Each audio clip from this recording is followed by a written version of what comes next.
Hey everybody, welcome to the Sea Salt Podcast. I think you guys haven't played Unchained Key yet, have you? No. Because you guys don't. Okay, I got the Japanese, followed the guide to get the Japanese iTunes account. Played Unchained Key, and it is very fun. Like there's times you stop and you'll just have a lot of Heartless to clear through, which that happens in Birth by Sleep, but like.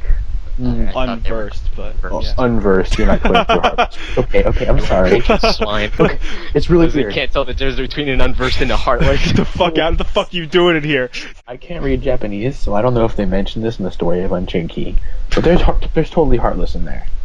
Like the entire time you're battling Heartless. So, yeah, like, I don't know. The only thing I've seen about Unchained Key is the trailers. The one English trailer that they showed at E3.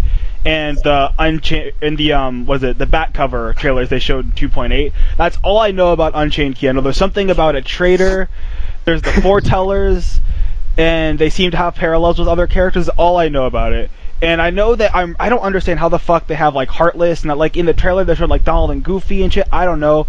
I'm assuming they'll explain it, but I don't know. One of them, I think they might be just because they're still releasing updates for Unchained Key in Japan right now. Like they're still constantly updating, they're still constantly adding missions. I wouldn't be surprised if they're waiting for the English version for it to be completely done, for them to completely finish the game and then release it in America. Or I really hope to God this doesn't happen, but I honestly wouldn't be surprised with how just completely radio silent it's been. Is if they just cancel it because of back cover, because of key back cover in 2.8, and that'll just give us the story anyway. I really don't. I hope not. Because Unchained Key has really fun gameplay. And I'm really not a fan of mobile games. I just need more Kingdom Hearts. What was it, third grade? Well, yeah. If we want to go way back, yeah. Way back, way back. He had the manga, and everyone in the class read the manga. And I was like the only thing I remembered from the manga was Marluxia with the roses. And I'm like, this is kind of cool. 2.5 came out. No, it was one. Whoa! Ah! Oh. Yeah! Answer the fucking phone! It's killing me. Once Zach finished Birth by Sleep. Which I probably lengthened the end of that game by a good 10 hours trying to get the T-Rex. Never got it. I grinded the shit out of it for 10 hours and I still didn't get it, so I'm like, alright, well I'm level like 80. I'm just gonna go finish this game. I liked Flow Motion so much. So good. Oh, I hated Flow Motion. Because the burning passion. Well, you have a stupid reason for hating it. There was a very easy way to avoid it. Anyway. Yeah, Zach, there's a very easy way to avoid your problem. Just don't use it when you walk around. That's all you had to do to avoid your... Well, for combat, I love Flow Motion. But for, like, walking, I hated Flow Motion. So just don't use it! I didn't. That's why I didn't use it. Zach. Exactly. Basically, hate Flow Motion like someone without hands hates a screwdriver. I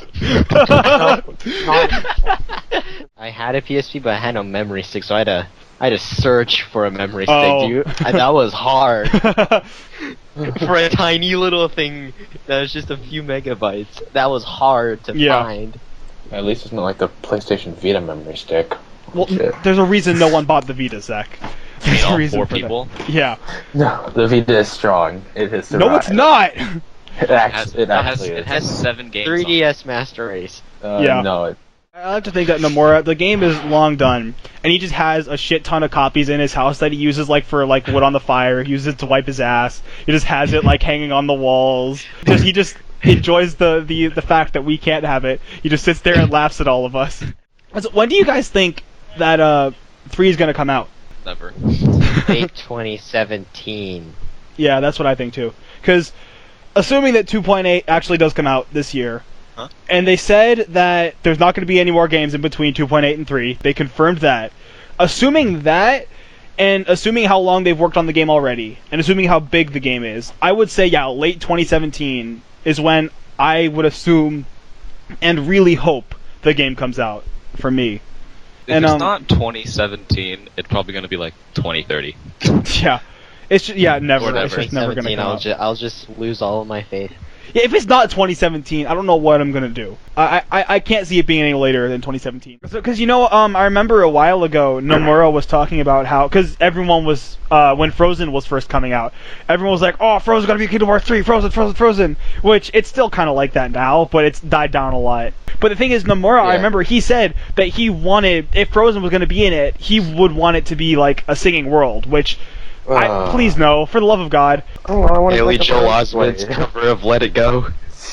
I don't think it will. I don't think it will. Well, for one thing, I will bet $1 billion that Frozen will be in Kingdom Hearts 3. But I don't think it'll be a singing world just because of everyone hates the singing worlds. Everyone. I've never talked to a person that's been like, you know what? I loved Atlantica Kingdom Hearts 2. I absolutely hated the thing in Disney Town in Birth by Sleep where you had to like hit the buttons along with the beat. Oh, the ice cream with Huey, Dewey, and Louie. Yeah, I can't keep a beat. You should have seen him last week. Robert was trying to teach him how to keep a beat, and it was going awful. Yes, this is a screen of in-game development footage of 0.2 BBS. So, like this is total BS, right? I understand if they don't have Aqua's, picture yet, but I feel like in progress they wouldn't put, because they have the symbol, but they have it there, and I feel like they wouldn't really put that there. They just wouldn't, like, if it was in development and they weren't showing this to the public, they just wouldn't really put anything there, right? Okay, my big thing though is, okay, let's say this is real. Which is but okay. Okay, first thing let's say is, I mean, who cares? We're looking at rocks. It's not like we got to see, like, oh man, like, here's, here's the new boss. Yeah, here's the new boss. It's or, like, a rock. Okay, the only thing significant here is the HUD, and, like, even that is, like, it's the exact same thing. I could have told you it would have looked like that. Yeah, it goes back to the thing where it's like, if you're gonna take a picture of something, why the fuck did he take a picture of a rock? It's kind of like what you said, Zach. Like, who gives a shit? It's a fucking rock. If you're gonna go to all this trouble to leak something for us, I wouldn't go to all this trouble to get kicked out for a rock. The phone again! The fucking turn that.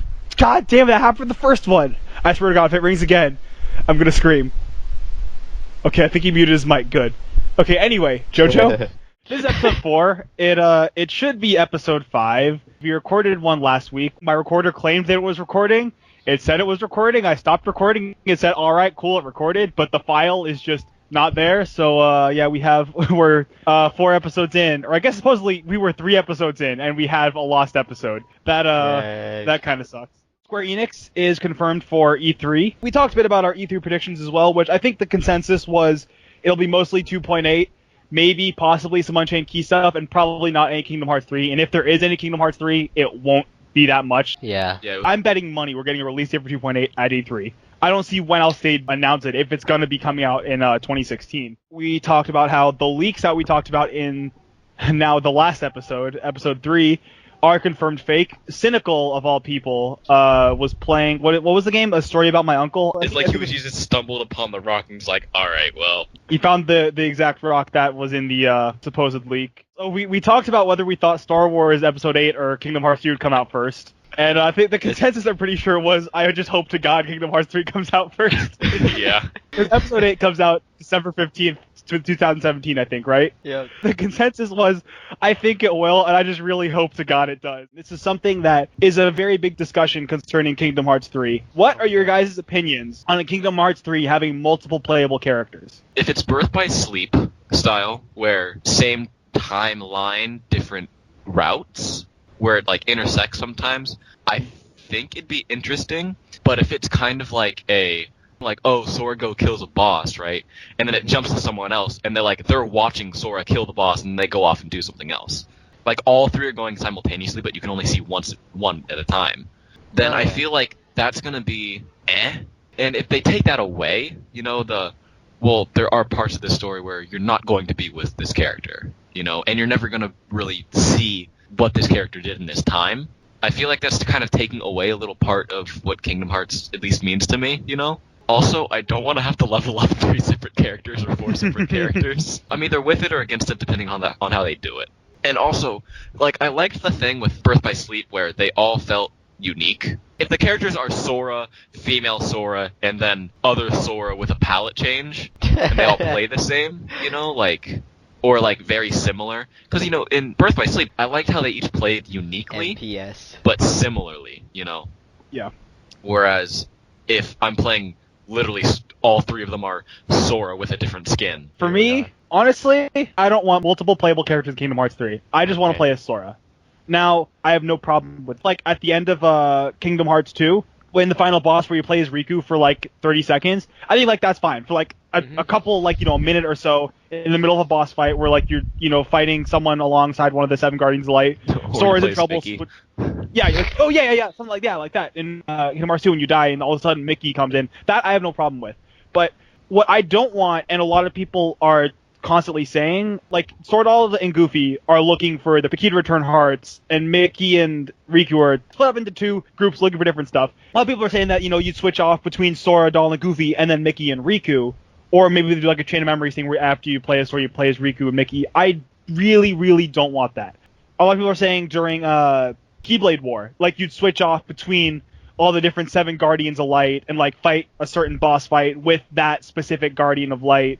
I think for Kingdom Hearts 3, the numbered games are Sora's games. It's Sora, Donald, and Goofy going around fucking shit up. Maybe for, like, a very little bit you play as someone else, but for the most part, this is Sora's game. When it comes to the 7 Guardians of Light and the Keyblade War and such, I think it'd be great to have them become, like, party members for, like, a certain boss. Like, obviously there's going to be some very personal fights when it comes to, like, Aqua and Terranort, or, like, Lee and Isa. I think, but at the same time, I don't want to be, like, all of a sudden I'm now playing as Lee fighting Isa and such. I want, if anything, I'd want it to be Sora with Lee as a party member fighting Isa. Celebration of the 14th birthday of Kingdom Hearts, Tetsuya Nomura released a screenshot of Daybreak Town in 2.8.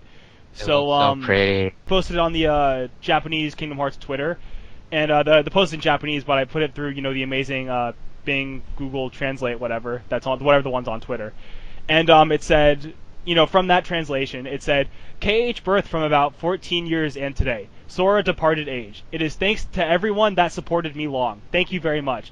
KH2 from Point 8 delivers Dawn during the development of the city. We also thank you at Nomura. Hashtag KH14.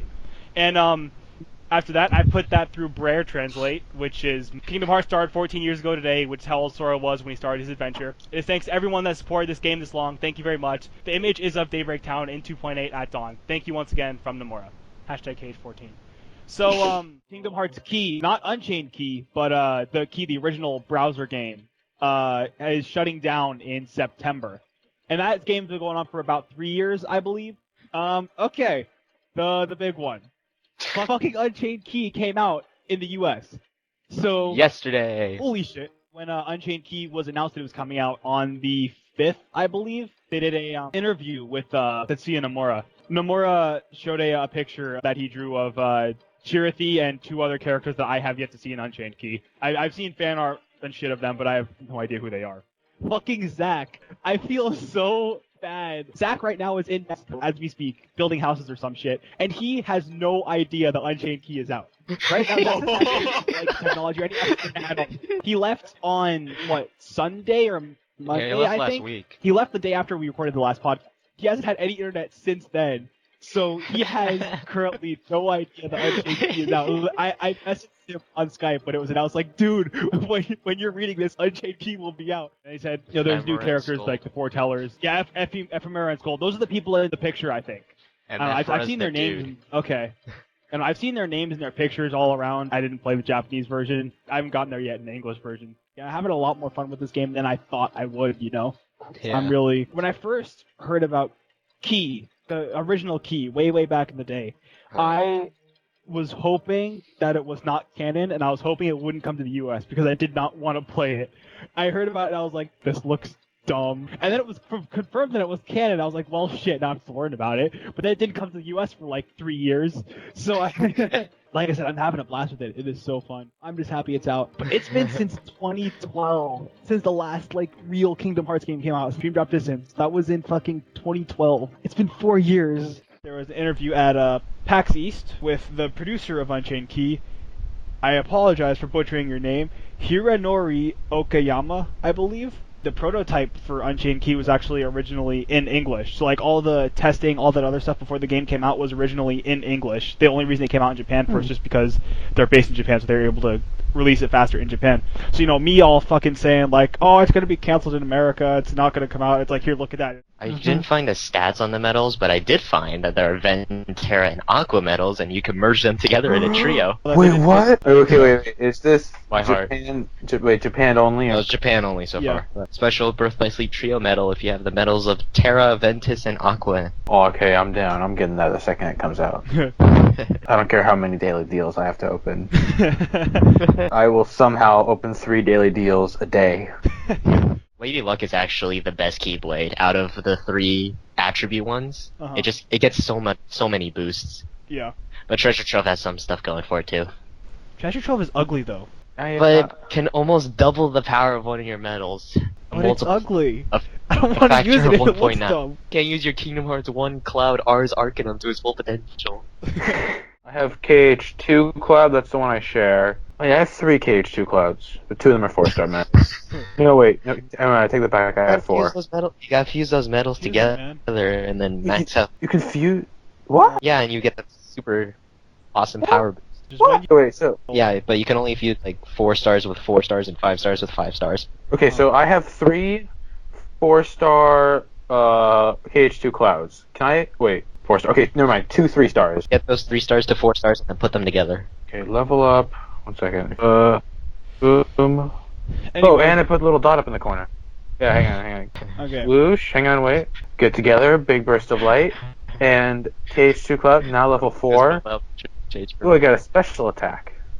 It increased. Ooh, Yeah. pretty. Yeah. So I should have been putting 2 medals together this whole time? Mm-hmm. As long as they're the same kind and the same level. And they're at least 3 stars. Okay. Okay. Letting it sink in for him. Yeah, wait, okay. So I put my clouds together to get a better cloud. It's still only a 3-star cloud, though. My 5-star cloud is my best. But I fully leveled him up, and I can't evolve him because I don't have. You need 3 Mickeys with the cool sorcerer hat from. Isn't that today? Yeah, that's today and tomorrow. Oh, is it? It's like a level 70 quest or Oh, something. good lord! I'm level 40. It's hard. It's hard. Just die and use all your wait. fucking medals. Or jewels, Well, whatever okay. they're called. There's one that I've done that's for level 45, and there's another one for level 65. Should I do it? Hold up. I am launching my game too. Oh boy, this podcast Okay, has just turned into Zach's yeah. walkthrough. Rare, talk about Walkthrough something for Unchained interesting. Key. Talk about something interesting. So Yeah, as I 60. was talking about with the different worlds, also there is now a Chirithy plush available for pre-order in North America. Wait, how much is it?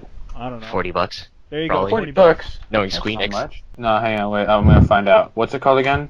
Chirithy plush. How do you spell that?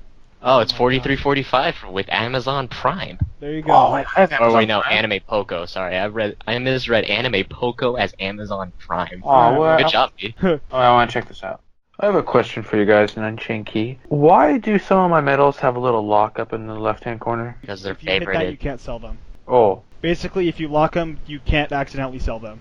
Oh. Wait, and I have locked them? If you hit You them, can you unlock lock them. them. You can unlock them if you want. Oh, okay, I'm gonna lock all these up here. No. Alright. Anyway, Okay. okay. Let's get back on track. No, hang on. No. I got one more question. I beat the level. I got everything except for all the enemies in one turn because that wasn't gonna happen. Whatever. I got 2 Fantasia Mickey's version A's, but I don't think that's enough. Well, then do the quest Yeah, you again. need 3. I can do it again? Yeah. Oh, okay. You could do pretty much every quest again, unless you're in the Coliseum, in which case, yeah, no repeats. Yeah. The Kingdom Hearts Orchestra World Tour. This got announced Ooh. like 2 days ago or something. Ooh. They're going to do a world tour. It's going to be in 2017. It looks really, really cool. I think in May you can start to buy tickets. One interesting thing, though, that a lot of people have noticed is the one in LA is at the exact same time as E3. Ooh. Right, next year, I am driving all of you down to LA. We are watching this orchestra. Are you guys down? Because I would fucking love to do this. That'd be awesome to go to. Wait, okay, when is it? Oh, When man. is it? 2017. Pretty sure all of us would want to go. Okay. I mean, I want to go, Me. but it's a matter of can I go? June 10th and 14th. 2017, LA, Dolby Theater. Of 2017. I mean, like on a Saturday, I'd have to get off school. It's in June, man. That's when we're off of school. Oh wait, it is? Yeah, June 17th weekend off. Zach, June. Oh, I'm totally down then. Let's go. Let's do it. Yeah. I'll be back now. If we plan out a year before, like then like they can't drop any surprise events on me because it's like, oh yeah. How much are tickets though? I'm not 100% sure. Get there when we get there. It doesn't Yeah. matter. I mean, I can make the amount of money in a year. You have any more questions about Unchained Key, Zach? I like how Zach has played this game longer than any of us. He's asking us questions about it. Yeah. Because I played in Japanese. You want a question about core gameplay? I'm your dude. But about fusing and this stuff, nah, Core man. gameplay is tap and swipe. Yeah. Yeah, but I am an expert tap and swipe. I'll have you I think know. all of us are. Shut up, Joe. Before going to the Orchestra World Tour on June 14th, 2017. That was intense trying to get those tickets. Holy shit, man. Those tickets were going fast. Just the dots were disappearing and shit. That was fun. We were all like in a Skype call, like, okay, get this one, go, go, go, Road J, seat 3, go, go, go. Trying to get the tickets. They're like typing, yeah. I wasn't sure if any of you, because none of you responded to me, so like until like 10 minutes before. Oh, yeah. So my parents were like, just come to In-N-Out with us, bring your laptop. So I was sitting there outside of In-N-Out, just going like, gotta get the tickets. Go, go, go, yeah. Oh, dude, that was fucking scary, because, like, we tried to get one ticket, and we were like, all right, get this one, go, get this one. Then that one was gone after we got there. Okay, can't get this one, okay, go to another one, this one. And That then was I fucking took the wrong scary. row, and I almost checked out with the wrong row, and I was like, no. That'd be Disney related. How about that Civil War, huh? Oh my Oh. god. Should we talk about that yet? I think we should No, really it's talk about it. whoa. It's still pretty early. Okay, It's wait, still- we can do like a no spoiler, like Spider-Man! was it Spider-Man? Spidey! That's all I have to say about it. Man. I thought it was- Spider-Man. Everybody Also- go see it. Alright, apparently, who the fuck? So, Oil Bond. We're 35 minutes into this podcast. We barely talked about Kingdom Hearts at all. What was there to talk about Kingdom Hearts right now? Look, man. Look. There's some stuff. Like, you know, Sora? He's got some spiky ass hair. Yeah. So pretty does cool. Cloud. But dude, Sora's hair is brown. Yeah, man.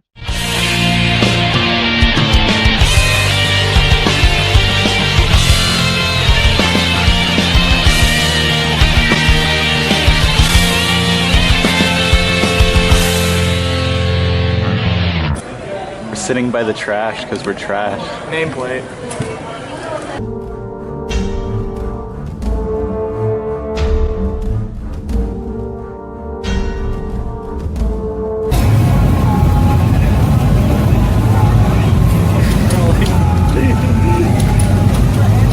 I kind of want to go get some nachos. Where's Donald?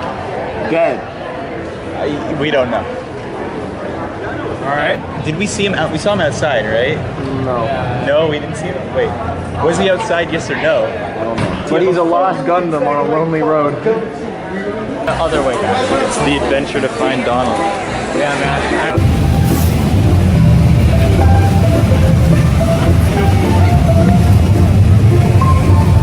Gundam!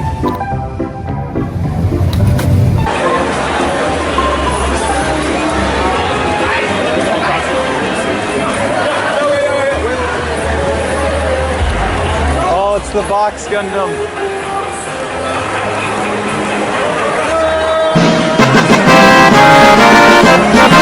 Went to the Gundam booth hoping to find. I was there for like 20 minutes. Reunion. Like what the fuck? What, 5:25, Dante? Seriously, what time is it? Yeah, what time is it, Dante? Adventure time!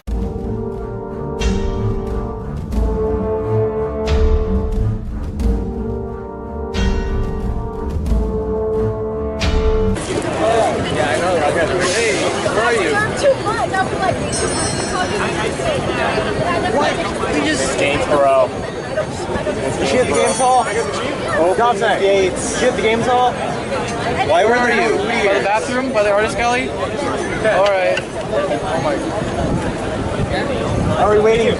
Are we waiting here or is she? No, we're going there. Alright, stay there. Don't move. I had a lot of fun times. Motherfucker. Go home, there's no pictures like him. I should have taken Alright, she's at the bathroom by the artist gallery. hard work. So we walk all the way back. I know. Let's go through that door. Okay. Yeah. Oh my god.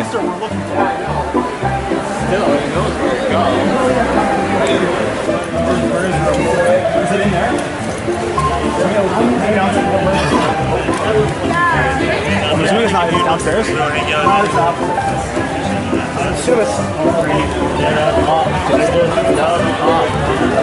Let's look. Let's follow the signs. Signs over there. It's right down there. I was looking at a sign. The struggle is real. Which way is it? I don't know. It's here. This way. Yeah. You okay though, Robert? Yes, I'm fine. Sure? What the hell? Fine. You been smoking that? No. Are you? God. Are you sure? Shut up. Oh my god. You sure? I am possessed. By myself. Okay, we're just going in circles. Where are we going? Ask the people. Oh, stop! What was that? We're downstairs now. We're downstairs in the main Hilton building. Look for the fan storage sign. Okay, you hear me? Yeah, that area, Starbucks. And we're in the fan storage. The fan storage. Alright, go by the Starbucks. There you go. Look for the box Gundam. That bathroom is, and then turn left, just keep going. Go into the eyes of Valhalla. What? We'll go together. We'll go together. Where's? He's got the. He's back. Oh, it's the Gundam. It has returned.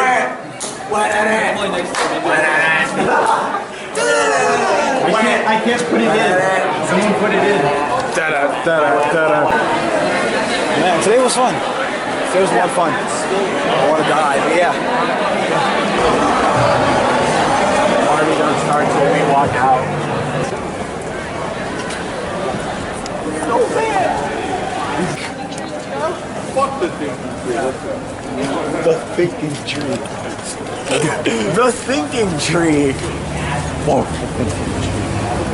I like the thinking chair. I got a picture of the volley god though. That was pretty cool. Yeah, I thought it was done there.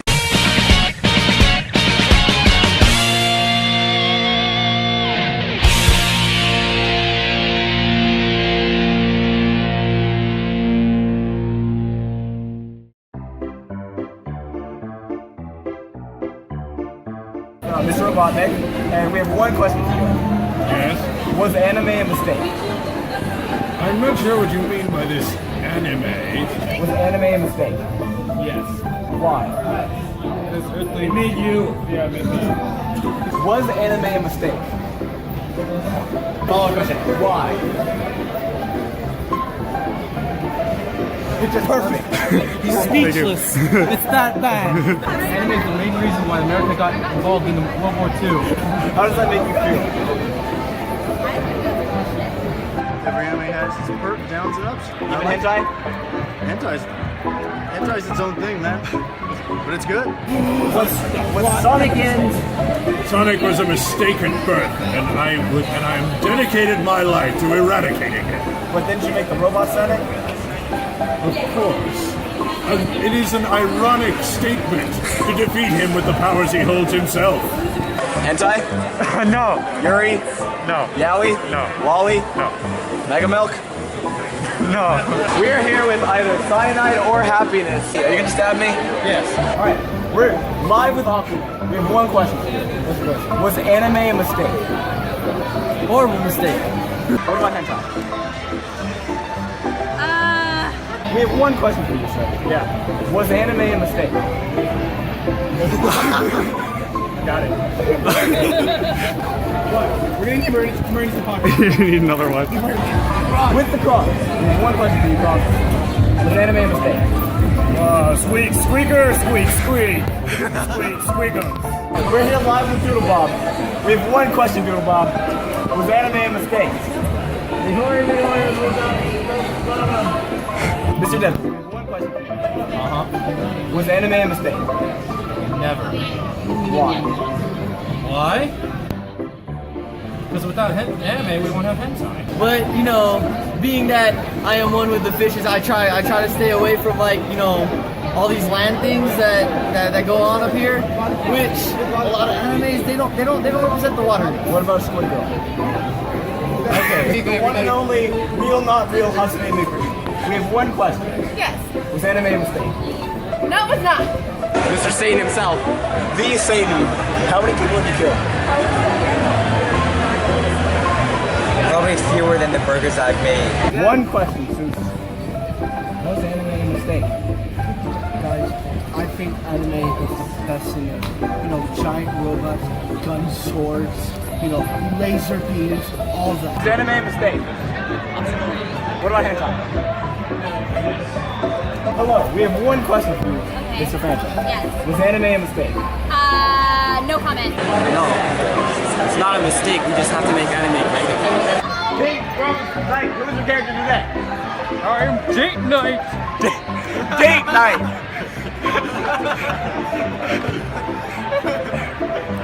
Okay, Date Night, we have one question for you. Yes? Was anime a mistake? Is that even a question? Of course. Why? True, thank you. Date Night? Amazing in general. Like, who doesn't like a good anime? What about the people who don't like titties? There's guys, big muscle guys, like rock hard sports animes. Was anime a mistake? Absolutely. Why? Because I'm spending all this money and I drove here from Oregon. Alright, now we're here with Murderous Ernie. Ernie's not here. Sorry, Bert. Little bit of Ernie's right there. Was anime a mistake? Does someone here think anime was a mistake? What about hentai? Hentai is amazing. I can't even reach, but We're here with Goku. What is the highest Super Saiyan you did today? highest one. Okay, now we have one other question. Yes. Was anime a mistake? Was anime a mistake? Yes, in certain aspects. Yes. What about hentai? I played the fifth on that. We have found him right here. Fanime. Was anime a mistake? Why? It's good. Perfect. Heard it here first from Waldo. We found him. We found him. Is anime a mistake? No. Hentai? Yes. Molly? Yes. Yuri? No. Yaoi? Yes. Was anime a mistake? Destroy Hyrule. How are the ladies? Oh, mama. Okay, we're here with Kingman, amen. all right. I love it. So we're here with Kingman, amen. One question. Was anime a mistake? No, it wasn't. Well, because we wouldn't be here. Hentai? Hentai? When I was 16, I felt to that shit all day. But sometimes your hand gets a little stronger. You need the real thing. What about Seinfeld? Seinfeld? I don't know about that, but I know that everyone loves Raymond. Everyone loves Raymond. Good anime. What about Corey in the House? Corey in the House. Shit, who doesn't fucking love Corey in the House? Oh man. Was anime a mistake? Okay. Why? Okay. Perfect. Thank you. Okay. Hentai? Yes. Yuri? Yes. Yaoi? I did it once. It was a bad experience. Entirety of Neat Squad. Question for all of you men. Was anime a mistake? Maybe. Oh my god. Seinfeld? Seinfeld's great. Was anime a mistake? Yes. Why? It's awesome. Better stories. What? I don't think so. Why? Not compared to Disney. Disney, wow. Alright, what about hentai? Not a big fan, actually. No comment. Grand Fighter, probably is the only person who can knock out Mike Tyson except Mike Tyson. We have a question. Yeah. Was anime a mistake? Was anime a mistake? I don't know. I'm gonna go with whatever Miyazaki said. Was anime a mistake? Yes. Yeah. Why? Look around. Anime titties. No, anime titties. Oh, hello, Vegeta. What is the highest Super Saiyan you hit today? What's the highest Kakarot's done? 2. Well, I've done 3. Alright, one more question. Shoot away. Was anime a mistake? I'm gonna say that, what I'm gonna say is what Kakarot said. Akira Toriyama loves me! Let me win! Damn it! So, the one and only Jesus Christ. Would you like some bread? I would love some bread. Thank you. Okay, we have one question for you, Jesus. In your opinion, was anime a mistake? No, that's not a There you go, folks. Free Jesus Christ. Anime was done intentionally by our Lord Jesus Christ. Hello. Who is your character today? Okanatsu from JoJo. Perfect. And we have one question. Yeah. Was anime a mistake? Well, anime created the way I am today, so it wasn't a mistake. It was basically a gift. Why? Why, you ask? It's because, well, the higher above gave us the gift of creativity and to share to the world. Big, fat anime titties! In about a week, I think, right? Yeah. Is going to be E3. There isn't going to be a Square Enix panel. So last year they had the panel where they had the Unchained Key trailer and the Kingdom Hearts 3 trailer. They'll probably just show all their stuff at the Sony panel. We need to talk a little bit, but I don't want to dwell too much onto the leak. I used air quotation. Yeah, I used air quotation that you can't see. But yeah, the obviously BS leak. So, every year there's always a leak during E3, and it's always bullshit. But yeah, so this one, it's like, 17 seconds or something. Yeah. And at first it shows Mickey, doing the whole, I met Aqua once in the Realm of Darkness. Then it shows the front of Aqua. And the Aqua model, if you just pause and look at the model, well, it's good for, for being a fan-made model, it's not bad. But compared to, Square Enix, if you look at those fucking shoulders, man, those shoulders are fucking weird. And, when Mickey says, I met Aqua once in the Realm of Darkness, it has the subtitles on the screen. And then it cuts over to Aqua, I think it's and then it cuts over and says the Realm of Darkness. And he's still talking, but the subtitles cut off. The subtitles are not there in the second screen when it shows Aqua. The big thing we should talk about, with a week left until E3, is our expectations for Kingdom Hearts at E3. A shot at a year release. For which game? Kingdom Hearts 3, basically. Can we just get a year release date? 2019? Yeah. You might as well just put 2019 and I'll be happy. And then I'll be pleasantly surprised when it comes out in 2018. Don't make it too early. Make it as late as humanly possible. Yeah. So that if it releases earlier, people will be happier. You're happy. And if it releases on time, it means then you're still happy. I have a feeling that this year E3 is going to be pretty much all 2.8. I think that they're going to go all out on 2.8 I forgot about 2.8. I would bet $100 that they're going to show a release date for 2.8 at E3. Because it's going to be out in 2016. What other big event would they show the release date for 2.8? I really, really hope that for Dream Drop Distance, we'll actually be able to see the HUD, what it'll look like on the PS4. I kind of don't want them to show too much for 0.2, just because it's only going to be an hour long, and so I kind of want leave it be its own thing. Yeah, and as for key back cover, I'd actually like to see the models of Chirithy and the Foretellers, in the Kingdom Shader. Chirithy in high def, oh yes. Yeah, I'd really like to see that. I'd really like to see them in the Kingdom Shader, because so far pretty much all we've seen is the fucking stained glass. As for Kingdom Hearts 3, I'm not putting money on a release window, though. As much as I would love it, think that they're going all out on 2.8 at E3. When do you think the release date is going to be for 2.8? Because assuming they're going to release it next week, we're going to know pretty soon. What do you think it's going to be? Maybe mid-October? Mid-late October. Early November at the latest. That'd be nice to have it, to have it that soon. I'm keeping my expectations really low. I'm just shooting for December, honestly. Because 2.5 came out in December 2014. I'm having the mindset of December. It's mainly just there so I'm not disappointed. Because I have a feeling that I'm going to be like, yep, it's coming out in fucking July or something, But then it's like, nope, December. So. Oh, yeah. I think that with the rate that they're going, and how quickly, because we got 2-3 3 trailers in fucking for KH3 in 2015, you know? So it's like, it makes me think that they're progressing a lot faster than we are to believe. I think that we're led on to believe that this game is taking a million years to make, and it's not going to come out till fucking 2020, you know? But Yeah. I realize that in reality that probably is true, but with seeing that stuff, it makes me think, like, maybe they really are a lot further in the development with this game than we think, you know?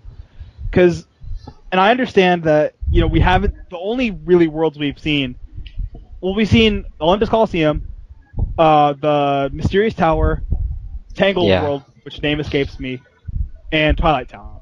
We've seen those worlds, and we got an announcement for Big Hero 6, but we still have yet to see any, you know, footage, gameplay stuff in Big Hero 6. So, I still, like, I don't know, because when it comes to that stuff, it's like we haven't seen anything from so many worlds yet. And they said this game is going to have the most worlds out of any Kingdom Hearts game. Half of me thinks that they're a lot further in development than we are, you know, led on to believe. And the other half of me thinks that, like, yeah, this game is never coming out. They're just, you know, this game is still very, very early on in development. I've talked to some people that have said that they kind of wish that they didn't announce Kingdom Hearts 3 this early because, you know, it makes us wait this long. But at the same time, it's like, I understand, but at the same time, if they didn't announce it, all you'd be doing is bitching that they're not making it. So it's like, either you know that's coming out, but you don't get any trailers, and you bitch about not getting any trailers, or they don't let you know that they're making it, and you bitch about them not making it. So it's like, which one do you want to bitch about? That's basically... What do you think is the next world they're going to announce? But that's a good question. I'm actually not really sure. I think it'll be Frozen. Yeah. I would bet so much money that Frozen's going to be in KH3. Well, what do you think of the Toy Story series? Because we haven't seen that. That's like been a whole thing for a while, because that was originally Toy Story was going to be in KH1. They were going to have Andy's Room be a world, but that got scrapped. And then KH2, they were going to be Summons, but that got scrapped as well. So that's been in like almost been in Kingdom Hearts like 5 times, and I think that'd be awesome, and it'd be a fucking huge, it'd be a great like selling point for Square Enix. They'd Sora fucking turn into a toy. They'd sell Sora's toy. There you go, you know. Oh, there you go. Yeah. That comes back to the whole Pixar thing, you know, because we still have yet to see any Pixar in Kingdom Hearts. That's and true. There's always people going like, when is Pixar going to be Kingdom Hearts? And here comes KH3, and who knows? I don't know, man. I'd love it. I would absolutely love it, but it's like, I don't know. We haven't had it yet, so who knows? 2.8 will be playable at E3. They haven't specified what part of 2.8 is going to be playable. Presumably just Dream Drop Distance, considering 0.2 is only going to be an hour long. Holy shit, guys! That fucking trailer. Back cover. Yeah. Okay. Well, let's kind of take this. Okay, so like, all right, with the fucking trailer. Let's take this in order, okay? Let's start with Dream Drop Distance, then to 0.2, then keep back cover, okay? Dream Drop Distance wise, I'm actually kind of excited to play it on PS4. Like, I know I've talked a lot of shit about Dream Drop Distance. I definitely think that it's going to be a lot better on the PS4, because, I mean, it's the same thing with Birth by Sleep. Birth by Sleep was such a better game on the PS3 than it was on the PSP, you know? My biggest gripe with the entire trailer is that in Dream Drop Distance, they didn't show a HUD in the gameplay, which is the one thing I was really hoping for with Dream Drop Distance. It's the one thing we haven't seen, because I really want to see how it's going to play, how different it's going to, you know, the HUD is going to look on the PS4 compared to, the 3DS, you know? Alright, guys. 0.2. Okay, here we go. A fragmentary passage. Speaking of combat, the Heartless Swarm for the first Kingdom Hearts 3 trailer's there. That was pretty sick. Heartless Snake. Yeah. And fucking the Castle of Dreams. That I was really wondering about whether that was going to be, because in the first fragmentary passage, Birth by Sleep Volume 2 trailer, the original one, or teaser I suppose, and at the end of Birth by Sleep Final Mix, they showed Aqua the Castle of Dreams. I was wondering if they were actually going to do that, or if it was going to be kind of like at the end of Birth by Sleep, where it's just Aqua roaming through the realm of darkness and just nothingness. It's really interesting how they implement the Castle of Dreams, but how it's like totally fucked up by the realm of darkness. Yeah, it looks so cool. Well, yeah. Yeah. And then the Terra. That I don't think that's not really Terra. Yeah, right? there's no way that's actually it can't Terra. be Terra. She's like, it's in her head. I kind of think that crazy. I was about to say, I think Aqua's kind of going nuts a little bit. I think that Aqua, her being in the realm of darkness for this long, it has to be fucking with her head. I kind of think that she's going, like, she's kind of losing it a little bit. And you gotta love the fact how we spent this long wondering what what Aqua's face looked like in the Kingdom shader, and now we're all wondering what Terra looks like in the Kingdom shader. They have to fight every time. They have to fuck with this somehow. The only other thing I suppose that I can really think of that's really big to talk about with 0.2 is it's in English. We heard Aqua talking in English. How did you ever speak? Yeah, so They took the time to change her lip movements for the trailer. That cover. You mentioned this, JoJo. The English mouth movements. They actually have it synced up to English.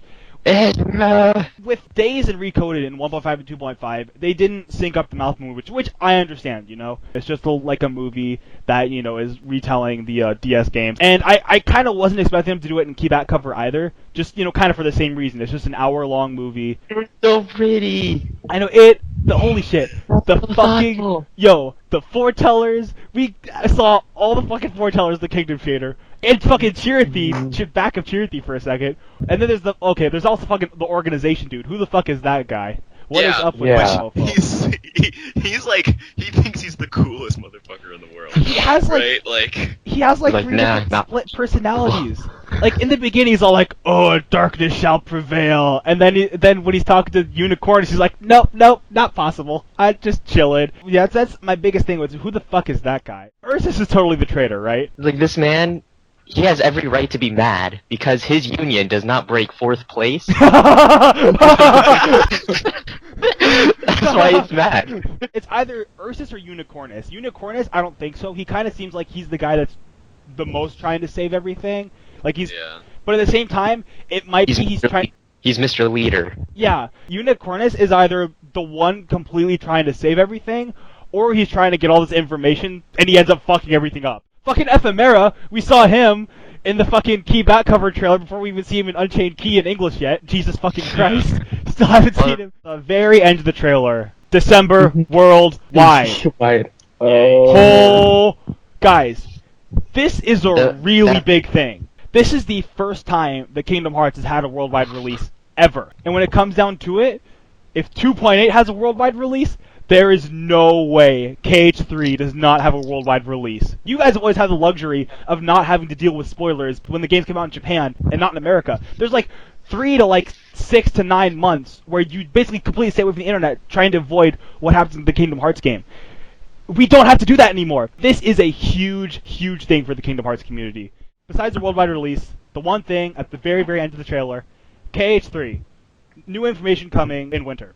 So, this pretty much means that we're not going to get anything at E3. We made it! We're just waiting on the other guys. They're in another car. They're still on their way here, so we're just waiting on them.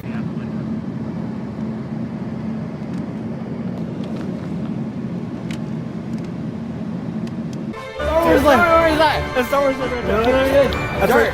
Star Wars dirt. Yeah, that's all dirt right there. That's where Star Wars Land is going to be eventually. Star Wars dirt. And Star Wars Land that you can see back there. There's more Disneyland back there. There's the Matterhorn right there. It's the Matterhorn. There's Big Thunder Mountain right there. We're gonna be over there fucking tomorrow. Less than 24 hours. We're gonna be over there. Star Wars dirt. It's so cool. There's Star Wars dirt. It's all dirt right now, but it's gonna be. That's gonna be Star Wars Land. That's so cool.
Did we survive? I think we did. One, red leader standing in. Sounds like standing by. I don't know. I'm here. Alright, yeah, we're all here. Zach is not here. Zach died. Oh my gosh, guys. Oh no! No!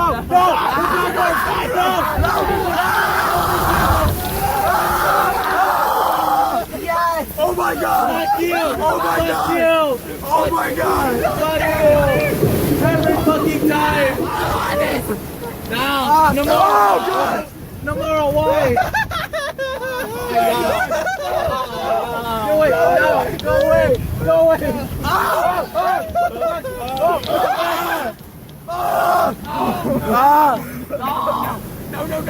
No! Get away from me! Oh shit! Oh, here we go, guys. I'm legit crying. Go back! Oh, no. I want to go the other way. You're going the other way. God is dead. All right, guys, stretch your assholes. Everybody climb now. Whoa! Oh! No! Take your talent.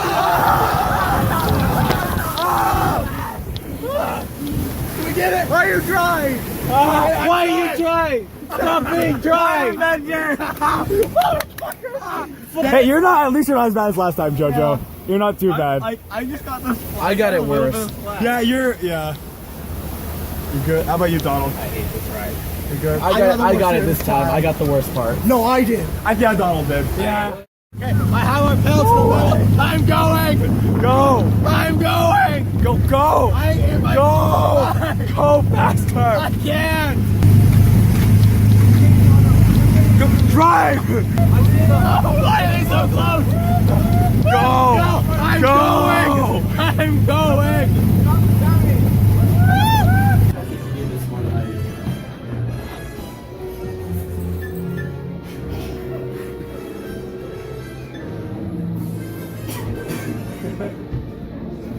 It's for stress.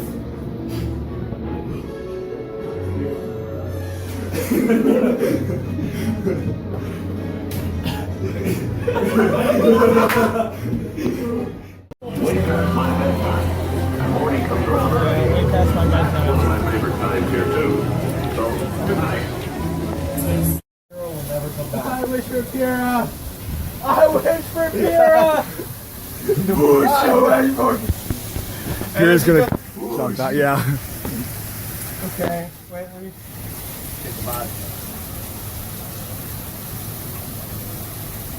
Come back to me. Is there a silver dollar on there? Let's go. Go. Mr. Krabs. Oh yeah, Mr. Krabs. Anyone else gonna make a wish? Do you think SpongeBob's down there? Gonna go, Donald? Can I tell you a noose around here? Why do you sound so much different than all the other ones? Like everyone's like a ping, this is like a boop. That means it worked. Yeah, it means it worked. Zach's did not work. Donald's did. Mine fell, so I didn't even get to flip it. Mine's never gonna work. We're at the wishing now. Tell me how you work.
Hearts wise, we got a lot more than I was expecting because they released the 2.8 trailer before E3, so I was assuming they were just kind of skipping out on Kingdom Hearts for E3. They said there wasn't going to be any. Well, they indirectly said there wasn't going to be any KH3 E3, but we had a lot of like interviews. There was a fucking 0.2 demo. There was a lot of cool stuff. They actually had 0.2 playable at E3. They said they were going to have 2.8 playable, so I was expecting there to be Dream Drop Distance, but I wasn't expecting there to be fucking 0.2 at playable at all, considering 0.2 is only going to be like about the length of a world. We finally confirmed that the focus meter is indeed for shot lock, which that's really nice to know, because we've seen that fucking focus meter since fucking old-ass KH3 trailers. The magic just looked so cool, too. Yeah. Like, the way that you could, like, move and use magic at the same time, like you could in Wisdom form in KH2, but, you don't have to be in Wisdom form. That's so well, cool. It fucking looked like ice skating the whole time. Oh, yeah, there's the fucking... Yeah, well, everybody can ice skate now. Yeah, when you... Well, that wasn't in the, Winter Olympics, here I come. You didn't see that in the demo, but in the other gameplay, they showed when you use Blizzard, you fucking like slide forward. That was so cool. Yeah, you don't have to, but it's there. Yeah, that's the Heartless react differently to the different magic and the different combos of magic. It's so cool. I cannot wait. The fact that they're putting this much into 0.2, you know that KH3 is going to be fucking insane. Also, they showed like a minute long or so official gameplay video of Dream Drop Distance 0.2, which we saw the HUD of Dream Drop Distance fucking... We got 3 fucking commands, whatever they're called, in the command deck. We can actually see 3 at a time now, rather than 2 like in Dream Drop Distance. Sora's health isn't like thin as fucking pencil now. That's like the highlight of that video. I was more happy about seeing the HUD than I was about the 0.2 stuff, honestly. I was so happy we saw the HUD. There was an interview with Yasu. He said that 1.5 and 2.5 coming to the PS4 is not impossible. He didn't say that like it's gonna happen, but he didn't say it's not. He basically said that like they've talked about it, and there's nothing in the works right now, but it's not ruled out. He said that he knows that people want it, but it's not like the top of their priority right now. Probably the most interesting was the interview with Tetsuya Nomura that Dengeki had when asked about how long 0.2 will be. He said that it'll still be about the length of a world, which we knew that. But he said that it'll be about the length of one world, but it depends on your perception of how long a world is. And then he said that he recently looked at KH3 World from start to finish, and he said that it was longer than he expected. So it's kind of like, it makes me wonder, like, okay, like, yeah. The worlds in Kingdom Hearts, for the most part, have been about an hour long.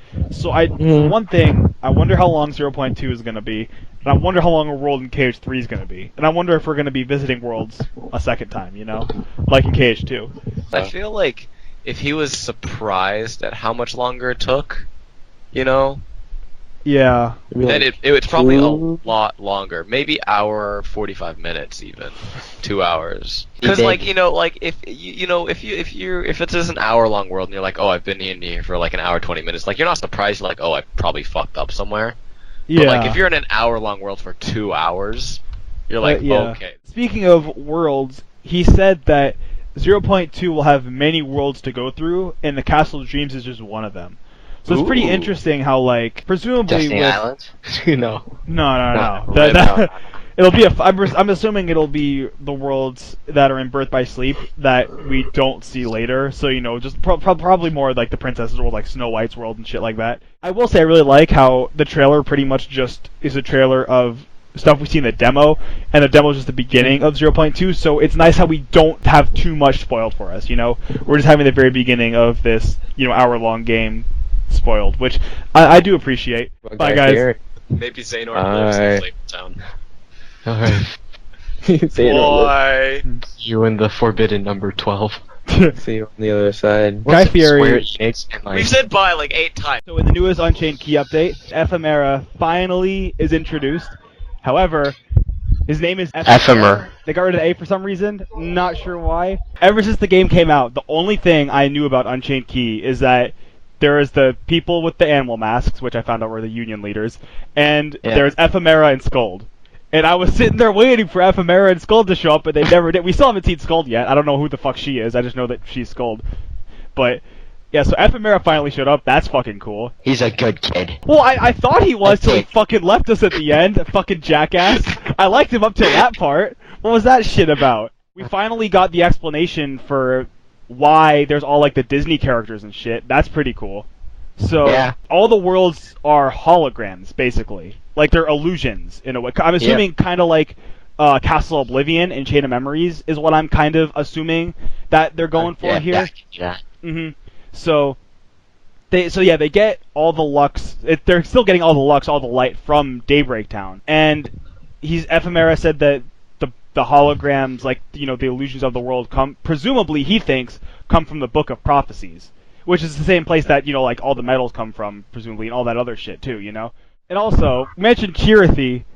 Why the fuck does she have a Dream Eater symbol on her back? What the fuck? Like, I don't know what he's doing. Like, okay, first off, what the fuck is Chirithy? But then, specifically, at least our Chirithy, when her cape flew up, she had is it he or I think it's a he. He had a Dream Eater symbol on his back. What the fuck?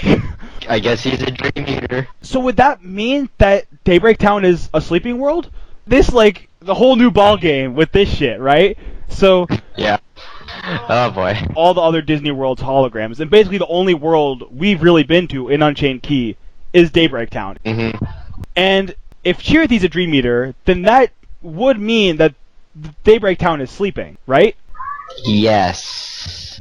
Because Dream Eaters can't go outside the sleeping worlds, can they? I don't think they can. Yeah, they reside in the realm of sleep where they consume dreams. So okay, let's just assume that Daybreak Town is sleeping, right? Yeah. And as we saw before in Dream Drop Distance, the sleeping worlds kind of echoed their past. So, do you think that, like, in Unchained Key that we're playing right now, the Keyblade War has already happened, and, like, we're just kind of playing an echo of, like, what happened before the Keyblade War? Oh dear. If Daybreak Town is sleeping, that means it's fallen into darkness, right? Okay. I guess, right? Like, and so, presumably... This is like after the Keyblade War. So we're seeing the echo of everything that led up to the Keyblade War. But in reality, the Keyblade War has actually happened. And all this stuff has already happened as well. Except where we're just inside of the sleeping version of that. Right? Like when you went to the World of the Musketeers, like Donald, Goofy, and Mickey were there. Even though, obviously, in present day, they're with Yensid, but Sora sees the echo of Sora, Donald, and Goofy, basically, Echo is the best way I can explain it, But they're not real, I guess. It's the world kind of filling in. That could very well lead into the whole thing with the Chirithy's talking about, like, yours is getting dangerously close to figuring out the truth and everything. About how, like, they could not be real or whatever, Because if that was true... then that could mean that the Chirithys, the Dream Eaters, are the only actual people there. Oh dear. In a way, right? That could be it. I mean, I could be way, way, way off. I could be 100% wrong, and there could be some completely other thing explaining why Dream Eaters are there. But if the worlds are sleeping, then possibly the Chirithys are the only, like, actual beings there, Yeah. If all the Chirithys are Dream Eaters. Which I'd assume they are, right? Yeah. I've been having these weird thoughts lately. Shut up! Because if we went to, like, a bunch of different worlds, then that would contradict the theory of Daybreak Town sleeping, because Sora and Riku entered the realm of sleep. And so that's how they were able to travel through all the different sleeping worlds. Fuck, dude. This is getting complicated as shit for a fucking phone game. Holy shit. For the 3-year anniversary of Kingdom Hearts Key, they released a card, which that's basically like the equivalent of medals in Kingdom Hearts Key is cards. And there's a card that, has Sora, Riku, Kairi, Chirithy, Ephemera, Scold, and Ventus/Roxas. However, Sora's wearing his Kingdom Hearts 3 outfit, and then Kairi, Riku, and Ven/Roxas are all wearing different clothes. Presumably, these are their Kingdom Hearts 3 outfits. So that's pretty cool. Other worlds, obviously. I don't think this one's going to be in it, but y'all know I have to say it. Zootopia, I want it so bad. It would be so... I've said this so many times on the podcast, but it would be so great because Sora would turn into, like, an anthropomorphic lion, but then Donald and Goofy would stay the same, and it would be so funny. Can there be a Roy Conley world? Hi, Disney fans. Keyblade you get is just Roy Conley out of Keyblade. Just his body, like, stiff. It's the pose that Roy Conley did with the Keyblade pointing at the camera, but it's like Roy Conley's body doing that. So there's like two Keyblades. There's Roy Conley as the Keyblade, then the little Kingdom key he holds.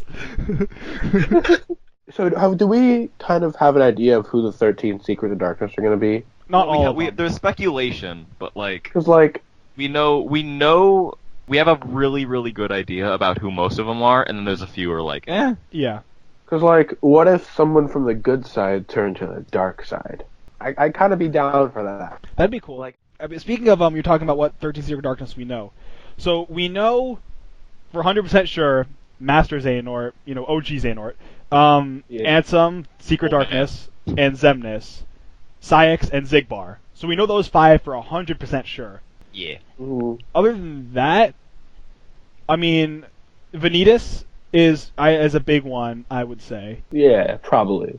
How funny would it be if they got Repliku as a Seeker of Darkness? Yeah, that'd be really funny. No, but what if then, like, when they pull him out of his, like, timeline, he was still, like, his mind was still all messed up. He was like gonna face down Sora, and he was like, "I am the one that's gonna protect Naminé." And Sora's like, "God fucking damn it, not this shit again." Sora just like rolled his eyes, and like, "I deal with you." Also, the people from the organization who we haven't seen back yet, I think that'd be cool. Demyx, Luxord, Marluxia, and Larxene. I think that of Darkness.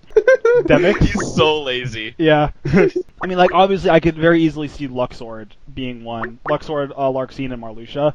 Demyx kind of like the same thing. Like, I remember, on the chess pieces in the KH3 trailer, one of the chess pieces is a music note, so that kind of, will lead people to believe, like, yeah, okay, it'd be Demyx. But like you said, out of all of them, it's really hard for me to see Demyx as, like, a Secret He's Darkness. so chill. Like, he's so good for a bad guy. Yeah, he just doesn't give a shit. I don't think he realizes that the organization is bad. Like, he's just kind of, like, chilling. Like, he doesn't care. He's like Danny DeVito. He just kind of walked in, and he's like... Huh? Holy shit, guys. We got a new trailer. Let's talk about the bad stuff that came out of this. The big one, it got delayed. My heart dropped when I fucking saw that. Cause I was watching the stream, the TGS stream, and all of a sudden, out of fucking nowhere, Kingdom Hearts showed up, and I started flipping out. It was like 1 a.m. here, I think, and I was literally just covering my mouth, like screaming, going like, "Ooh!" like trying not to wake everyone in my house up. And then all of a sudden, January 12th, then first I just saw 2017, and I was like, wait, no.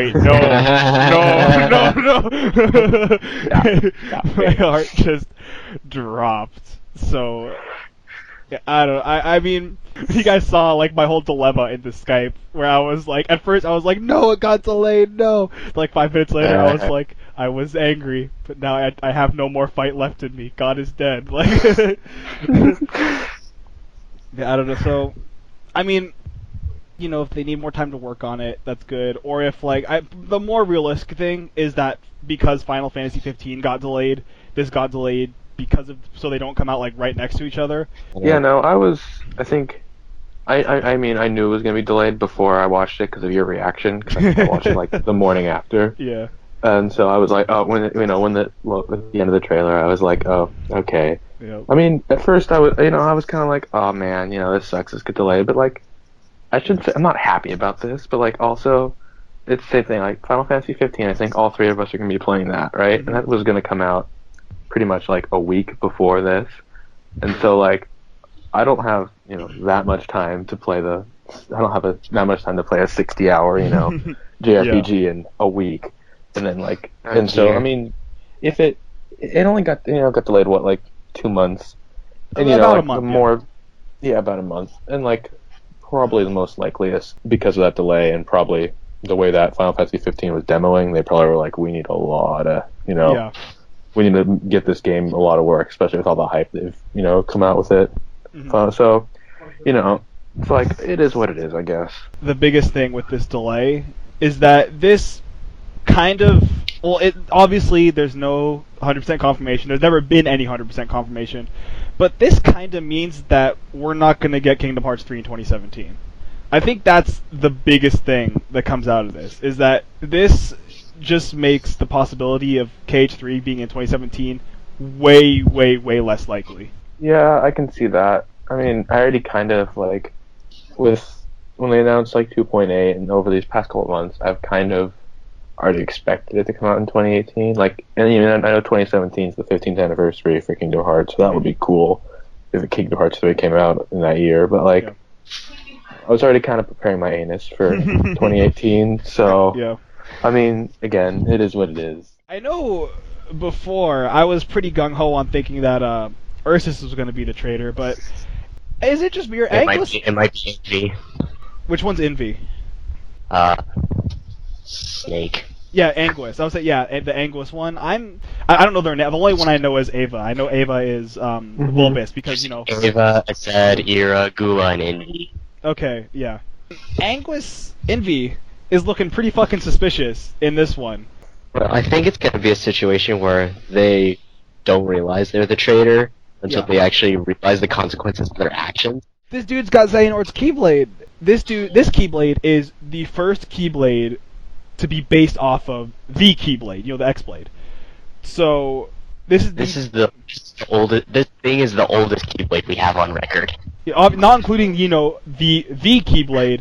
This is the oldest lowercase k Keyblade. And he said, young Xehanort said, in the end of Recoded, in the secret ending, for 2.5, he said, like, this Keyblade has been passed down a lot, and young Xehanort hasn't gotten it yet. So he still has his time Keyblade. So obviously that eventually gets passed down to you know, Xehanort eventually from his master. But yeah, I'm assuming that Xehanort's not, you know, like thousands of years old. One of the Black Coat guys is the Master of Masters, which still not really sure what that entails, but we know that's one of them. And then the other guy, I know his name is Luxu, I think. So something like that, yeah. Isn't the Master's Xehanort's master? No, Xehanort's not. This is like thousands of years before Birth by Sleep. They're totally like have a connection, but well, yeah, obviously. It's really, really far apart. Because obviously, you know, it eventually gets down. It eventually gets down to Xehanort, but this is before the fucking Keyblade War, man. This is like what led up to the Keyblade War. So unless you know Xehanort's master is thousands of years old, presumably he's just like, you know, the one that taught the Foretellers.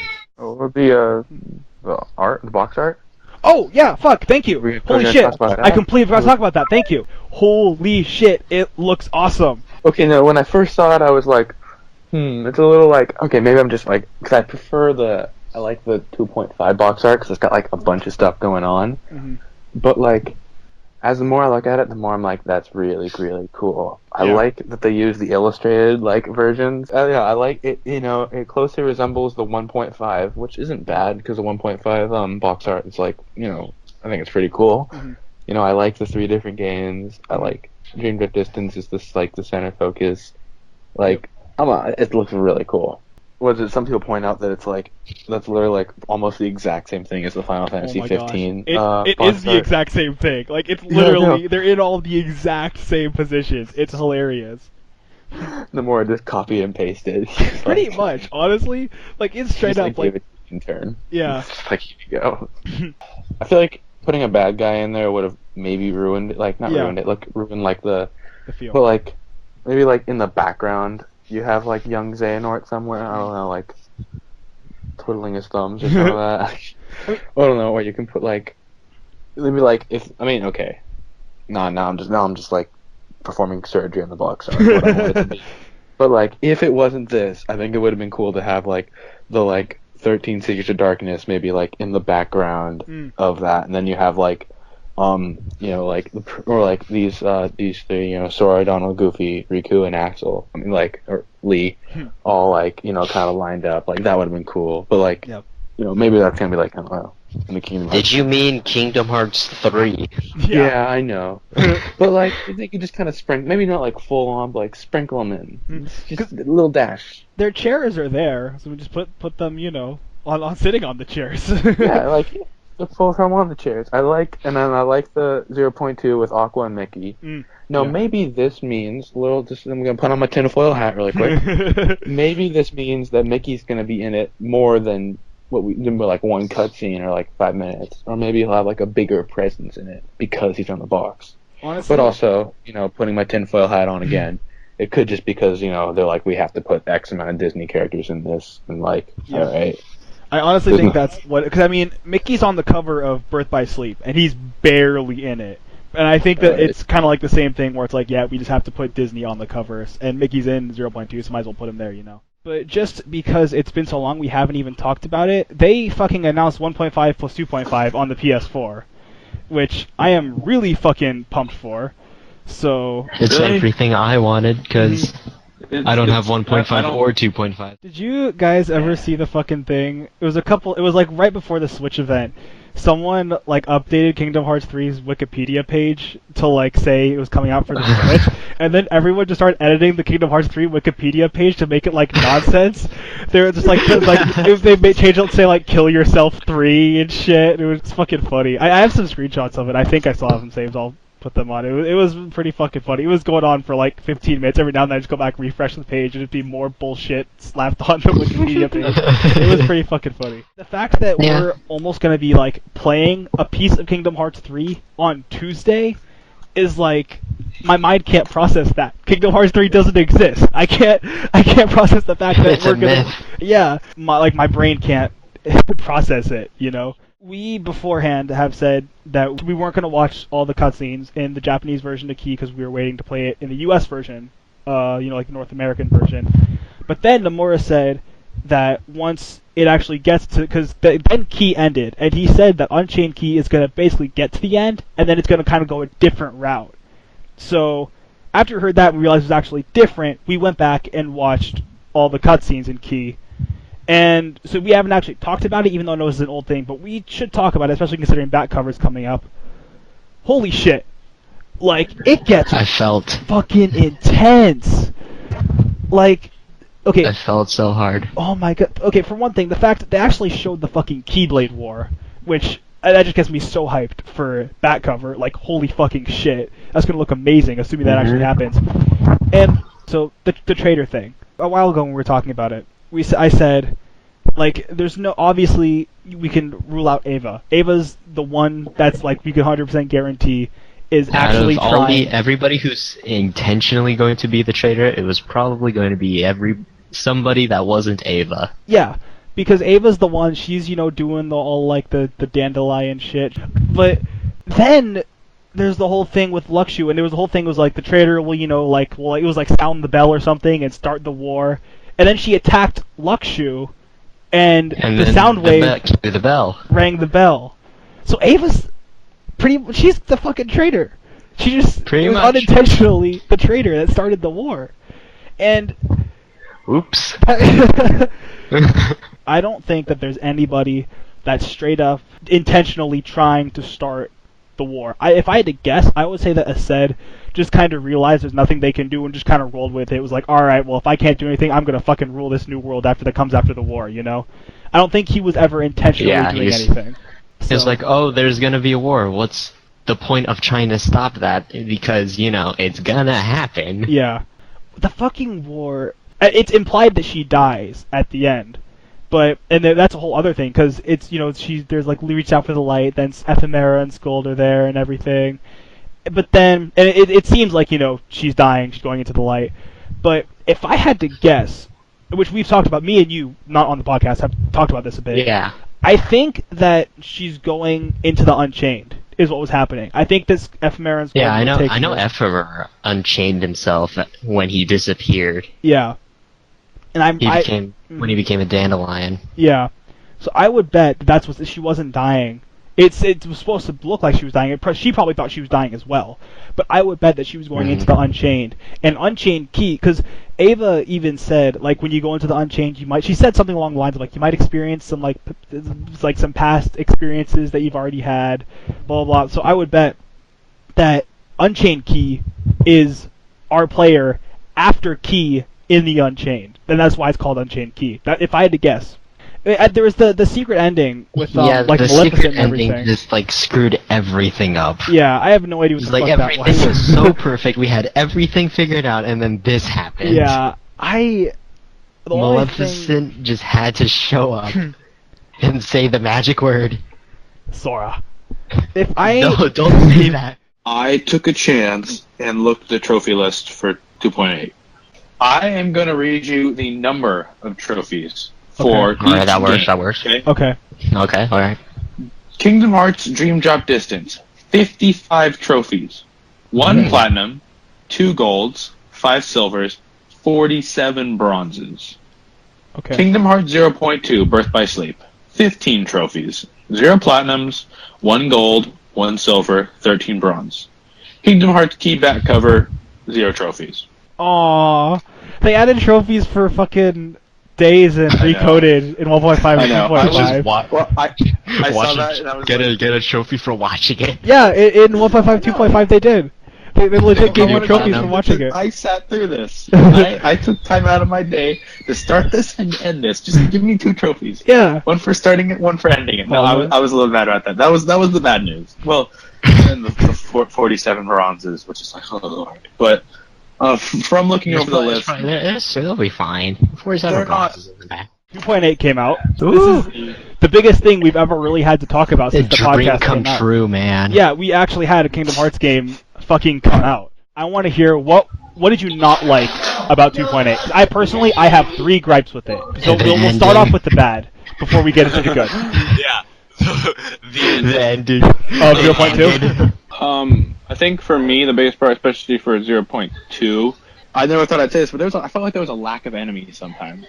Like, I felt like sometimes I'd be walking, and I'm like, especially coming off, well, not coming off, but I'm now playing Dream Drop Distance, and like, there's basically enemies every single corner you turn, which I realize I kind of like, because it keeps it interesting, whereas I felt like a couple times, not a lot, but in 0.2, there were times when I'd be walking, and then I'd be like, alright, here's an open area, there's probably going to be some enemies spawning, and then nothing would walk, and I just kind of have to keep walking. I felt pretty good for the majority. Yeah, if you were to play the game just like for the sole purpose of completing it, you probably wouldn't feel this. Anytime I wasn't in battle, I was looking around at, like the scenery and everything, and I was so occupied with everything that was fucking, I was looking at, that I wasn't really paying attention to that. I think for me, it was that the game felt so good to finally be playing this, almost basically a mainstream Kingdom Hearts game, the one that felt like it. Yeah. And I just wanted more of that beautiful combat. I wanted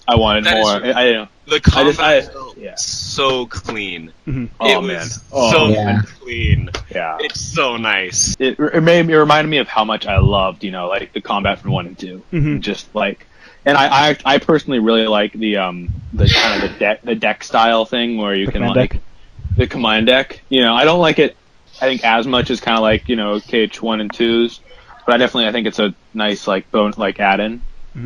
So I think that was good.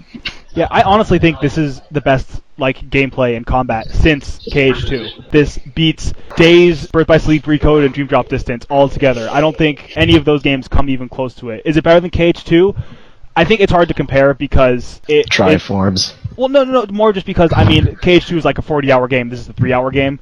So there wasn't that much room to grow. That cover made no sense to me. It made a little bit of sense, but it didn't make I was like, they're cutting all around, they're doing months-long time skips. I'm like, what's in the box? And then I'm like, oh. Back cover to me made sense. Well, mostly because I already knew what was happening at what time and all that stuff. Because I watched all the cutscenes. But it felt incomplete. Yes, I completely agree. That is, I'm pretty sure we can all agree that it was incomplete. I definitely, especially someone who doesn't go in as far as deep as you and Joe, I understood what was going on. Definitely, I understand, there's a traitor per se, and, shit's going down, everyone's looking for someone else. But it definitely felt like there's a lot more there than what they are telling me. Yeah. One of my 3 big gripes with the game is that they didn't show the Keyblade War in back cover. Yeah. I wanted to see bloodshed in glorious HD and cry at it. I want someone just get stabbed with the Keyblade and just pull Exactly, it out. I want to see that. 'Cause, they straight up show the Keyblade War in Key. You straight up fight in the Keyblade War in Key. And I was expecting that to happen in back cover as well, but the fucking movie ends before the war even starts. Before even the bell toll, before the traitor even like does something. Yeah. There's not like a resolution. Yeah. I remember when it ended, I was like, when the fucking Reconnect Kingdom Hearts thing came, I was like, wait, was that actually it? Like, is it over? My second complaint with the game, which isn't directly with the game, but I think that they gave away way too much in the trailers. There was barely anything that I was like surprised in 0.2 because I was like, yep, okay, that happened in the trailer. That I know that's gonna happen. I know what's gonna happen. Like it hit a point where I didn't even want to watch some of the trailers. Mm-hmm. Like, I was just like, I don't need to see any more of this game. Go away. Bigger games have received less trailers than this. Yeah. And you're showing everything. They showed literally almost every exciting moment in the trailer. Like, you know, Terra, Van, like Riku for a half a second, Mickey. Fuck it, they showed Mickey's shirt getting ripped off in the trailer as well. It's like, I mean, they fucking Sora. Like, I honestly, as excited as I was when they showed the trailer with Sora, when I was watching it, I realized, like, I would be so much more excited if they didn't show this in the trailer, and all of a sudden you just see Sora, Donald, and Goofy, like, showing up. I would have been so much more excited, and it would have been so much better. But even without that, I was still super fucking happy, and I loved it. But I mean, I just think, I really wish, and I really hope they don't do the same thing for KH3, because if it does get to that point, I might actually just stop watching the trailers, which will be really hard because you're still going to be seeing stuff everywhere, but I might just straight up stop watching KH3 trailers when it gets closer, because I really don't want the same thing to happen for KH3. Alright, now, my third and really final gripe with the game is they didn't get Hayden Panettiere to do Kairi. And that's literally, that's it. And I realize it's probably not Square's fault. It's probably because Hayden Panettiere couldn't be there. But it's been way too long since we've heard Hayden Panettiere do Kairi. They got her for one line in Dream Drop Distance to say, Riku, what do you wish, as Shion. But she wasn't there at 1.5 as Shion, and she wasn't here at 2.8 as Kairi. If she's not there for KH3, I'm just gonna fucking kill myself. Oh, that's a lot of pressure. Yes, my life is in your hands, Hayden Panettiere. I mean, don't get me wrong, Alison Stoner does a good job as Kairi, but she's not Hayden Panettiere. That's pretty much my only, like, gripe with the game. Other than that, I fucking loved it. I thought 2.8 was such a great game. It's very solid. So probably the part that got me the most, like, holy fucking shit, you can trace Lushu to Xehanort, like, through his, like, master to apprentice to apprentice to apprentice. Yeah. His Keyblade has kind of been a mystery, because young Xehanort has the fucking time Keyblade, whereas Master Xehanort has Lushu's Keyblade.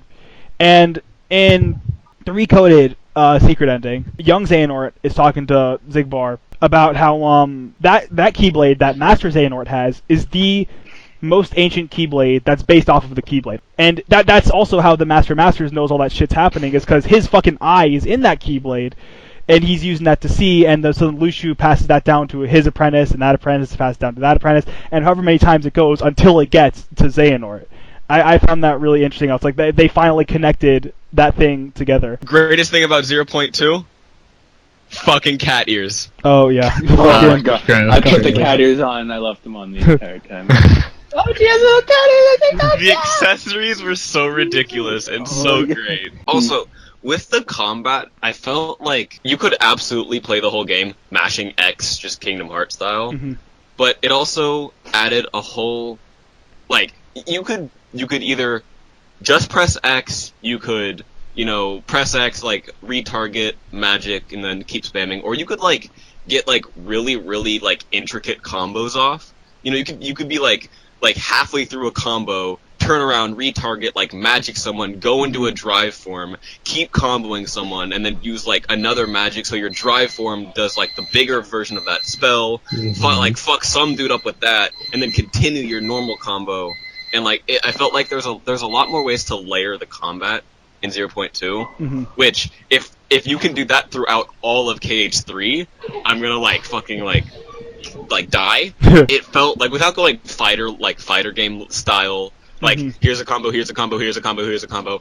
It just lets you meld all your things together really fluidly into combos that feel really nice and like they're doing stuff. And it's almost all the time. Like, I didn't ever feel like, oh, well, now there's a lull because, like, oh, I'm out of, you know, like, magic. You know, like, even when my bar was refilling, like, I felt like, oh, I'm still doing shit because I'm still building up drive form. Yep. Like, my combos are still cool. So, like, No matter what you were doing something cool. One thing I really liked about the shadows and the Neo shadows is how when they go in the ground and kind of go flat, they turn into actual shadows rather than just like flat versions of themselves. They actually turn into like straight up rather than just turning into like a flat fucking JPEG on the ground. What do you guys think at the end? Alright, listen here, you Beautiful.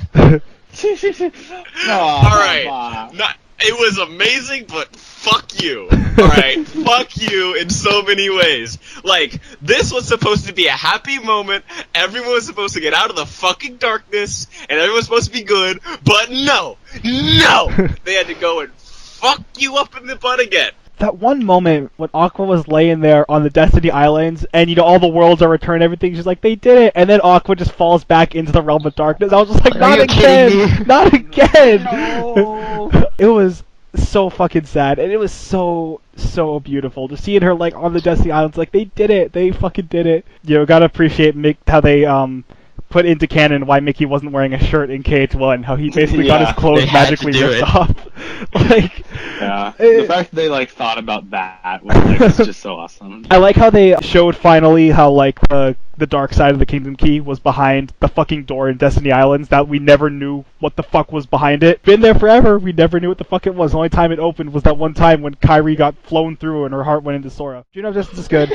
I love it a lot on the PS4. It's way better on the PS4 than it is on 3DS, like big time. I definitely think that compared to all the like all the different remasters that they've done, especially like looking at Birth by Sleep, which is the other one that went from handheld to console, I think they did a much better job on the Dream Drop Distance than they did on Birth by Sleep.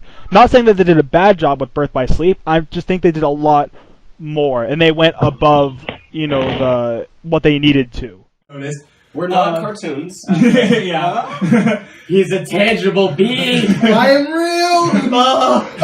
You're real. I'm real. He's real. We have jumped out of the 2D art. Yep. And we have become real people.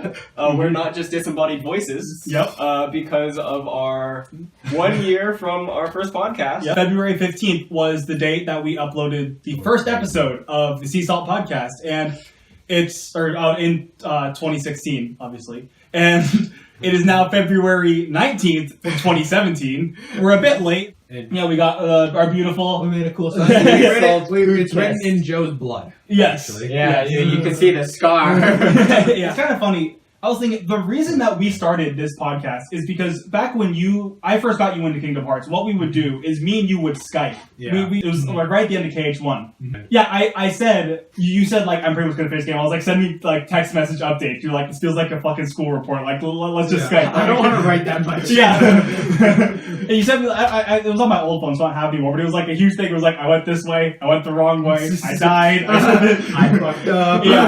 Yeah, pretty much. And so then you was like, let's just Skype, whatever. And that was the first time. Then after that, it kind of became a continuous thing. Yeah. But yeah, and then we did that throughout literally every single Kingdom Hearts game. Most of it, we Skyped. Obviously there was bits and pieces that we didn't. Yeah. And then you finished Dream Drop Distance, and it was one of those things where I was like, well, I need more Kingdom Hearts time. I still want to talk about Kingdom Hearts. And then I think one of the times when we were talking, we mentioned the idea of a podcast, kind of as a joke, but we're like, that'd be kind of cool, yeah.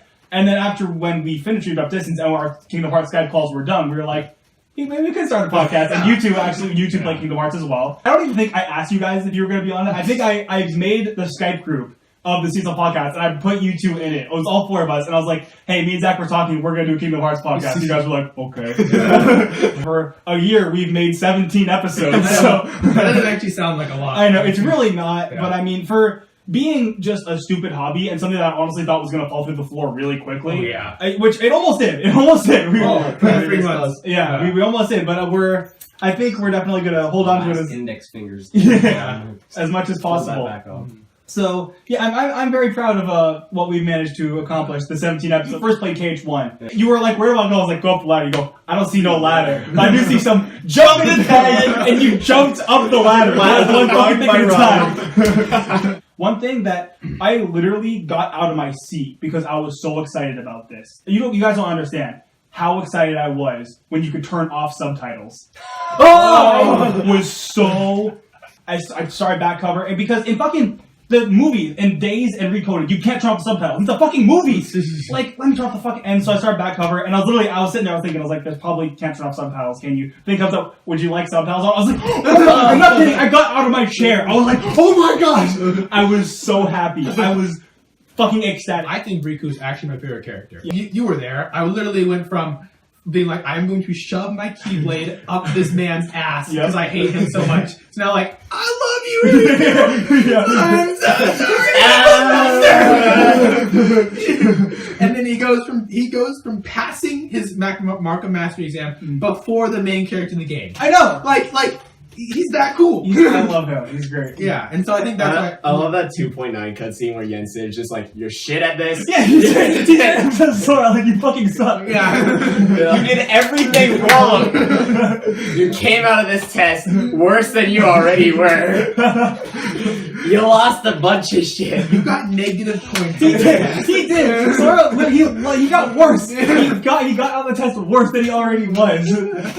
Fucking hell. He lost knowledge. Yeah. Literally, I went and I played that. This came out a while ago, but it came out after 2.8 came out in Japan, but before it came out in the US, so I avoided it and I just kind of forgot about it. One thing I thought was kind of interesting is that Nomura actually wrote a lot of Aqua's monologues on his own because he found, because, you know, a lot of just the dialogue in 0.2 was just Aqua talking to herself. Because he said that he actually ended up writing all like the stuff just completely by himself. All the lights are off. He goes into his own realm of darkness. Yeah, on Unchained Key Season 2, which is basically what's going to be happening after the events of Key and Unchained Key. He said, Volume 2. He said, we're calling it Season 2 right now, but in a way it'll be a total rebirth. We're using the opportunity to add huge new features, and many parts will be made new. The story approaches a massive turning point, too. Actually, we showed a hint towards the characters that hold key events on the official Twitter, which it has Ephemera, Scold, and Ventus, and then two more like blurred out faces that you can't see. And he said, but the 5 of them will hold the key, and you can be sure that a huge upheaval will take place. Which, so yeah, Ventus is going to be relevant in fucking Unchained Key, which I'm really confirmed time traveler. Yeah, no, he unlocked the secret of time travel, and Xehanort wouldn't. Anyone tell Xehanort. I honestly think he might be a dandelion. I honestly think that might be a thing because if he went into the Unchained and then woke up, because he lost all of his memory in Birth by Sleep. The only time we ever see him before he lost his memory is when Xehanort was fucking torturing him. And then right before he completely lost his memory and they pulled Vanitas out of him. Mm-hmm. And after that, he completely forgets his memory. So it would make sense if he was in, way back when, he was a dandelion, he went into the Unchained, woke up, at some point, met Xehanort. Xehanort decided, hey, I want to use you. Torture the shit out of him, pull Vanitas out of him, fucks him up so bad his heart was shattered and he lost his memory and he doesn't remember being a dandelion. This is a direct quote on the development of KH3, so strap in. He said, yeah, KH3 requires a different work process than other titles so far, so I can't strictly say. On one hand, there are worlds that are pretty much finished. On the other hand, there are worlds that we haven't even touched. Worlds we haven't announced yet tend to be further along in development, so we're at the stage where what we could show is what we can't show. Maybe hearing there's parts we still haven't touched is going to make people worry, but it's business as usual. We never start by working on all the worlds at the same time in order to avoid having to redo things once we started. It's necessary to let things take shape only after all the elements have received approval. And there are currently some worlds that are all still being audited. As I said a while ago, we also have to remake all the character models and such for current gen consoles, so there's still a lot of development work to do. But you don't have to worry about the quality, so please wait until the next opportunity I have to show you something. Preparations are underway. So basically, he's saying it's a while, don't get excited. November 2018. Pretty much, 2030. Yeah. But he's basically, like I said, one thing I really like that he said, you don't have to worry about the quality, which is basically, that's Square Enix's kind of like whole thing. Like, they take fucking forever, but their games are amazing, That's really what it comes down to, and that's what I'm expecting for KH3. They started on a completely different engine, then they switched over to Unreal. And they kind of tried to cover it up, saying like, oh, we still have some stuff saved, but it's pretty obvious that like they had to completely start from the ground up after they redid that in 2014. Because development started in, I think, 2013, like early 2013. Like, actual development started, not just, pre-production stuff. Actual development started in 2013. Then in 2014, they had to completely start from the ground up again. So unfortunately, this is not a Call of Duty. Yeah. We're not turning out a great KH game every year, or every 2 years, or every 5 years. Well, they were for a while. Well, yeah, but I mean, right now, with like console it's just, Yes. Yeah. See? Orgy. Oh! Almost. Hey, Hey, no, you guys have power. What does that mean? Yes. This is a house. no. Because we're running power on like our street and like. Yes, this is a house. Yes, we have power. Okay. Yes. Thank you. Welcome to our podcast. Thank you. We're recording a podcast. Come in, yeah, this is special guest star, Dante. Vincent and friends. Hi guys. Yeah. Put your shit down. What you bring? What is this? Just put it under the table. Put it under the table. Because the camera's right there. The camera's right there, Nate. That's the camera. The mic is right there. That's the camera? Say hi to the audience. That's a phone. I don't know what you guys have been smoking. That's a phone. That's not my dad. That's himself. Dante, just sit right here. Yeah, you can sit down here. You're in the middle, in the mosh pit. We're not gonna get picked. There's only gonna be Dante's audio. Yeah, like right there. Right, there we go. All right. So Okay. Dante, what do you think about Kingdom Hearts? Yes. I think it's got a lot. It's a nice kingdom with a lot of hearts. Yeah. How do they get around? What do they use to unlock everything? Feet. They kick down every door. Yeah. Every door. Is that not how you enter a door? I mean, think about it. If everybody kicked down doors, there'd be more jobs for people because people would have to repair the doors. Yep. More jobs for America. We're fixing the economy here. Are you listening? This man is single-handedly. Anyway, I guess finishing off the Nomura interview. This was an interview with our Lord and Savior Nomura that we were. You mean the devil? You call him the Lord and Savior. He's listening. I don't even have to play Kingdom Hearts to know that. So yes, this year is looking to be fully loaded. I didn't give much information on KS3 or the Final Fantasy VII Remake last year, but I hope I can show you our progress of any events, if any events align this year. I apologize that there's still some time before I can release them, but there are many other titles releasing this year, so I'd like for all of you to please wait for your surprise. I don't know if that means I'll like with that.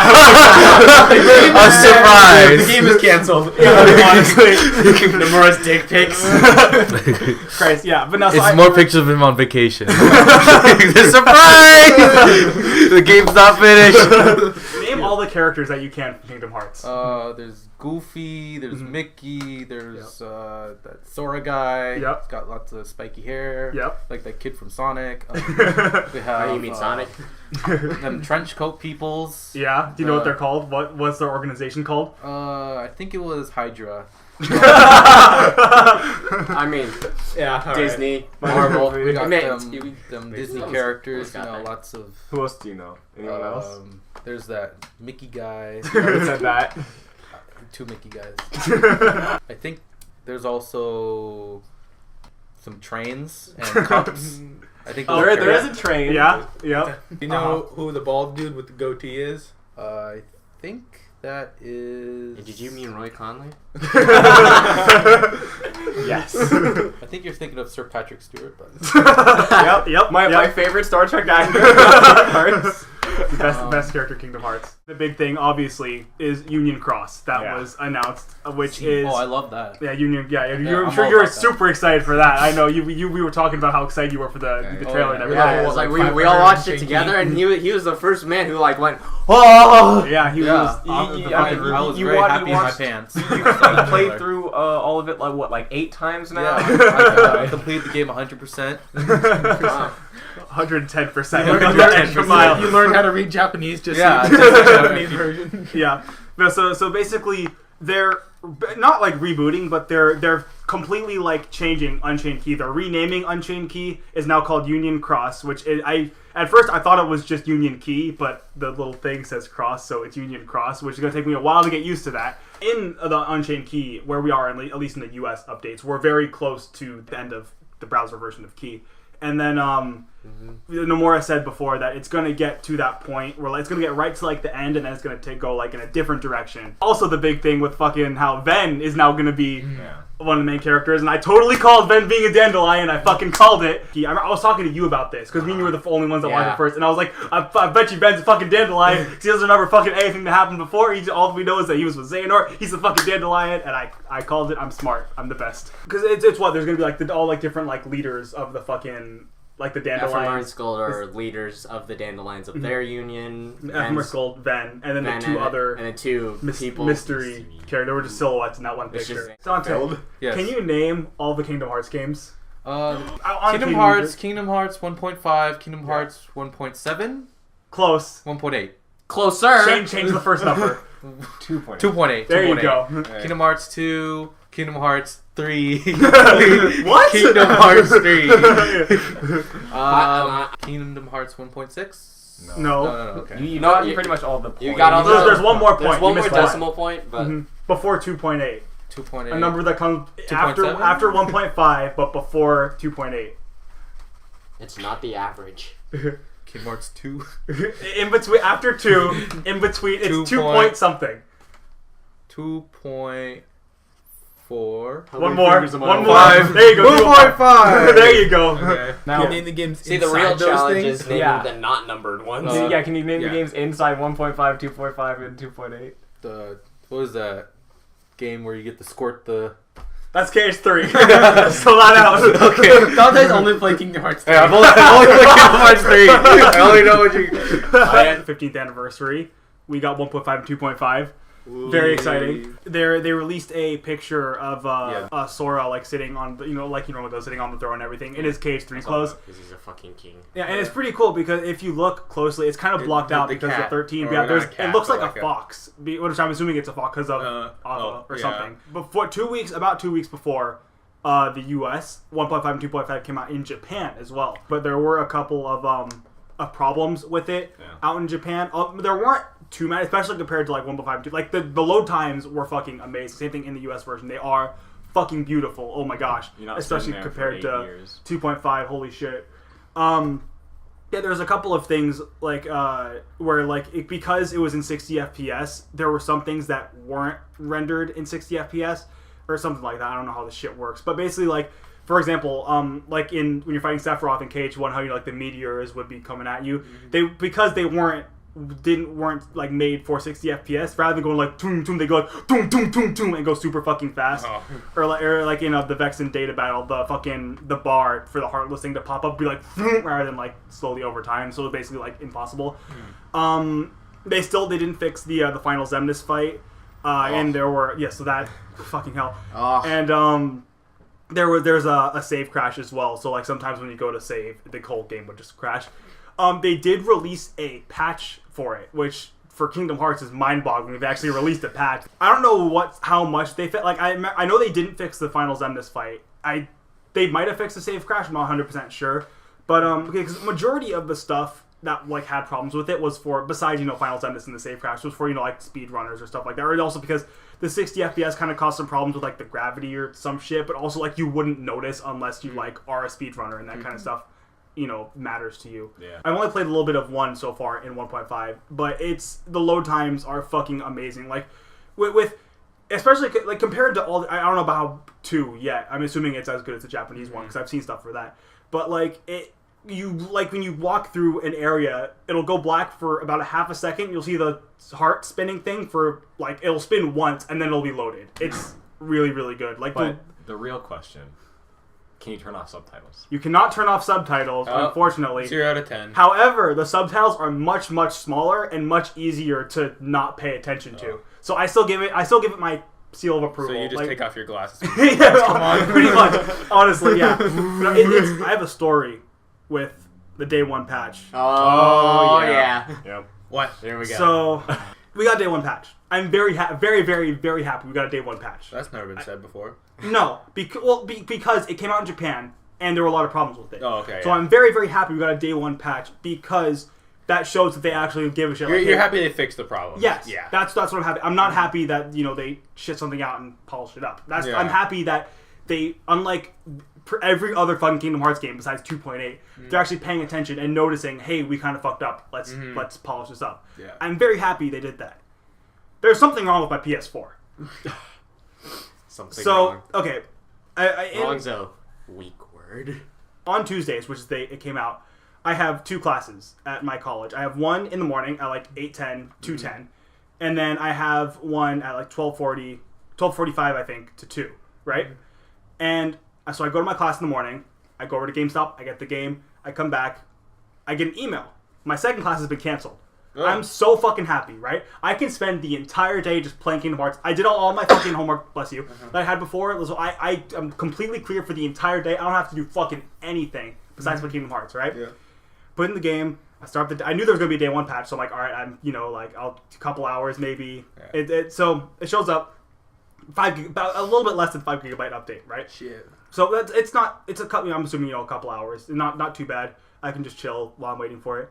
On the screen, so sometimes like when you start downloading a patch, it'll say 99 plus hours, and it'll go down really quickly. It shows 99 plus hours, and it goes down, goes down to about 20 hours, and it stays there. And I'm sitting there, I'm like, huh? You gonna keep going down? And so I sit there for do some other stuff. I'm waiting. 10 minutes goes by, it's still at 20 hours, loading very, very, very slowly. And there's not something wrong with my internet because I'm on my computer as well. And my computer is going decently fast, especially because I'm downloading something on PS4. It's going. My internet's always been slow, but I mean it's not that slow. Yeah. Just the other day, I downloaded a full game, which is more than 5 gigs, and it downloaded in a couple hours. Dang.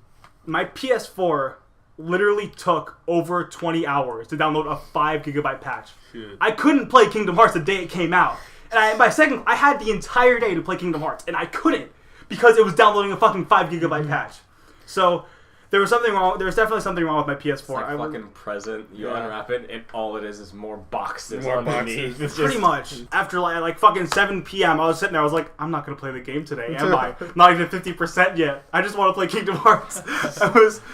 I was so mad. Break out the PS2. Honestly, fucking 5 gigabyte patch. Could you? Because what I did for the 2.8 patch, because I only had like 2 hours, I was just like, fuck it, and skip the patch. I was you can, but I wanted to play it as good as I can. You can. That was. It's him. Yeah, I want to play the Prime Kingdom Hearts. I'm not saying like, oh man, you could play Kingdom Hearts. That definitely crossed my mind many times. I was sitting there, I was like, but it got to a point where I was like, I waited so long. If I just play it now, it's like, what was the point of me wasting fucking that makes 7 sense. hours? That's the decision you got to make like right at the beginning. Yeah. Honestly, at this point, my PC plays in console quality, so I've kind of just been used to like 30, 40 FPS. Like my PC doesn't even do console quality.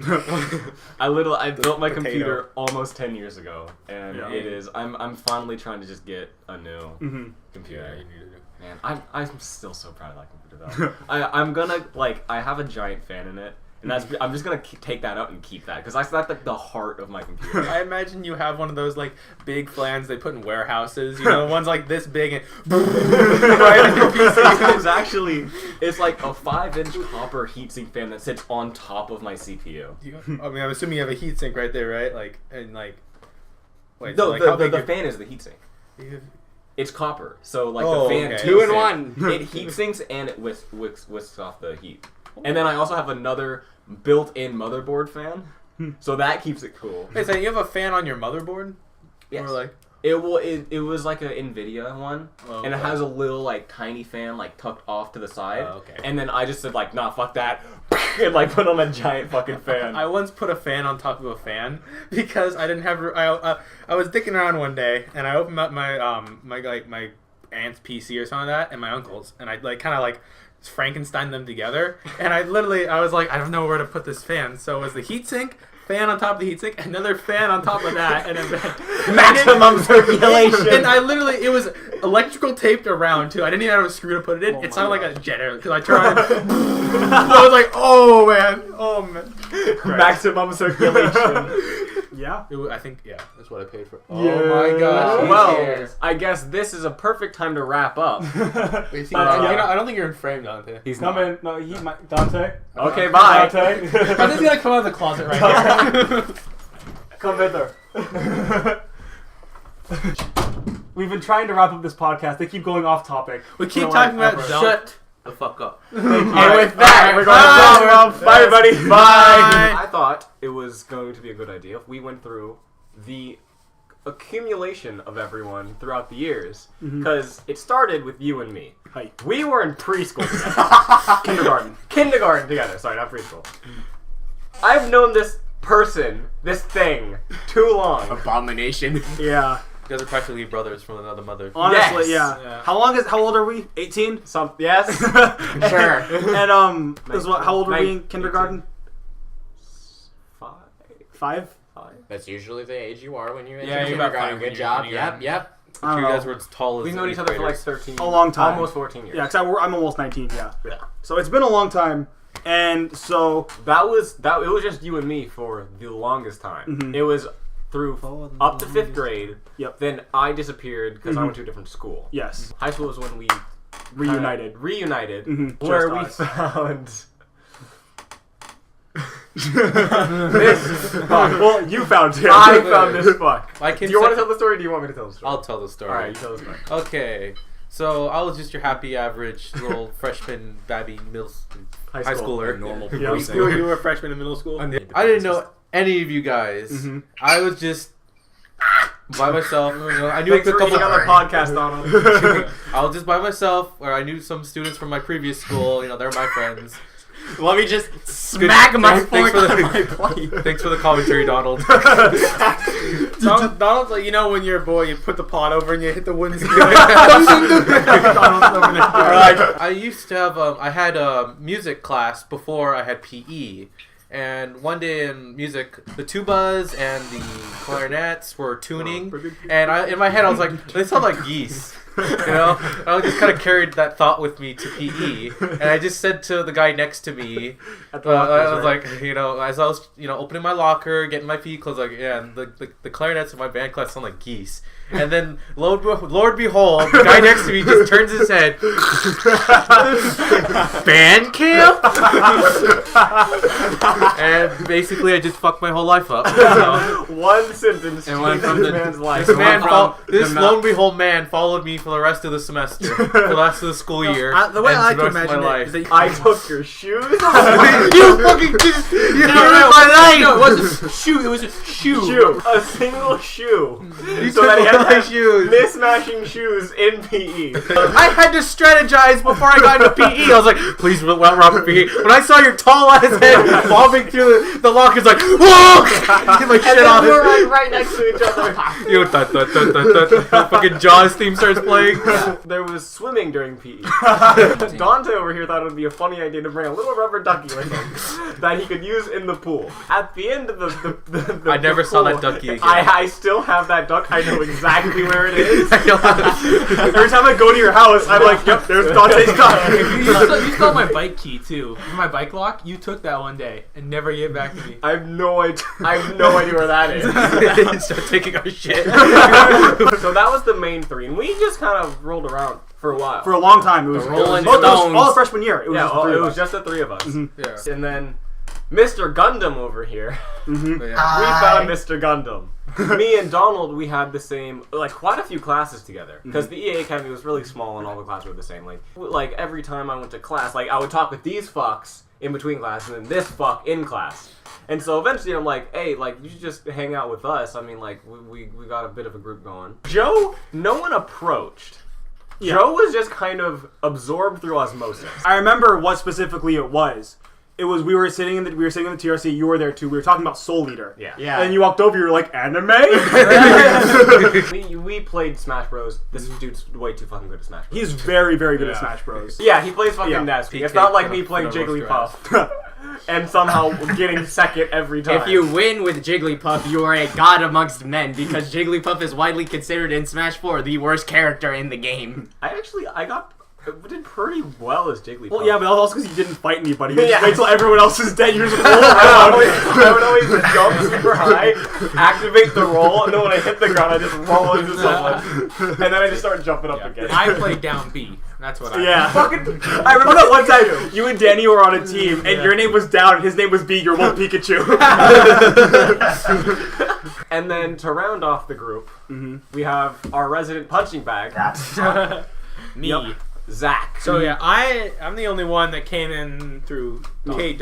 So where do we start with our story? So Our grandmas are homies. Yeah, our grandmas are they're homies. They work together at the chef shop. And then because of that, it's kind of weird because of that, my dad knew your mom because Mhm. our grandmas were homies. Yeah. And then so they saw each other at like a coffee shop one day, and they're like, hey, we should like get together for like a whole dinner thing together. Mhm. And then I thought he was 5. Well, Right? yeah, because you thought he was his younger brother. I thought he was brother. I thought your brother had a younger brother. My brother was 6 then. Yeah, so I thought So you thought he was 6. younger than 6. So I showed up to his house, and his grandma's like, "Oh man, you're gonna love Kane." So I'm like, "Oh boy, I gotta keep this little kid entertained, watch him play Mario." I open the door to his room, and there's this giant dude, full beard, Long hair. I had long hair then. Oh yeah.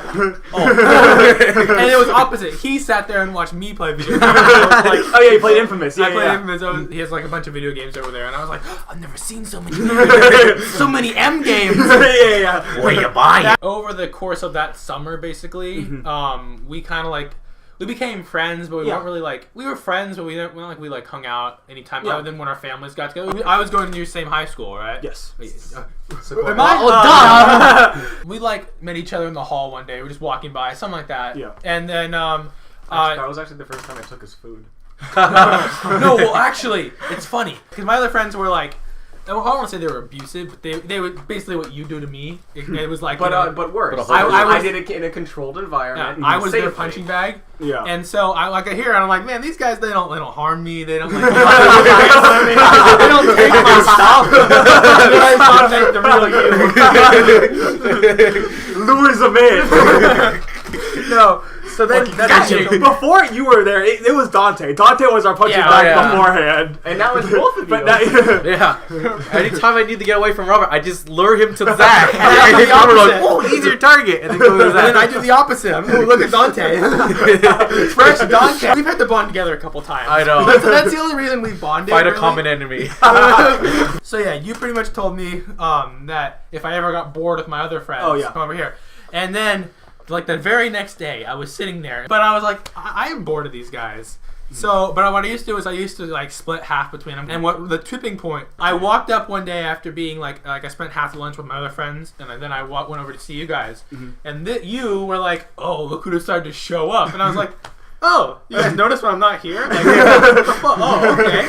And so that was like, okay, well, I actually somewhat matter. Senpai noticed me. You had been with us for a few times. That was like, that at that point we were like, oh yeah, this guy's kind of cool, like he's part of the group, and so you weren't there for like 3 weeks, and we're like. Where's my punching bag? We were deprived I of our kind of Zach. missed him, and so we Where's punching bag B? Yeah, it's like as soon as Punching he bag came A back, is like, here, but where's B? Oh, he's back. For your ass wiping machine. Oh, we got the ass wiping machine, man. You know, I came up with another concept. Like this was like this year, another ass wiping machine. Because yours was a conveyor belt with toilet paper around it, right? Yeah, with the scraper, so it scraped the shit off. You had another toilet behind it. See, I thought for the best ass wiping machine, you need like you know, like the Dr. Seuss fingers, right? Toilet paper on the end, and you put your kind of your ass, and the fingers, and they wipe your ass for you. Fair point. Because that way it would get like new toilet paper at the top. Here's your ass right here. Wipes the ass, lets it go, and then and there's like 4 fingers, and it just you can attach like the bike pedals to it to make it. If you want to go green, Rip your ass apart. Hyper wiping. So I suppose the biggest thing that happened was Union Cross came out. That was the biggest thing that happened. You had 1 medal, and it was like a 1-star pence. And I was like, why? That's all you need. It was one of the Gauntlet daily thing quests, and it's like use 4-star or less medals, and then I got a 1-star pens. I was like, that's less than 4 stars. I really like how in the multiplayer, I played it with random people, and it's really fun. I will say it's a lot of fun. I'm impressed with the way they transition the your turn versus other people's turn, because when it's your turn, obviously you're not moving, but then other people are, so they have their stuff sped up more, so it catches up, and they do a really nice job of having it look very seamless, and it's not like you're not missing anything. And the same thing when you die, you have it's a number pops up, and then there's a countdown, and somebody else can tap it, and that makes them lose one of their attacks. So rather than using one of their medals, they will bring you back to life and everything. And then if it goes down 3 times or something, then it's use 100 jewel to continue. It's it'd be nice if it wasn't pay to still be alive, which is annoying. But it's also not what I would expect from Unchained Key, to where it's like, all right, you get touched, you have to pay 100 jewel to continue. You know, it's Give us your money. Is it multiplayer PvE or multiplayer PvP? PvE so PvE. far. Mm-hmm. PvP is probably when the Keyblade War starts. Yeah, because I'm almost finished with Rechanted Memories. I'm about to go into Twilight Town on Enriku's story. Nice. And because they just had the thing, wasn't it? I mean, no surprise, Kingdom Hearts isn't coming out this year. Well, so yeah, that obviously. show in there. Then they released their financial. Oh things. yeah, it was like fiscal year 2018 and beyond, which is like April. I think that's like October to like April. I think. Yeah, so it's offset by a few months. Yeah, but yeah, it's, the fiscal year. It's like the whole fiscal year is April to April. I think. Yeah, but and so it's 2018 and beyond. So it's beyond. Let's be real. I mean, I think no surprise. Well, yeah, no obviously. surprise. Kingdom Hearts isn't coming this year. Also, no surprise it's not coming early, like Q1 or 2, 2018. Yeah. I think this game may not even come till 2019. I'm holding out for 18. I think that at E3 they're gonna show us what they show us will give us an indication about like how far they are in development. I honestly think that they might give a release window at E3, and if they do, then it's like then we know okay, it's actually might be coming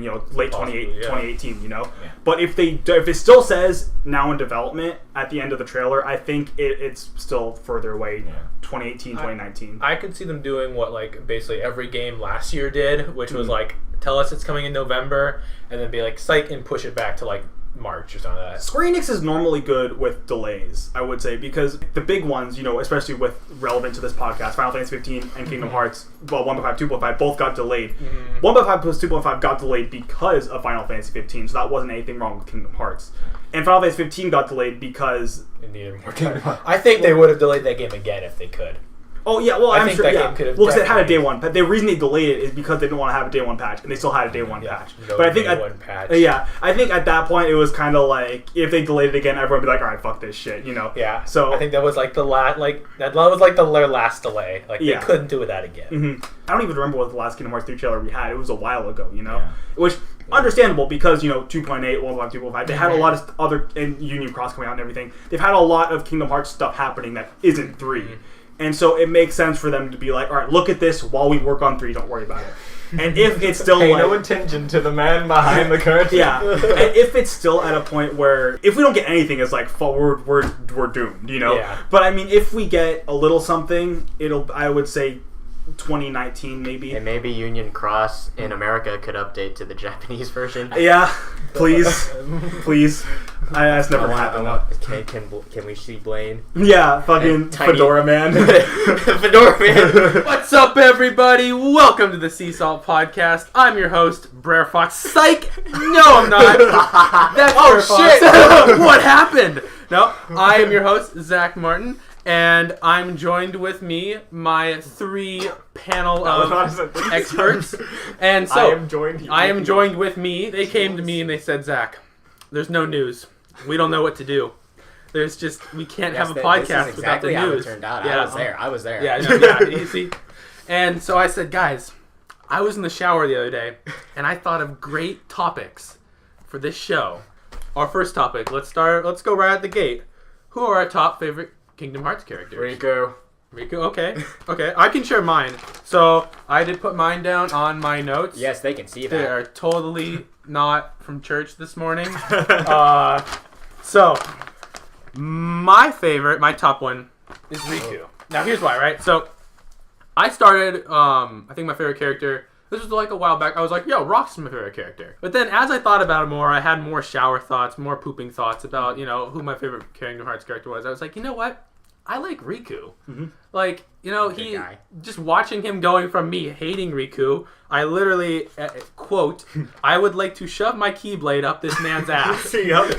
I do remember that. Yeah. Oh god, he's hot. Can confirm. Yeah. So, but then going to, this guy's cool, to now, present day Kingdom Hearts, being like, this guy's awesome. Like, he's actually better than Sora. Yeah. Like, literally stronger than Sora. Yeah, he became a Keyblade Master before him. Exactly. Number 1 for me, I mean, I want to go with Terra, honestly. Okay. Because Terra, to me, is this character who is like he's so naive in his strength and his ability, and he's like, I'm gonna go do everything, and there's like just buildings toppling around. But like he fucks up every time along the way, and like you can see he tries, but like he doesn't quite get there. Yeah. And that is just like best. it's really cool. Also, he's just like a big, beefy, heavy hitting character, which I just fucking love. Yeah, I know. I love like tank characters too. It's not Tank, Bruiser. Okay, I'm sorry. Excuse the fuck out of me. I remember it was Fanime or whatever, and there was an Axel there, and I'm like, oh, that's cool. They made Axel's Keyblade. Yeah, because that was before you chocolate. finished Dream Drop Distance, and you just saw somebody dressed. It was Lee with the Keyblade, and you were like, "Oh, that's cool." Someone designed his Keyblade. Yeah, I was like, "Yep, that's all it is." Yeah, And you exactly. finished Dream Drop Distance, you're like, "Oh, right." Okay. Same thing with when I wasn't really trying to hide this from you, but when there was the Zemnis who had like his fucking cow suit on that he had in the cage I'm like, too. what the fuck is this? Yeah, and then I remember I was sitting next to you when you finished Cage 2 and you got there, you just went, oh. Like, I immediately knew what you were thinking. Like The first time I saw it. Oh, yeah. Alright, cool. That was That's fun to what it fight is. him. Yeah. Third, like, probably just Sora. You know, he's obviously the main character. And you go on his whole journey. You see the progression. Like, these characters I like because you really see, like, not just, like, their thought process, but the continuation of their thought process, you know? Yeah, it is cool to see also his, like, I mean, I feel like he doesn't have as much of a progression throughout the games as other characters do, but it is cool to see, I agree. But, like, the reason I think it's there. The only thing is that you don't see it a lot because I think it's written to have Sora mask it with like a you know, like a Everything. boastful kind of like I'm okay kind of. There's this one scene in Pirates of the Caribbean world. He has this line where he's like, "It's been so long since we've seen home. Like when I wonder when we're gonna see home again." And Donald and Goofy are like, "Oh, it's like to Sora," and he's like, "Oh, just kidding. Like, oh no, I'm okay." But you can tell everything is fine. Yeah, you can tell that he's like he really does start to break. But he like said he tries so hard to put on like the happy persona, and I really like that. I know you guys all know this, but number one is Roxas, obviously. Okay. You can see Roxas' literally entire life, beginning to end, Days to Cage 2, that's his entire life. And being told that he doesn't have emotions, but, like, I have emotions, like, I am scared of the idea of losing my friends, but they're telling me that's not possible, you know? All he wants is to be his own person. Everyone's, at the end, he's just so pissed off, because all everyone's doing is like, oh, Sora, Sora, Sora, and he's like, I am me, nobody else. Just fighting his ass off to, you know, I guess, to exist. In Cage 2,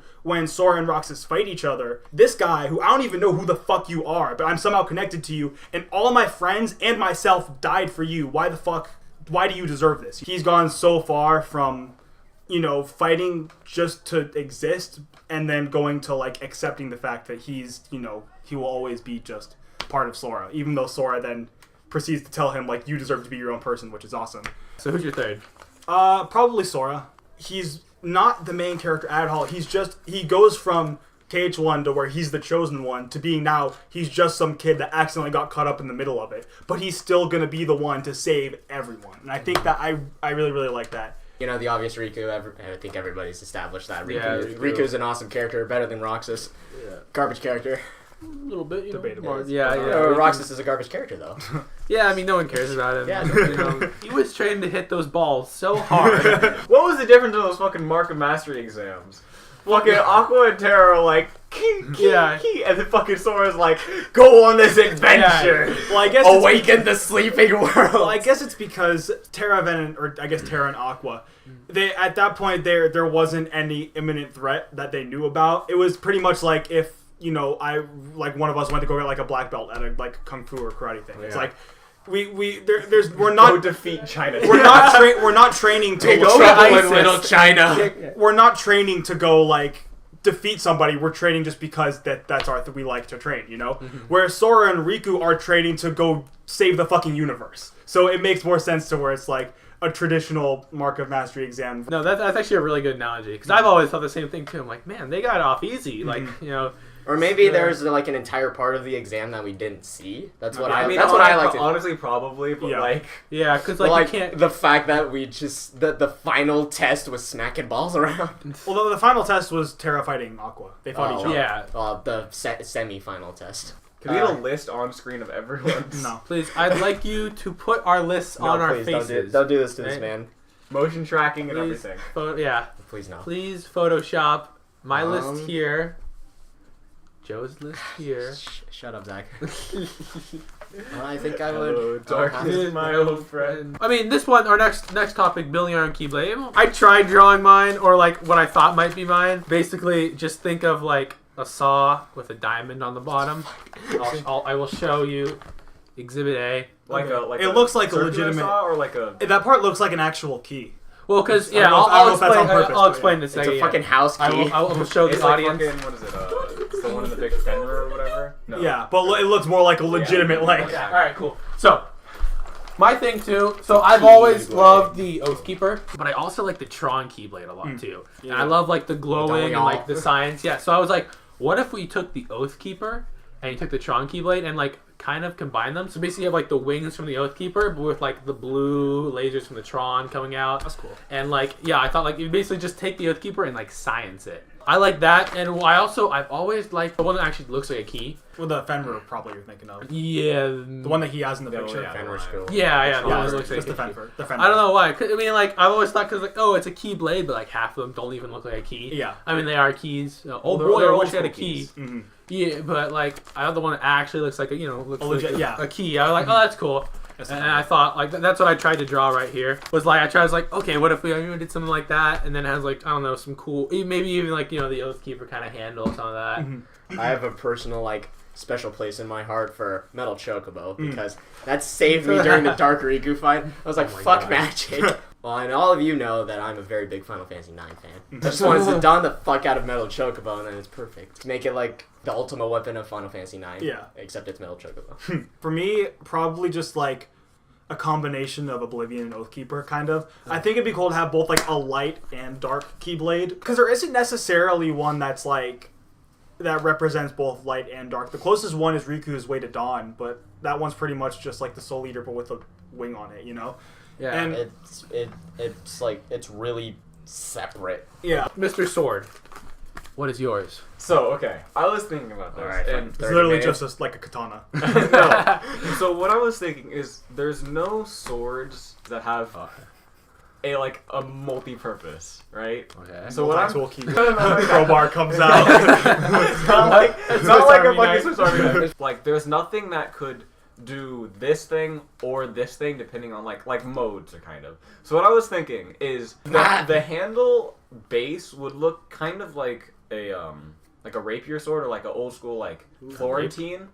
Where it's rapier. Oh. The whole handguard cover thing, right? Mm-hmm. And then the key is actually like it's a small like filigreed kind of finesse kind of looking, like something like Ven would use, light, airy kind of. Okay. But then mobile.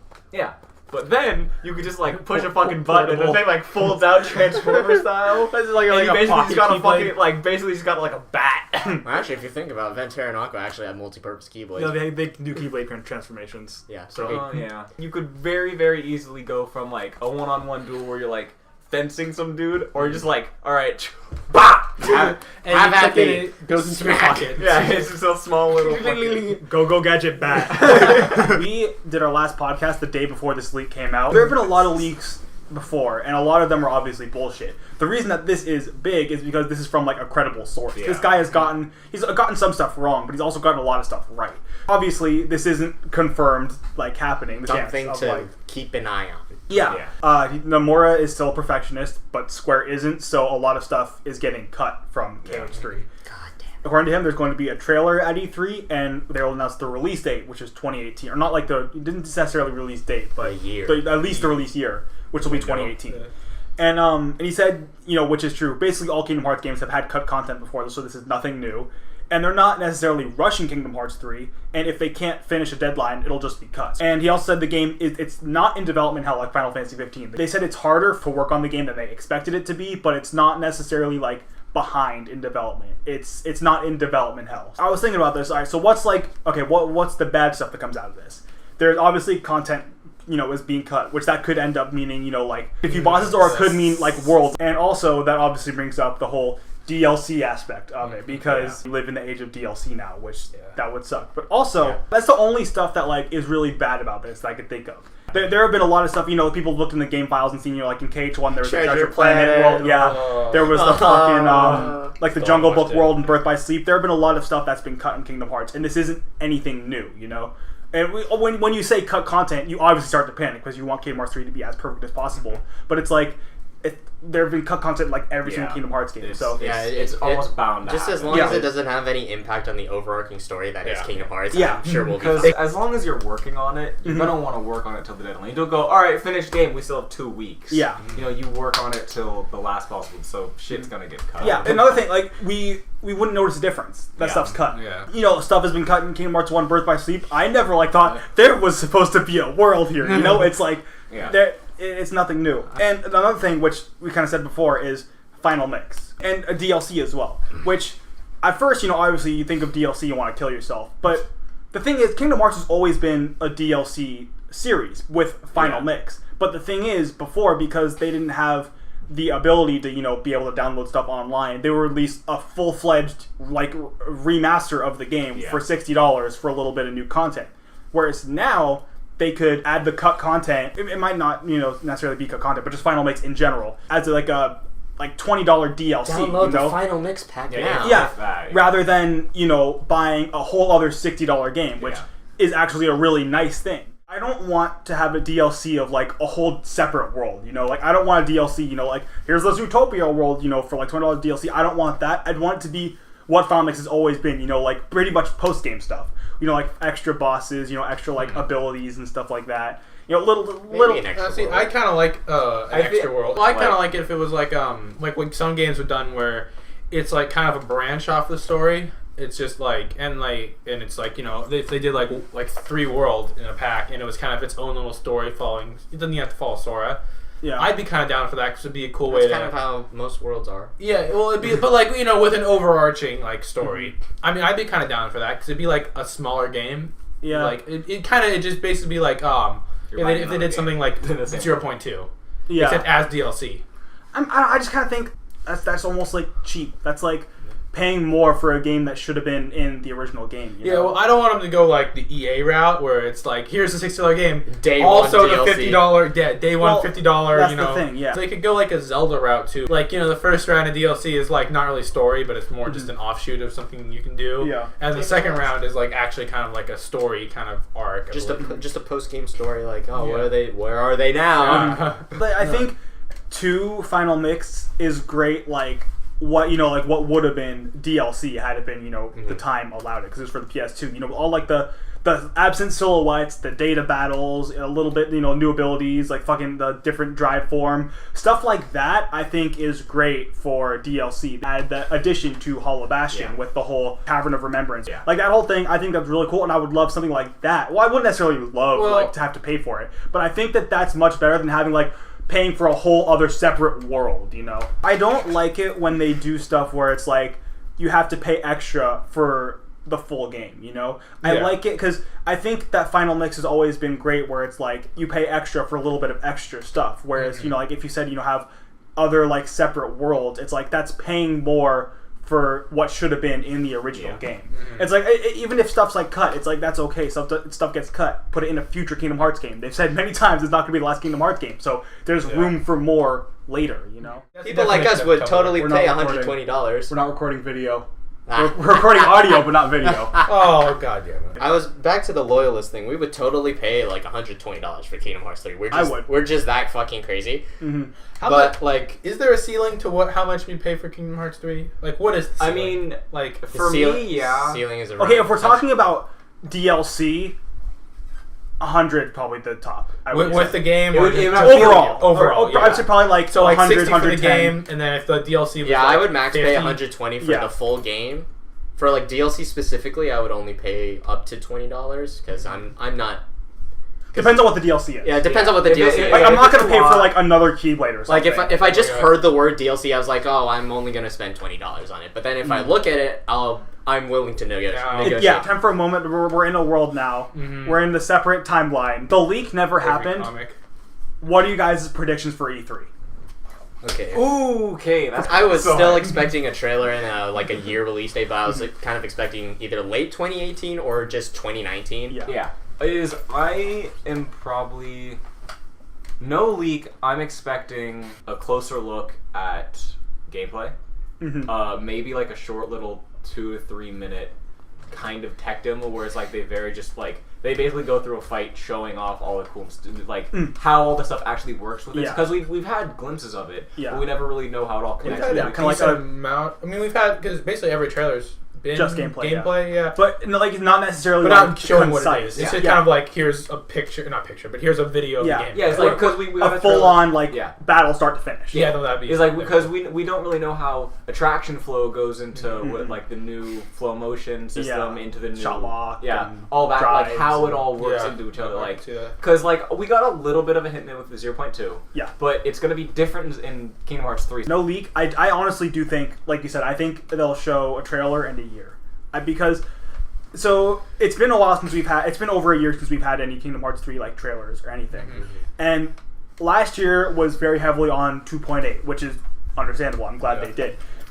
But now it's like, there's 2.8, 1.5, 2.5, and they've said before that there's no other game coming out. I think they're at a point now where they're going to start doubling down on KH3 because there's not much else they can do besides Union Cross. I think it's time, honestly. We've had a lot of many years with just now in development. I think we're ready for the release year at least. I don't think we're getting a window. I don't think we're getting a quarter. I think we're getting a year. I think we're going to get at least 2018 or 2019. I really do. Because I would say if they do 2019, it better be like the first half. And in worst case scenario, I just want to a conference of like what's been going on. Just like the representative comes up and is like, all right, so you want to know about Kingdom Hearts 3, of course. So like here's the rundown, and it gives you like 2-3 minutes. Of, actually, Square Enix has said that, because you know how when they were making Final Fantasy 15, they had those whole like fucking hour-long like video conferences where they'd sit and like show like, all right, here's we're doing this, and they said that they wanted to do it for Kingdom Hearts 3, but it's really hard to do because they're working with Disney as well. So it's really so like it basically like, it's impossible. So it's like I'm not necessarily expecting like them to say like this is what's been happening, because it's with both Square Enix and Disney is actually helping with the development of this game. It's really cool, but it also at the same time is like it makes it harder for them to advertise stuff. I think for E3 as far, I mean obviously trailer. I mean, I don't really know. I'd like to see a little more story things. I mean, not like, here's when Sora dies, but like, like... I'd honestly be okay if we like never got any like story stuff for Kingdom Hearts 3. Kingdom Hearts has always been really bad with spoiling stuff, and 2.8 is a great example where they spoiled the whole fucking game. I've been waiting for so long. I don't want to know the whole game. I said this a bit before, but E3 is going to tell us where Kingdom Hearts is in development, whether they tell us or not. I think because I wrote down. So this is what I think. Where if there's no trailer, it's going to be at least 2019 or 2020. If they don't have anything Kingdom Hearts 3, the earliest is going to be 2019, I would say. If there's a trailer and no release date now in development, I would say, once again, at least late 2018 to 2019. And obviously, if there's a release date, well, no.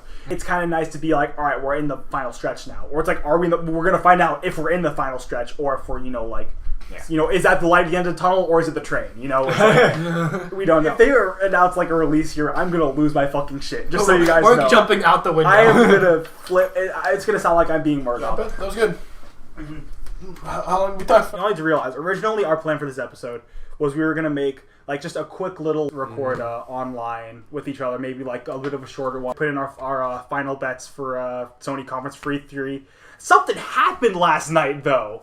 But nothing big. Nothing big though. Before we talk about the awesome stuff about the trailer, I want to talk. There's a couple stuff I'm kind of bummed about, and it's like I'd be lying if I said I wasn't a little disappointed we didn't get a release here, because it's like it's such E3. This is, for one thing, it's not only E3, it's also the first orchestral concert, and it's like this is such a big thing that it's like the trailer was awesome, but it's like everyone really wanted that release here, and it's kind of it's a bit disappointing. They said that we're getting another trailer in the next world. Oh yeah, I'm actually really excited about that, because this I think might be showing like, okay, we're actually going to start like promoting. Yeah, they're promotion. Yeah. We're really going to start promotion. They're ramping up for this game.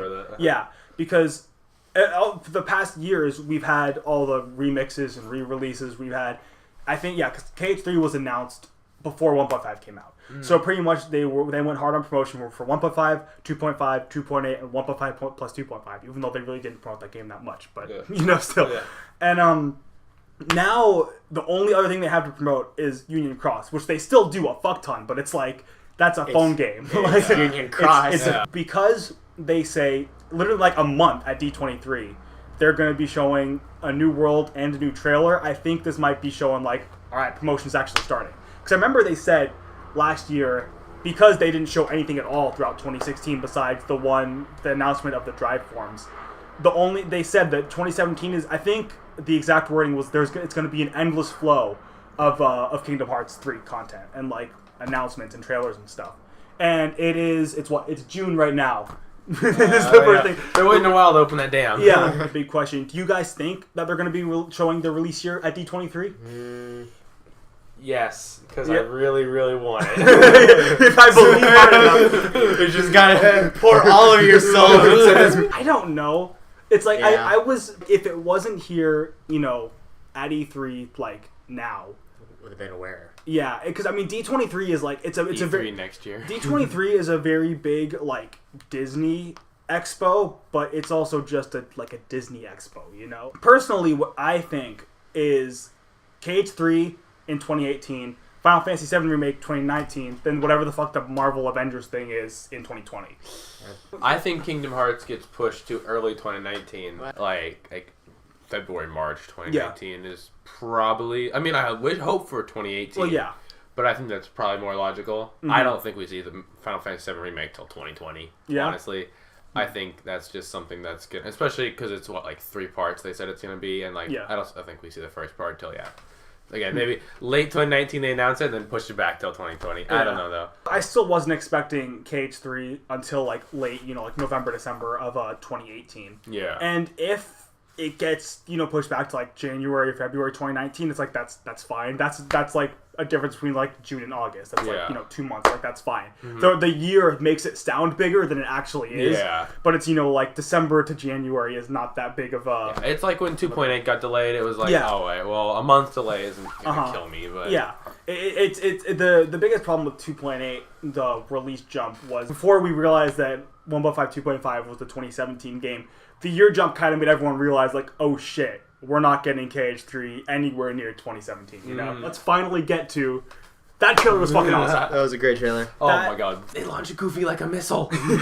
But in the very beginning, I forget what specifically it says, but it has you imagine a world dive in or something like that. I think that's. They're bringing back the dive mechanic. No, I'm not talking about that. I'm saying I think that the words in the beginning, I think that's going to be KH3's version of I've been having these weird thoughts lately, is any of this for real or not? Yeah. Someone put him when he was running up the mountain in the 2015 trailer and this trailer, and they've improved a lot. Yeah. It's even though we're still looking at the same fucking scene, they've improved that same fucking scene a lot. I think it was the 2015 trailer where they had the one where all 3 of them got behind Goofy's shield, he rammed them in the ass with the shield and everything.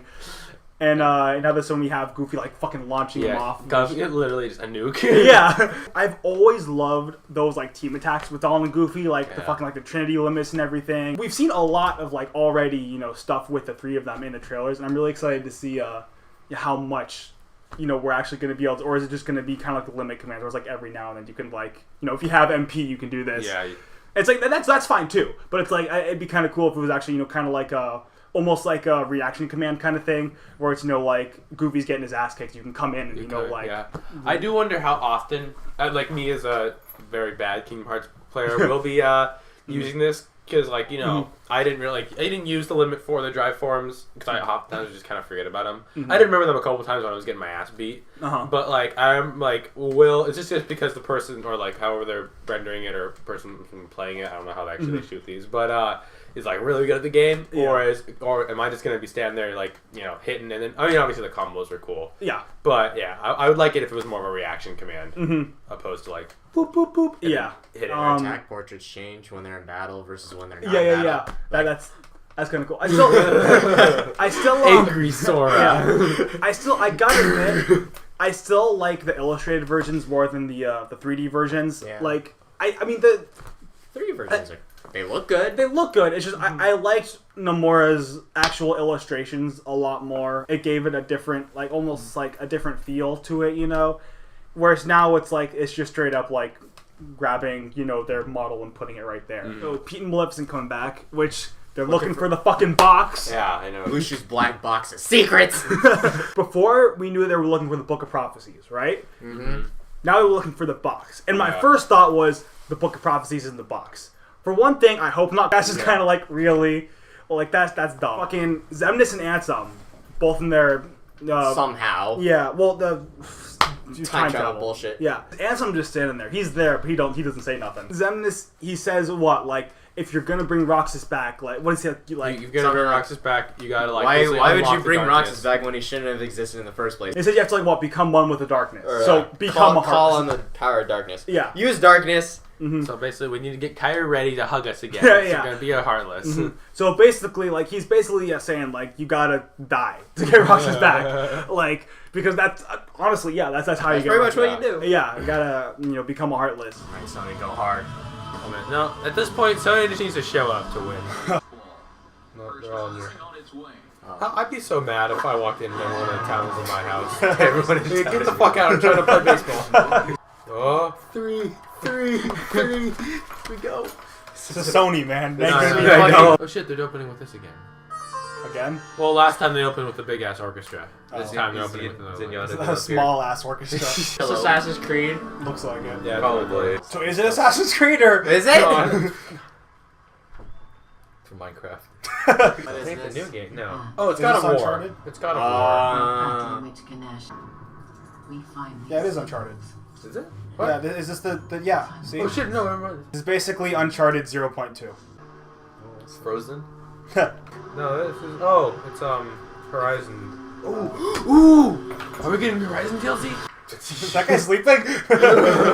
I sleep. I'm just writing notes. What the fuck? Days Gone. What? Days Gone. That's the game it's showing. Never heard of that.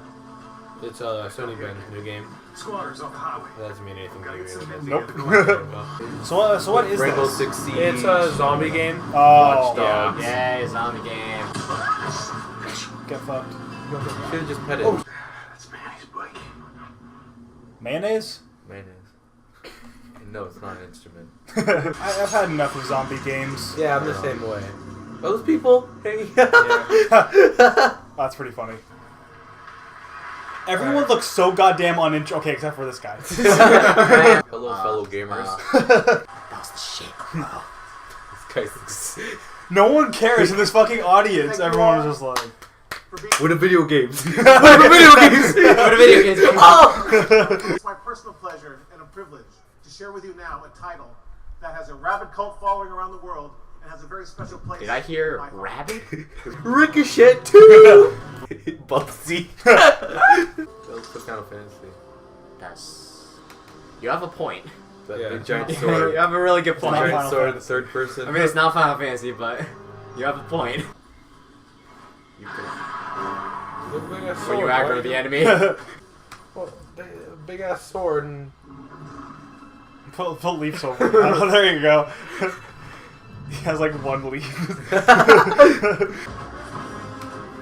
Surprise, motherfucker. I'm not a bush. Probably not. That guy's literally sleeping. No one.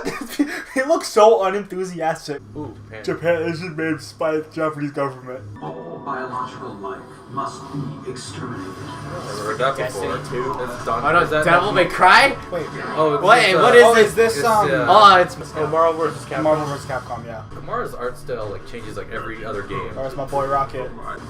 Palpatine. I was about to say that. Yeah. It's like just the Avengers. No, there's Chun-Li. Well, no, I That's mean not on the real. Marvel side, dude. Oh, yeah. Gamora. Oh, they got Gamora.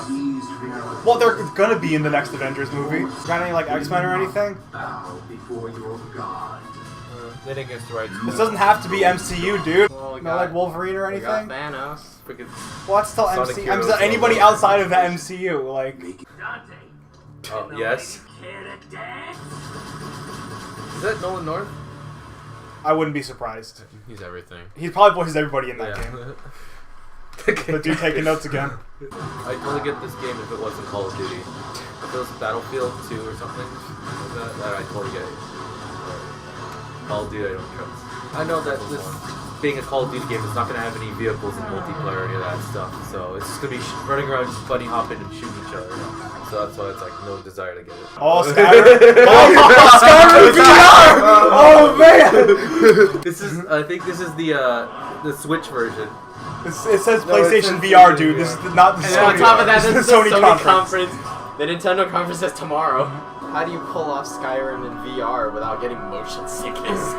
You don't probably. Yeah, fair point. Don't play the game. Buy my game. Buy my game again.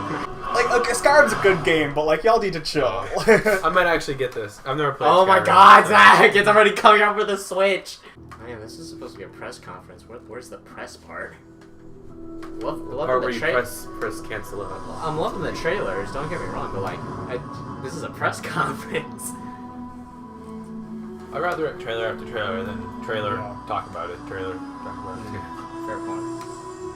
I mean, if it was something I cared about, I'd like to hear them talking about it, but I don't care about any of this, so... Get in the robot! What is this? It's actually... Is that Gillette shaver? Star Child. What is that? It's the first thing I've been like, Oh, it's a PlayStation VR game. God damn it! Never mind. It's Wolfenstein, I think. Oh. Good VR. Well, I mean, it says PlayStation VR at the bottom, so I'd assume so. Oh. Maybe not. Well, it could be Evil Within.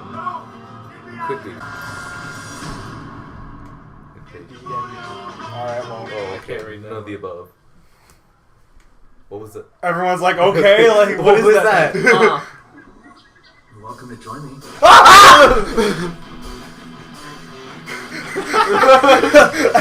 God damn it! God damn it! Motherfucker! Fishing! He's gonna fucking murder them! Fishing bitch! Big bass, big bass. Worst part of Final Fantasy 15. Fishing VR.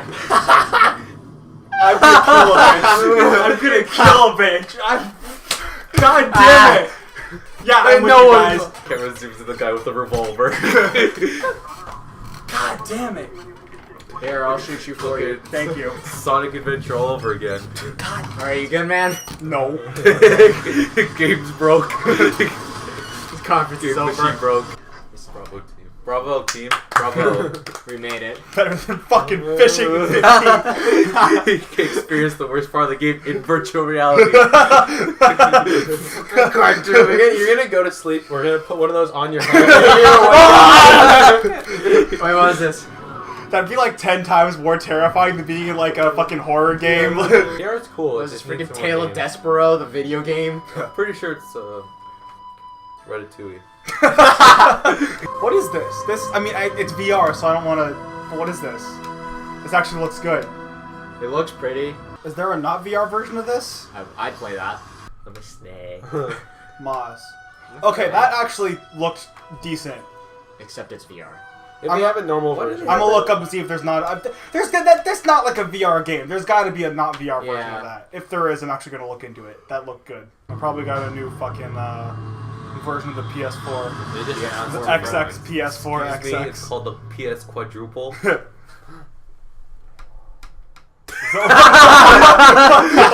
At what point are you gonna see people falling out?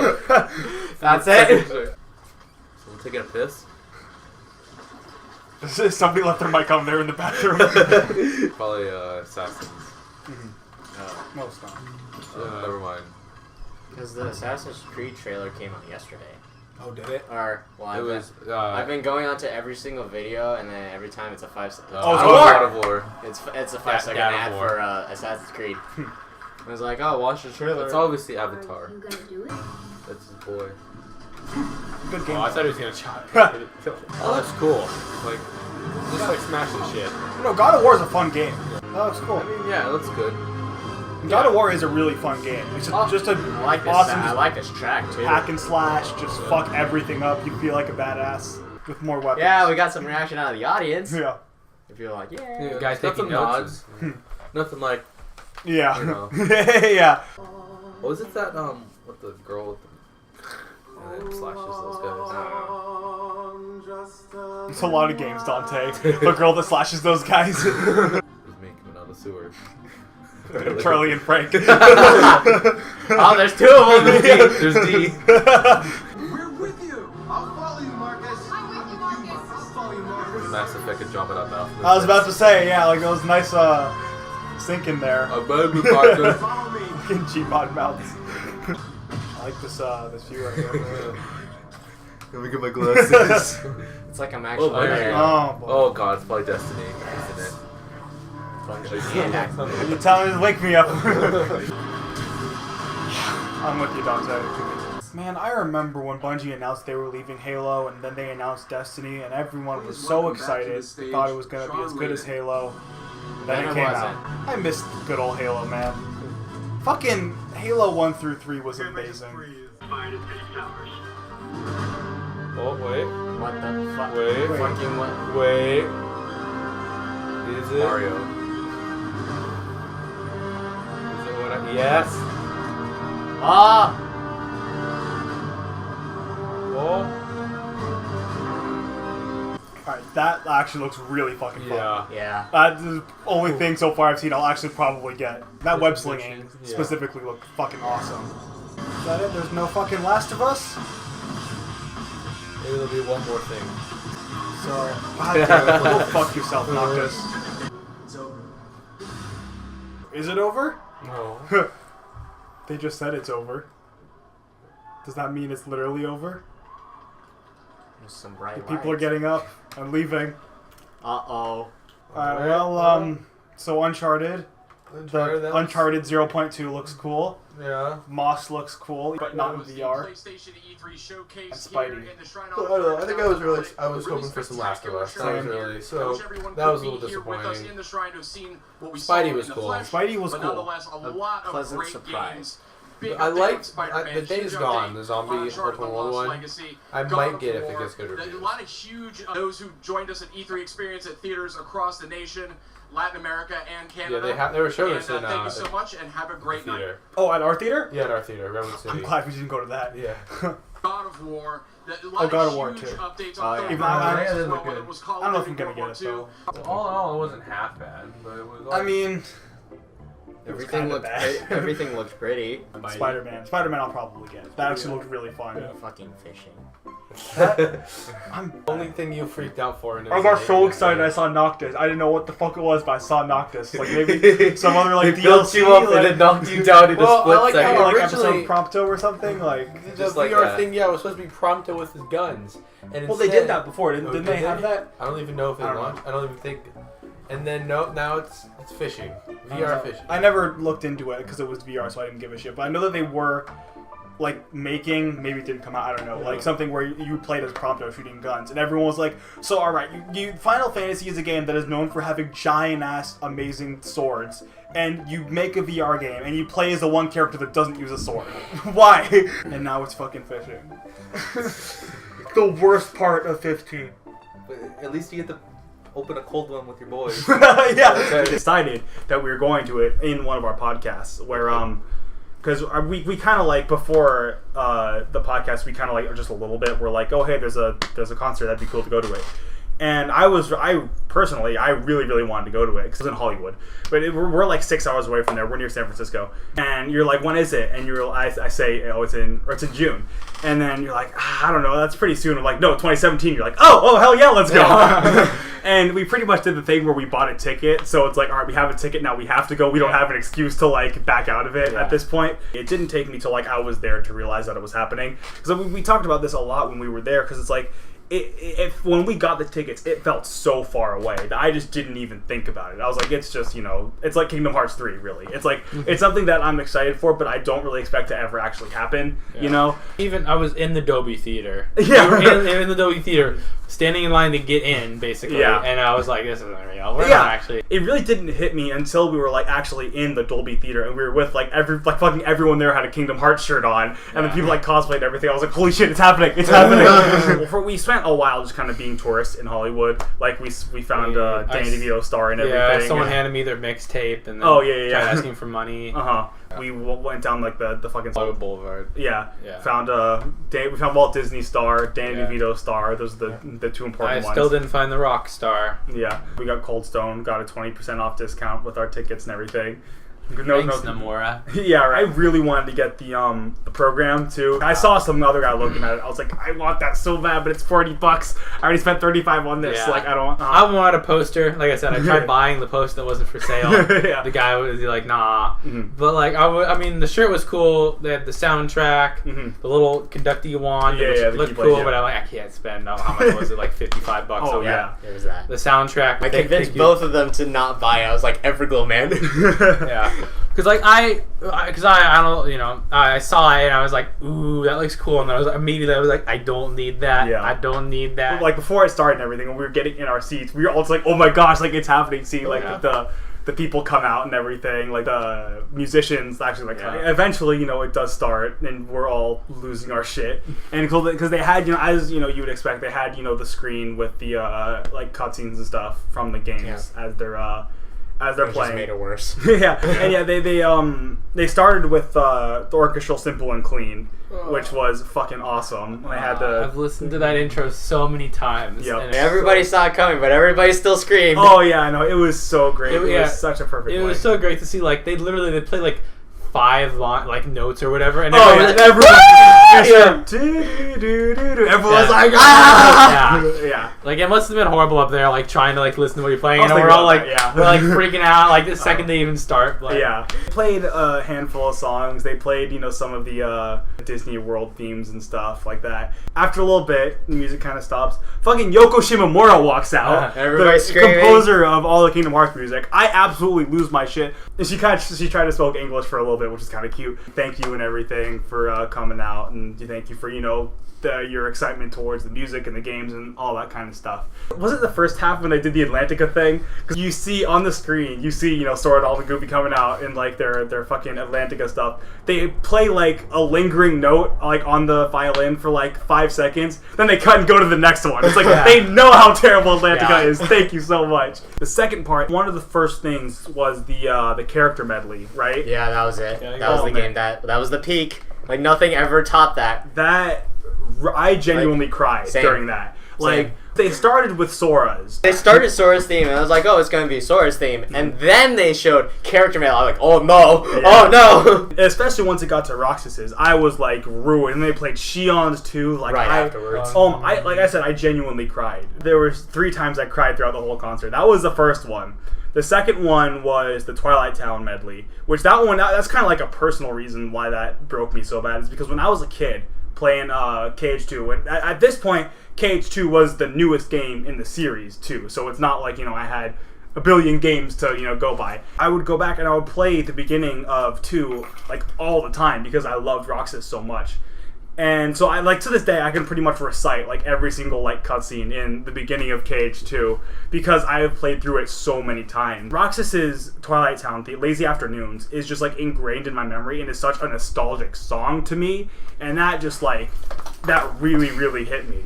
And then, you know, they were having the scenes from, you know, the beginning of KH2, and that just in itself just like got to me so bad. And then they played Vector of the Heavens right after, and that didn't help at all. That's fucking Shion's battle theme, and that was just like, that was the game. Yeah, like I was already crying. That didn't help. Big one I really wanted them to was The Other Promise, and that one I was happy with that one because they built up to that one too. Because there was a couple times where they would have like a scene from the game, but rather than having the actual music, it would just be completely silent. And they had Roxas's death scene. You know, it looks like my summer vacation's over, and they played that, but with just no music at all. And then immediately after they played The Other Promise, which that was also everybody died. That was really powerful too. Like, holy shit.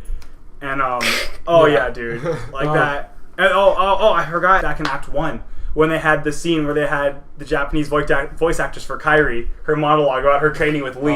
They had a whole monologue where she was talking about... And it was all to KH2's Dearly Beloved. Yep. Yeah. One of the best ones. Oh, yeah. It was in Japanese and they had subs on the screen where it was basically a letter to Sora from Kairi, who was in training. And she was talking just, you know, a bit about, you know, how like, oh, I'm in training, things are going good. And she talked a bit about Lee, how like Lee is constantly keeps apologizing. She's like, it's okay. I'm so sorry. The one that hit me the most though was when she said, what was it? He keeps looking at me like there's something he's trying to remember. I was like, oh my gosh, you're fucking killing me so hard. Forget she. The other one that straight up made me cry was the very end. When oh wait, no, the credits? Yeah, the credits. Because fucking Yoko Shimomura comes out, and then she goes, show my gratitude for the finale, you know, I'll be sitting in front of the piano for this song. So I start losing my shit. Everybody's screaming. Yeah. Oh my god. I'm screaming, he's screaming, we're all like tearing each other's skin apart. Yeah. And like and so you know they actually had like credits for like Kingdom Hearts credits. Where, yeah, you know, that was a cool part. And then they played the credit song for Cage too. And with her on the, you know, that song, the piano doesn't come in till like a quarter into the song. So the entire time I'm sitting like, oh my god, she's gonna play. And then when she actually strikes a note, then when she actually did start playing, like I said, that like it got to me so hard seeing straight up Yoko Shimomura playing on the fucking piano. Yeah, I straight up cried during that too. Like that was fucking amazing. You know, they finish playing, they get the standing ovation, everyone walks off stage, lights come back on, we start walking off. Then as we're about to leave the theater, we hear Yoko go like, hold on a minute, turn around like, what? She says something like he didn't have like a proper introduction, but I feel, you know, we at least need to welcome him. So everyone, I have a special guest. I'd like to welcome the creator and director of Kingdom Hearts series, Tetsuya Nomura. And the three of us just start losing our shit. Everyone just absolutely goes I think someone in the crazy. front was bowing down. Oh my, like it was, everyone just fucking loses it. Yeah. I don't think I've ever screamed louder in my life. Yeah, I scream really loud. But like I think he got on there and then when it started dying down a little bit, he said like one word. He's everyone like, or something. Like that was like, because that's Nomura. Like that's the father of the Kingdom Hearts series right there. He said, you know what we've heard before. You know, like if you enjoyed this trailer, you know, look forward to next. You're really gonna like next month's trailer and everything. It's gonna be really good. And so obviously, you know, everyone continues to freak out, but it's like just seeing Tetsuya, like that's something I never in my life thought would happen. So being in the same room as Tetsuya Nomura and Yoko Shimomura, that was just like... Well, also the fact that we literally were about to walk out. Yeah, right? Like, I wasn't really thinking about it, but like in hindsight, we were like, it was like, there's no Nomura, you know, well. It wasn't like, I was like, oh man, the only thing that would have made that better was Nomura. So it was like, already greatness, and they piled Nomura on top of that, and it went right up. I've been playing that game for so goddamn long, and the music is such a huge part of Kingdom Hearts, and seeing it all just like come to life like that and everything, and seeing the person that created all the music and created the games and is the director of the games on stage, I was just like, I will never have another experience like that, you know? So on Saturday, we are going to be getting a new trailer and an announcement for A New World. And Nomura has been hyping up the trailer a lot, like at every concert, even at the one that we went to. He said, you know, this is going to be huge, the trailer's going to be way longer, we're really going to like it, he said.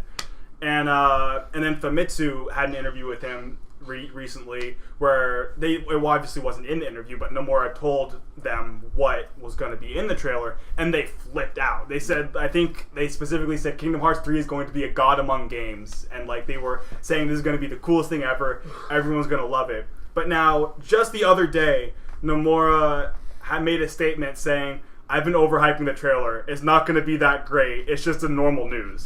So everyone at this point is like, who do I trust? Like, what is real? Famitsu freaked the fuck out. Nomura is saying it's going to be the greatest thing ever, but now he's saying, like, nah, chill. It's just going to be normal news. So somewhere in the middle, maybe? Yeah. So my theory is that the world is going to be something that people have been asking for a while, but the problem is everyone is expecting a release date. That's because the one thing, every time Kingdom Hearts 3 comes out, everyone's like, release date, like, that. And so I think that Nomura is starting to realize that everyone is freaking out about the release date. And when you say something, you know, like, oh, this is going to be awesome, everyone's like, well, I guess that means we're getting the release date. And can't think of anything more awesome than that. Yeah, but I think that what's happening is the world that is coming out is going to be awesome and something that people have been asking for a while. I don't think getting a release date or a release year or anything. What do you guys think? You first, Dante. Star Wars, maybe? Marvel? It could be included. Actually, Star Wars in my Kingdom Hearts. That actually is a good point, because every time a conversation about worlds coming in Kingdom Hearts 3 comes up, people always bring up Star Wars and Marvel. Nomura has said before that the rights are very hard to get for like Star Wars, Marvel, and all that stuff, but he would absolutely love to put, Star Wars, especially Star Wars, in the game. Because funny enough, I was jokingly saying, Dante, what do you think? We actually brought up a really good point. That would be a big thing, but that would be a huge fucking thing if they brought in Marvel or Star Wars. I hadn't thought about this until I just listened to like a podcast this morning. But somebody suggested maybe Toy Story. And I thought Toy Story could be actually really cool. That'd be interesting. Toy Story. Yeah, cause merch. Yeah, no. But you got this big ass Andy walking around. Every time Star has Yeah. Toy Story was actually originally supposed to be a world in Kingdom Hearts 1. Really? There's if you look in like the original like concept art and stuff, there's like concept art for a Toy Story world in KH1, and there has yet to be any Pixar in Kingdom Hearts, and so I do think that Toy Story would be a cool like first Pixar movie. Because I thought it'd be so cool. You chill with the toys, and then like in Toy Story 1, where you go, you fight like the bad toys. And he's infected with darkness. That would that'd be so cool. That'd be cool. Yeah. Place our bets. Okay. What world do you guys think are going to be announced at D23? Treasure Planet. Treasure Planet. Treasure Planet. I think considering of how much how he's hyping it up, but now Nomura's not hyping it up because he realized everyone thinks it's going to be a release date. I think we're going to get no release date, but the world is going to be frozen. Because he is like everyone's been saying Frozen. Yeah, that's the one Frozen. world everyone's been saying. So Nomura's like, yeah, we're getting Frozen. Like let's hype it up. But then everyone immediately is thinking release date, not Frozen. But and then now I'm gonna place my bet for Frozen. Yeah. It just reminds me. I rewatched Fantasia. There goes the sign. That doesn't resemble this podcast. I don't know what does. Well, that's even my just leave it. It's fine. My big hope. I don't know, Dante. What do you think world they're gonna announce? If you had to just take a guess. Boss Baby, obviously. That's not Disney. What are you talking about? I can tell you, that's a book. You don't believe me? It's a book. With your lack of knowledge of Kingdom Hearts, from what you could gather today, what if you had to take a guess what world they're gonna announce? What do you think it'll be? Something people would be excited about because that part of that excitement because they wouldn't suspect that they would add that. So. It could be a Zootopia because that would get people really excited. Frozen, I don't think would make a lot of people they'll be like, "Hey, it's there," but they wouldn't be like, "Oh." Yeah, because it's been so long since the movie was released. We haven't gotten anything extra like younger audience. See, if we got a Frozen 2 last year, maybe it would, and it was good, and it probably would have reignited some. Yeah. When Frozen first came out, it was around the time when KH3 was announced, and everyone was saying, "Oh, there should be a Frozen world in KH3," and everyone was saying that. But over time, it's died down, and because KH3's been been many years. Yeah. What I think is going to happen at D23 is I don't think we're going to get a release date. I don't think we're going to get a release year. I don't think we're going to get anything. At first, I honestly kind of did. At first, I thought maybe we'll get a release year. But as time went on, and especially now that Nomura has been hyping it down, I don't think we're going to get a release year or anything. Especially because it wasn't at E3. I think that the world's going to be Treasure Planet. That's what I think. You think the world's going to be I think he can't hype it up so much and then have it be Treasure Planet. Because Treasure Planet, obviously, it's great. It's kind of obscure. But it's that's honestly one that comes up a lot in discussion. Just because at this point the Kingdom Hearts fandom is our age. Yeah. Just generally because it started in 2002. And all that stuff. So, I mean, we're going to be talking about obscure Disney films. Yeah. No, honestly, Treasure Planet comes up. People have said for years, not just Kingdom Hearts 3, even back when we were still, waiting for Birth by Sleep and Dream Drop to come out. Everyone has always been saying they want a Treasure Planet world in Kingdom Hearts. And so I would, especially now that Kingdom Hearts 3 is coming out, this is the biggest one yet. Everyone is saying that a lot. And honestly, I wouldn't be surprised if that was the world, because people have been saying that for so long that they want to play the world. And also, it fits now because Roy Conley is now having a big impact on Kingdom Hearts, and so I wouldn't be surprised. And he worked heavily on that movie, so I wouldn't be surprised if. Now, if we don't get a release date at D23, right, which I don't think we will either. Oh well. Does that mean it's not coming out late 2018? I think even further, because I feel like they can't release it. They'd want to release a release date, right? It's a big event like E3. Now, obviously, E3 is not till next June. Yeah. So I don't see them. They're not going to pull it's out, here's the release date, it's out in 6 months. They're not going to do that. When is the Tokyo Game Show? Fall or winter. Okay, so later this year, basically. Yeah, later this year. I would not be surprised if it was at the Tokyo Game Show when they announced the release date. Or at least the release date. Big enough, yeah. Because the Tokyo Game Show has always been a big like thing for Kingdom Hearts. They've always, majority of the time, they've always done big announcements at the Tokyo Game Show. Yeah, exactly. I think that we're still getting it late 2018. Well, if there's not a release date at D23, which obviously there's probably not going to be, late 2018 at the earliest, but I'm still down. I'm okay if they say 2019. Yeah. Whenever that is. I'm sticking to my. They say early 2018, and then in 6 months it gets delayed to 2019. Yeah. I'm sticking to that. Official final bets. D23. No release date, I think, is our consensus. No release date. Do you think we could see a release year, like at the bottom, instead of now in development? D23. It's 2018. When I say release date, honestly, I mean release year. I don't think we're gonna get a release date till it's super close to the game. Honestly, that's honestly Square Enix does that a lot, where they have a release year, and then as it gets super close to the game, they go, okay, it's coming out this date. So when I say release date, honestly, I mean release year. Well, I think they need to give us at least a release window, like fall. Square Enix never does that. Honestly, no release date, no release year, right? Yeah. Treasure Planet, Frozen. I don't know, what was yours, Dante? Fidget Spinner, Keyblade. All right. All right. Final Fantasy characters you want to see in Kingdom Hearts, since we have like 13 minutes. Steiner. Steiner, yeah. Steiner. Steiner. Steiner. Steiner. Steiner. Albert Steiner. Steiner. Captain of the Knights of Pluto. I want Steiner so fucking Next topic. Okay. All right. And now we begin. Where's Kingdom Hearts? Right there. Mickey Mouse. Whether it's Disney magic, Pixar creativity, Marvel action, or Star Wars adventure. Did somebody say Pixar? Wait. Over the next hour, you're gonna hear Does that? I don't want to get excited, but okay. Pixar. Don't get excited. Why is Pixar there? Why is Pixar there?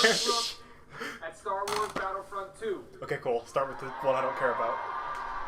I love Star Wars, but if the last Battlefront said anything, I don't care. It has everything. We have something for our Disney fans. I'm assuming there's a few Disney fans in the audience. Oh, jeez, what gave you that idea? Hi, Disney fans.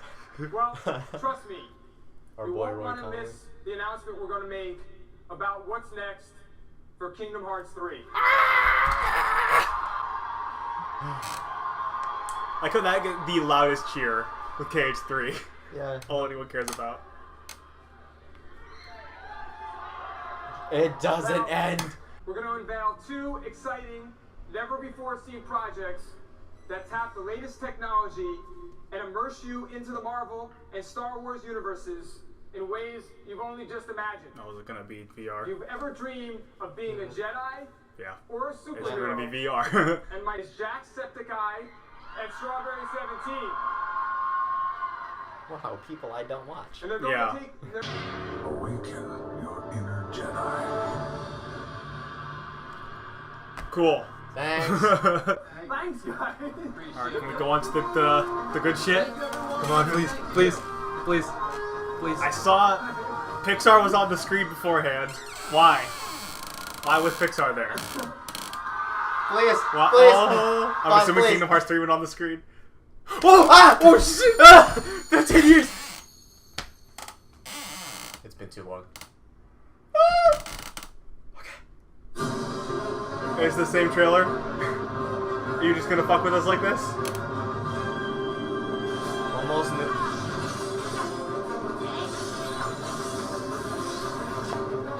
I mean, I'll watch the trailer again. Yeah, I'm not complaining, but as long as this isn't it.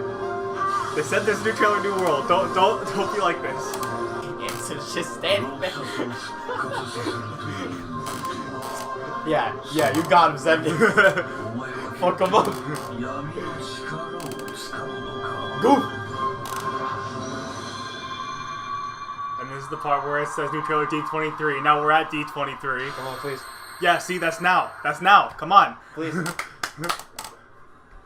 Boss, please. Stop screaming, please. That's a pretty big deal. Not really. No. This is so last month. So is my extreme honor to be able to welcome on stage Tetsuya Nomura and Kaori Takasue to talk about Kingdom Hearts 3. My boy Nomura! The man, the myth, the legend. He's here.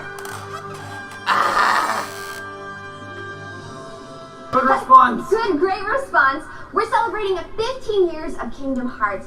It's been the busiest year. Can you reflect on the fan response of Kingdom Hearts? Well, I feel like there's so much going on for the 15th anniversary on the road to 3. We had the release of Kingdom Hearts 1.5 and 2.5 Remix, Kingdom Hearts 2.8 Final Chapter Prologue, and recently underwent a name change for Kingdom Hearts Union Cross. So I believe we're doing all the things we need to, and I think he has a little more to say. そして15周年を記念してですね、ワールドツアーでコンサートを Wait, no world tour.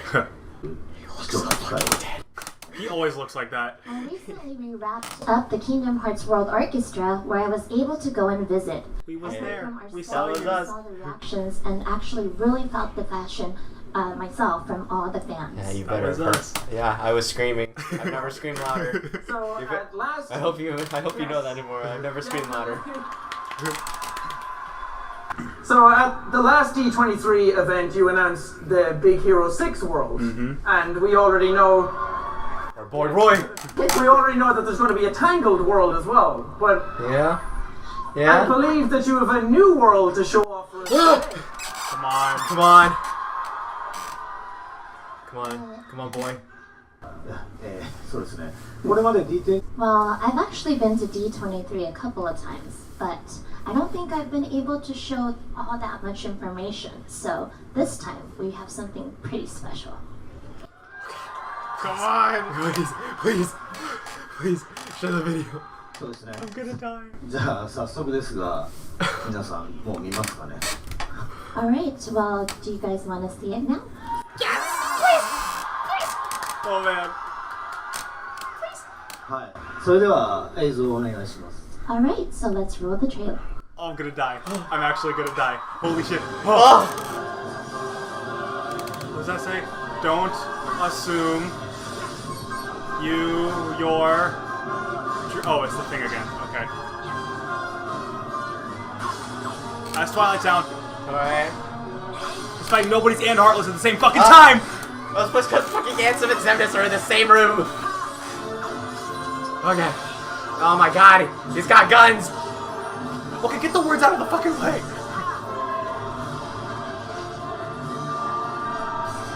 We're back to Olympus.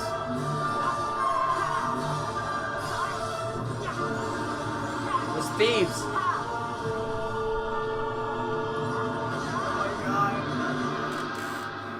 Alright.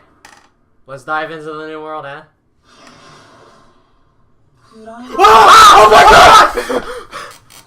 Holy shit! They're Pixar! Merch!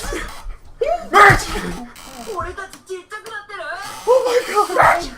Dude, no fucking way! Holy shit!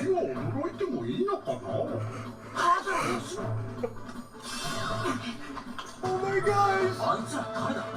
Holy fuck! Are you kidding me?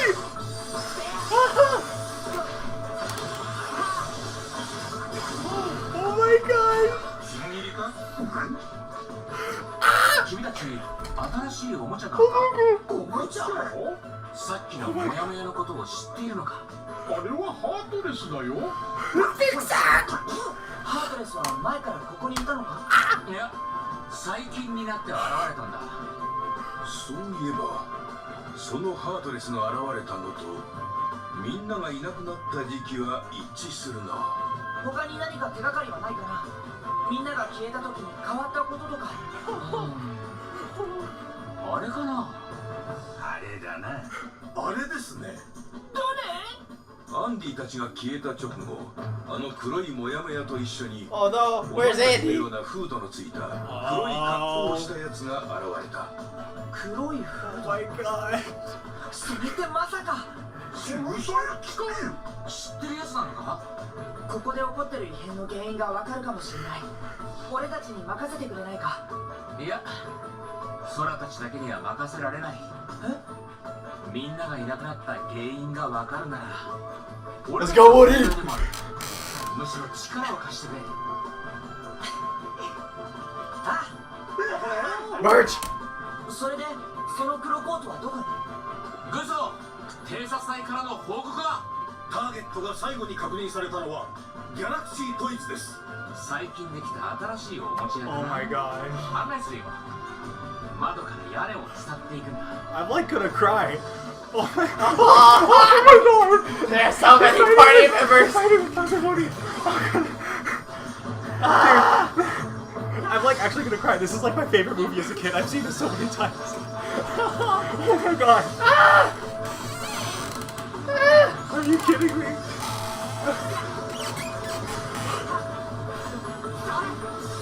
He's breaking Andy's front yard. Oh my god.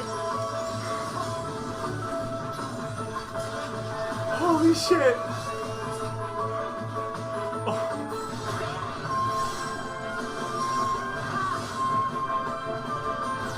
Oh my god.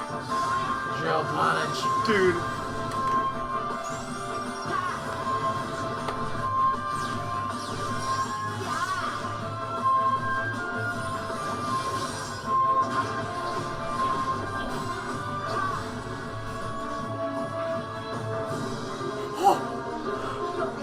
Oh my gosh. Versus Zerg's everything. Ah! Are you kidding me? This is the greatest game ever. I haven't even touched it yet. Ah!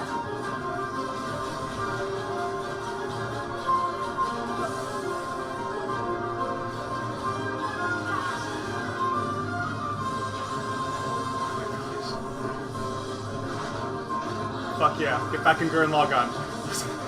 Get in the robot Sora.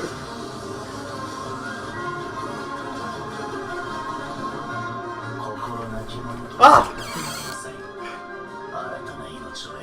This fucking bitch is back!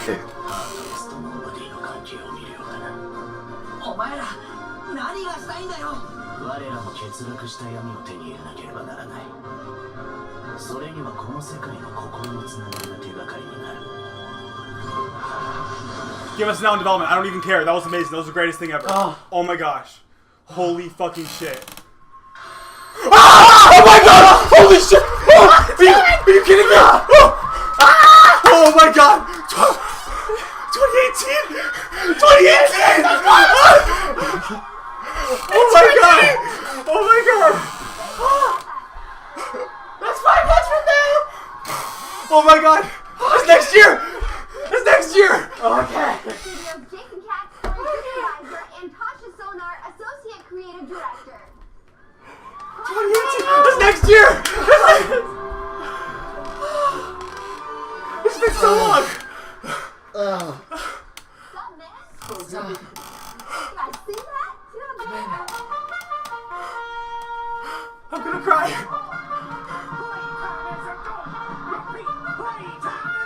Oh my god!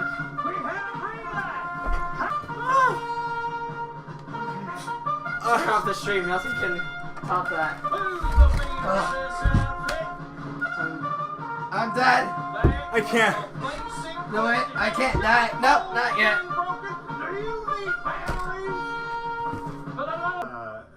I was in the It story looks so beautiful. Toy Story 2, I was story supervisor for Toy Story. These characters are very important to me, and it is just really fun to see. Can I buy those? Should he have some final words? Yes, please. You can say dicks on my ass and I'd still cheer. I'd clap for this man. I cannot believe they just announced not only Pixar is in Kingdom Hearts finally, but Toy Story out of all the fucking Pixar movies, probably the best, is going to be in KH3 and it's coming out next fucking year. What the fuck? I'm gonna die. Oh hey, there's our boys. Yeah. Oh my gosh. Yeah, they are. I'm gonna die. You can't. Not yet. Not yet. 2019, bro. That gives you more than enough time to finish Kingdom Hearts 3 and then kill yourself. Nomura looks so lost. He's like, where do I go? So, Kingdom Hearts 3 2018, how about that? Yes! So, on behalf of everyone at Disney Consumer Products and Interactive Media, thank you. I hope you enjoy the rest of D23. Have a great weekend. I can't believe It's been so long. Not only 5 years, right? it came out, 2013 it was announced. Yeah, 4 years. Not only is finally Pixar is in Kingdom Hearts after how fucking the whole never been Pixar in Kingdom Hearts before. Yeah. It's in and it's fucking Toy Story and it's coming out next year. I did not. Oh my gosh. This is everything I've ever wanted. I'm just gonna like explode. It's next year. All right, boys. SeasawPodcast.exe has stopped working. We're starting down the channel. There's no more news. You're going away. We're gonna be busy dying and waiting. It's next year. I don't think it'll be till like late 2018. Oh yeah, of course. But the fact that it's coming out next year, like you said, it's what 17 months is the absolute longest we'll have to wait. Yeah. Oh my gosh. Soon to be 16. We're in the middle of July, so 16 and a half months. We've waited for Kingdom Hearts 3 longer than we have to wait. We're like way past the halfway point at this point, which we didn't. Oh my god, I'm gonna cry. I have no words. Alright. Alright, well. Thank you guys for watching. I'm gonna die. Yeah. I'm just gonna explode. Alright, well, our host is going to explode in the meantime, so. Until next time, I guess. If there is a next time. No, I'm gonna. Farewell. I think the first thing that I just want to talk about is that it's coming out next year. Yeah. Like, what the fuck? Is it though? Yes. Okay. No. This is actually a topic I want to talk about. People have been the moment 2018 came out, everyone was like, it's gonna get delayed. Hold the fuck up, guys. All right. So, it's coming out 2018, right? Mm-hmm. What day? What month? We don't know. If it gets delayed, we won't know. For all we know, the release date is June 2018, right? But then, if it gets delayed to December 2018, we won't know. Yeah. We won't care. I have heard that it's a huge possibility that it gets like internally delayed. Yeah, but we won't know and we won't care. But it's not going to get delayed an entire year. It's not going to get a year jump, even if it does get delayed. It's going to actually release on January 1st, 2019. No, because even fucking we're going to talk about this, but Nomura has talked about in multiple interviews how like he's very confident in their release date. Yeah, like, trust the monster guy, people. Yeah, he said that like from the beginning, we're going to be talking about this, but like he said that from the beginning, they knew that 2018 was the year they wanted Kingdom Hearts to release. And it's like, obviously they haven't released the month yet, which is a smart thing, but like I have complete faith in that. I honestly kind of is pissing me off how much people are like, well, it's going to get delayed because Final Fantasy got delayed. It's like, first off, completely different team working on Final Fantasy, and people are also saying, well, oh, 2.8 got delayed, so 3 is going to get delayed. 2.8 literally only got delayed because Final Fantasy got delayed, and you got to give each game its own spotlight. Yeah, exactly. I think for me, I just don't trust any game developers when they give me a date. Like, I've seen if so it's just many with everybody, then I just assume every game's gonna get delayed, basically, because it happens so often, and especially considering it's Square Enix. Now, I mean, they're giving us a whole year. Yeah. So I mean, I definitely think it's gonna get internally delayed.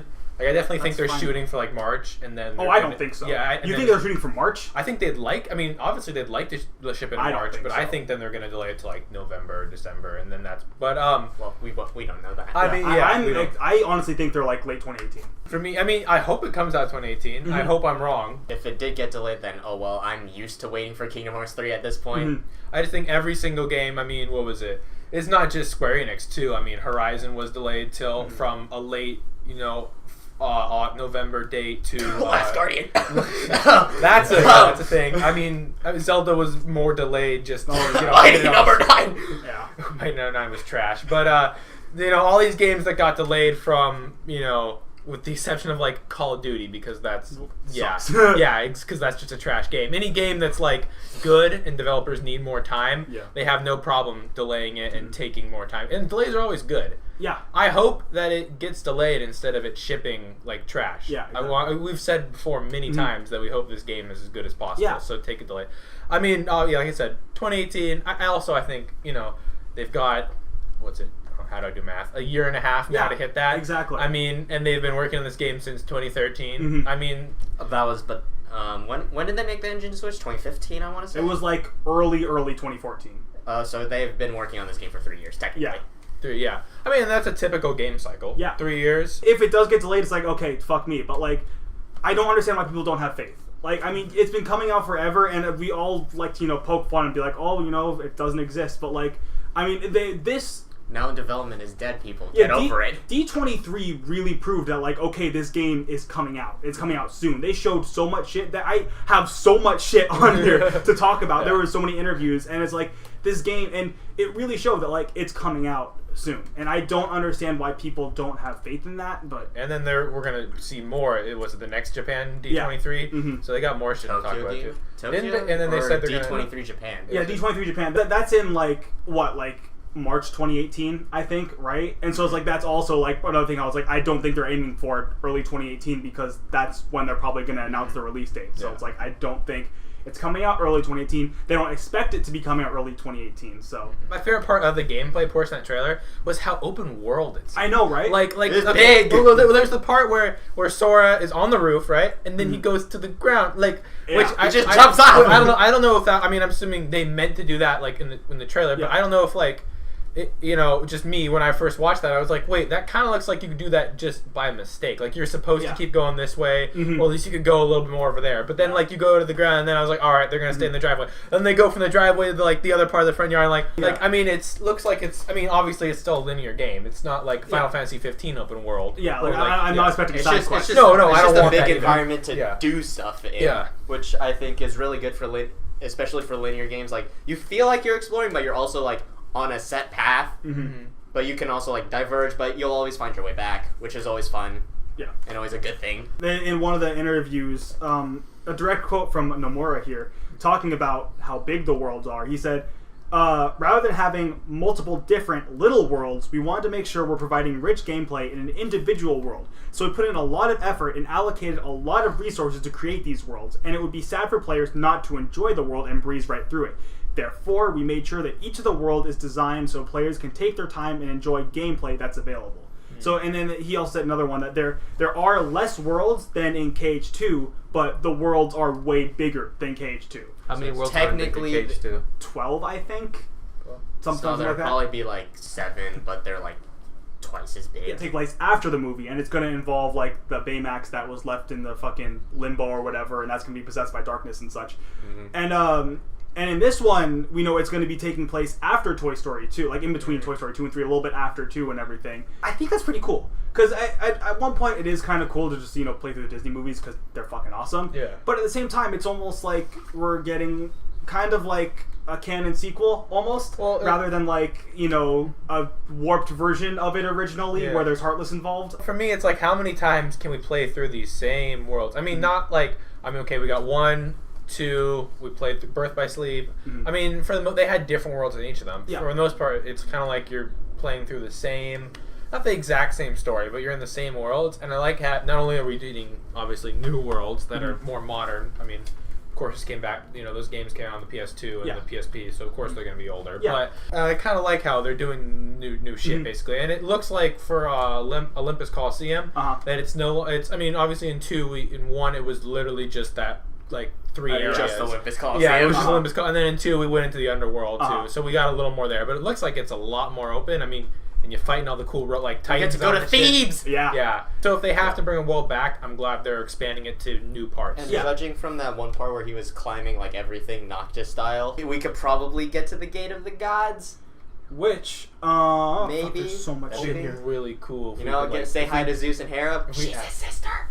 Just speaking of the fact that, like, Toy Story is gonna be in Kingdom Hearts. Toy Story is a really special movie to me because growing up, that was one of my favorite movies. Like Toy Story 2, because I was thinking about this a while back. Where Raiders of the Lost Ark is probably the movie that I've seen the most amount of times in my life.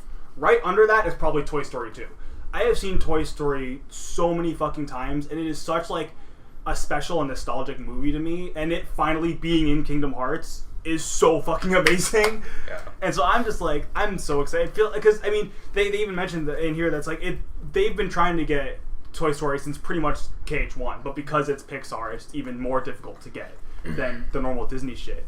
But it's like it finally being in there is something that's like so awesome. It feels like it should have happened a long time ago. So it finally being there is so awesome, and they look so pretty. They look so fucking pretty.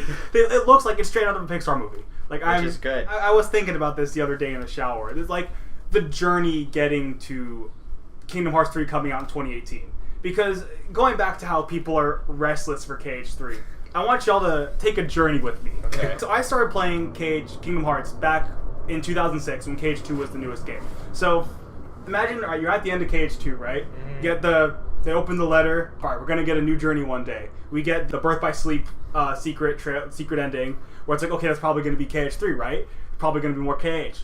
About 2 years, there's nothing. And so you kind of think like, okay, maybe they're just kind of done with Kingdom Hearts, just kind of leave it at that. Maybe that's kind of like setting up, like, if they wanted something more, they will. Maybe they're just done with it. 2008, Reach Hidden Memories comes out. It's like, okay, cool. They're not really, It's not dead yet. They don't plan on continuing the story, which, like, I'd prefer more, but that's fine. But, it's still cool they're still making more stuff, right? And then next year, Days comes out. Right, which is like that's also like, okay, it's not continuing the story, it's going back. It's like, okay, it's still more stuff, but it's not. Kingdom Hearts 3 still seems like doesn't exist, which is like the same thing. Like, okay, that's fine. They don't want to continue the story, but okay.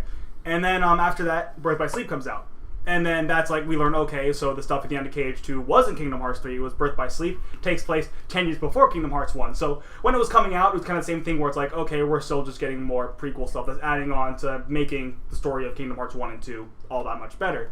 But then we finish Birth by Sleep, and it's like, oh, they're setting up for more stuff happening later. The end of Birth by Sleep takes place after Cage 2, and then they go back to the whole letter situation.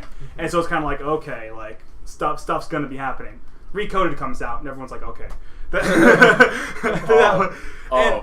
Which it explained the letter, which was pretty awesome, because waiting from fucking 2006 to 2011 to learn what the letter was fucking sucked. Let me tell you, like, holy fucking shit. But that's also kind of like, okay, it takes place after Cage 2, it's continuing the story, but Kingdom Hearts 3 is coming soon, right? That's what it seems like it's setting up for. Gonna save everybody. Then Kingdom Hearts 3D is announced. Everyone's like, okay, what the fuck? Originally, the only thing we knew about it is that there was a game coming out called Kingdom Hearts 3D, and the only screenshots we had were with Sora and Riku in like their KH1 outfits, so everyone was like, is this just like a remake of KH1 on the 3DS? Like, what is this kind of thing? But then we learned more about it. It's like, okay, it's like Sora and Riku like taking their mark of mastery. Okay, it's actually expanding on the story. This very much seems like, okay, we're building up to it. And then even before Dreamed Up Distance even came out, you can find interviews of them talking to people that worked on the game, saying like, yeah, like Kingdom Hearts 3 is coming after this. Like, this is like they'll mention, it's like, oh yeah, the stuff that we're working on now will help us for practice when we work on Kingdom Hearts 3 next. And everyone's like, okay, cool, Kingdom Hearts 3 is coming out. And then there was an interview with Nomura a little bit after Dreamed Up Distance came out. It was like, yes, the next game that comes out will be on a console. Everyone's like, okay, awesome, Kingdom Hearts 3 is coming out.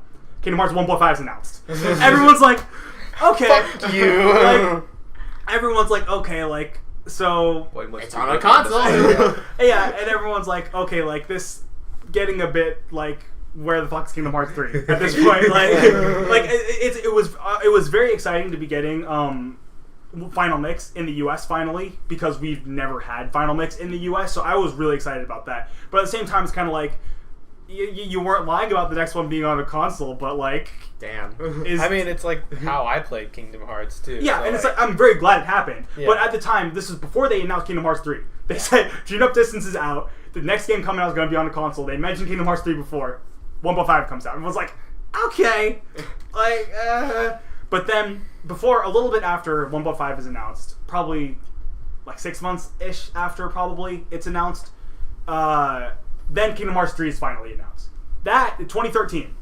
But everyone's finally like, okay, finally. And it's like, that's one of the reasons why, like, going back to why I don't think they announced it too early, because at that point everyone was like, what the fuck? Like, why am I still... Everyone is dead. Like, why am I still playing this game if you're just not gonna make Kingdom Hearts 3? Which is why I'm glad they announced it that early, despite other people saying, oh, they announced it too early. It's like, no, everyone would have been way done by Kingdom Hearts if they, like, announced it now. I think, too, even if they had announced it later, I mean, it's still Kingdom Hearts 3. I mean, wouldn't you still have, like, freaked out? I mean, wouldn't have... I mean, you've been in it so long, would you have fallen out? And honestly, maybe. At that point, maybe. Because, like, it had been, like I said, building up that much to Kingdom Hearts 3, and then just, they make 1.5, they make 2.5, they make 2.8. It's like, I wouldn't expect, I would think that they just don't want to make it. And it'd be like a Half-Life 3 kind of thing. It's like, why would I, it'd be like if they made all of a sudden now, like, Half-Life 2.5. I'd be like, no, like, I'm not gonna buy, like, who gives a shit, you know? But maybe announcing it with a trailer at E3 wasn't the best idea. You think it would have been better if there'd just been like a blog post like, hey, I know you guys are mad. Yes, we're making some apology stuff. post. Like, well, no, it's like, don't worry, Kingdom Hearts 3 is coming. Like, I don't we know. are. It's now in development, like as it's meant to be used. Yeah. Like instead of like, here's E3, here's a trailer, Kingdom Hearts 3, and then like, all right, it's 5 years later. 5 years later. But I think the thing is, they mentioned at E3, they said this trailer was made with pre-rendered footage. This isn't actual gameplay. And at the end of the trailer, they just say now in development. That even to me, I was like, this game isn't coming out for like at least 2 years. Even when that was announced, I thought 2015 was like the earliest we were going to get it. You know, and so it's like I think it was very smart of them to announce it then, because me, the biggest Kingdom Hearts fanboy in the world, honestly probably would have fallen off of it, because like if they like, what if they like just announced it now? Sure, I'd be like, I'd be excited, but I don't know how excited I would be, because I might have completely fallen off of it by now. I might not have even gotten 2.8, because it's like I don't know. By then it'd be too irrelevant. Exactly, yeah. And so I'm glad they announced it when they did. But back to my original point. Mm-hmm. What I was saying is that, okay, so 2013, Kingdom Hearts 3 is finally announced. Cool, we know it's coming. Not anytime soon, but we know that it's coming, right? Then we know, it's kind of assumed like, okay, cool, next year is going to be 2.5. Like, that makes sense. 1.5 is coming out. I don't expect, them to not be 2.5. So, cool, next year's game is 2.5. Cool. And then everyone's like, so next year Kingdom Hearts 3, right? That was around the time when they started to go dark on KH3. And everyone was kind of like, what's happening? Unchained Key was announced and everything, and everyone was like, okay, like this, it exists, cool, whatever. And I refresh the App Store every single day for months and months. And it comes out when you're not even in the country. Yeah. I played the Japanese version, didn't know what was going on. Unchained Key was the 2015, was pretty much the 2015 game for Kingdom Hearts. But then 2.8 is announced, 2015 as well. And so that's kind of like, okay, so we know that Kingdom Hearts 3 is not coming out 2016. That's fine, but whatever. It's still we're getting more, and the fandom was kind of depending on where you were in the fandom. I think for the most part, people understood that like, okay, they are working on Kingdom Hearts 3. This isn't really detracting from Kingdom Hearts 3. This is just kind of like giving us something like, hey, we know you're waiting. Here's something else to tie you over, which I think was pretty cool. At this point, it's like, okay, Kingdom Hearts 3, 2017, right?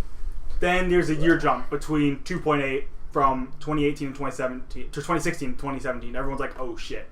Like, ooh, like that. Because even though it was, technically you could say like that was supposed to be the 2016 game, that's still like that year jump could be bad, and 2.8 came out this January. This January, right? Yeah. Okay, yeah, that's what I thought. And everyone was kind of like, ooh, like that could spell bad news for Kingdom Hearts, which, and it's like, at that point it was kind of like, it's not coming out 2017, like, okay, this kind of sucks, but like, take your time, do what you gotta do, but it's still been a long time coming. Yeah. Gotta do what you gotta do. 1.5 plus 2.5 is announced. Everyone's like, okay, so it's not very much confirmed now. It's not coming out 2017. That's okay though. 12.5 plus 2.5 is cool. PS4. Yeah, we got everything's on PS4. Yeah. That's cool. Still been a long time since KH3, but now everything's out, right? Union Cross is pretty much done with as much promotion as they could do at this point after the rebranding and everything. 1.5 plus 2.5 is out on PS4. Nomura has said, no more games. This is it. Kingdom Hearts 3 is next.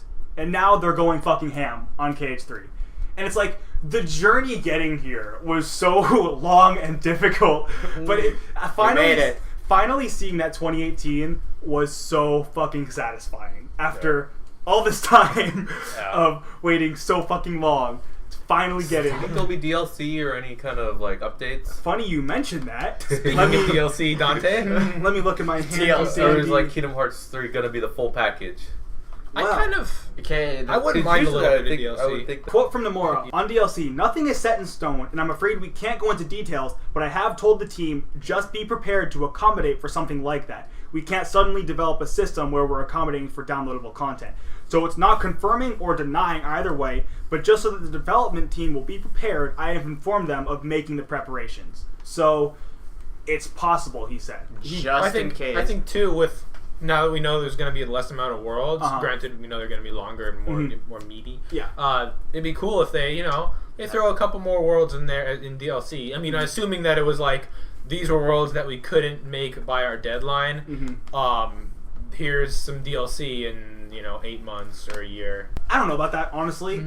Maybe if they're returning worlds, I'd be more okay with it. Like, say, like, okay, we don't have Agrabah here, but it's like, hey, here's Agrabah DLC. I don't want it to be like, say, a Zootopia DLC, I would rather them save Zootopia for a future Kingdom Hearts game than have it be the first time we see it is in DLC, I would prefer Kingdom Hearts 3 to be a game to where it's like, you just need to buy the base game, and that's it, and you got the whole story, everything. Because, like, say, if...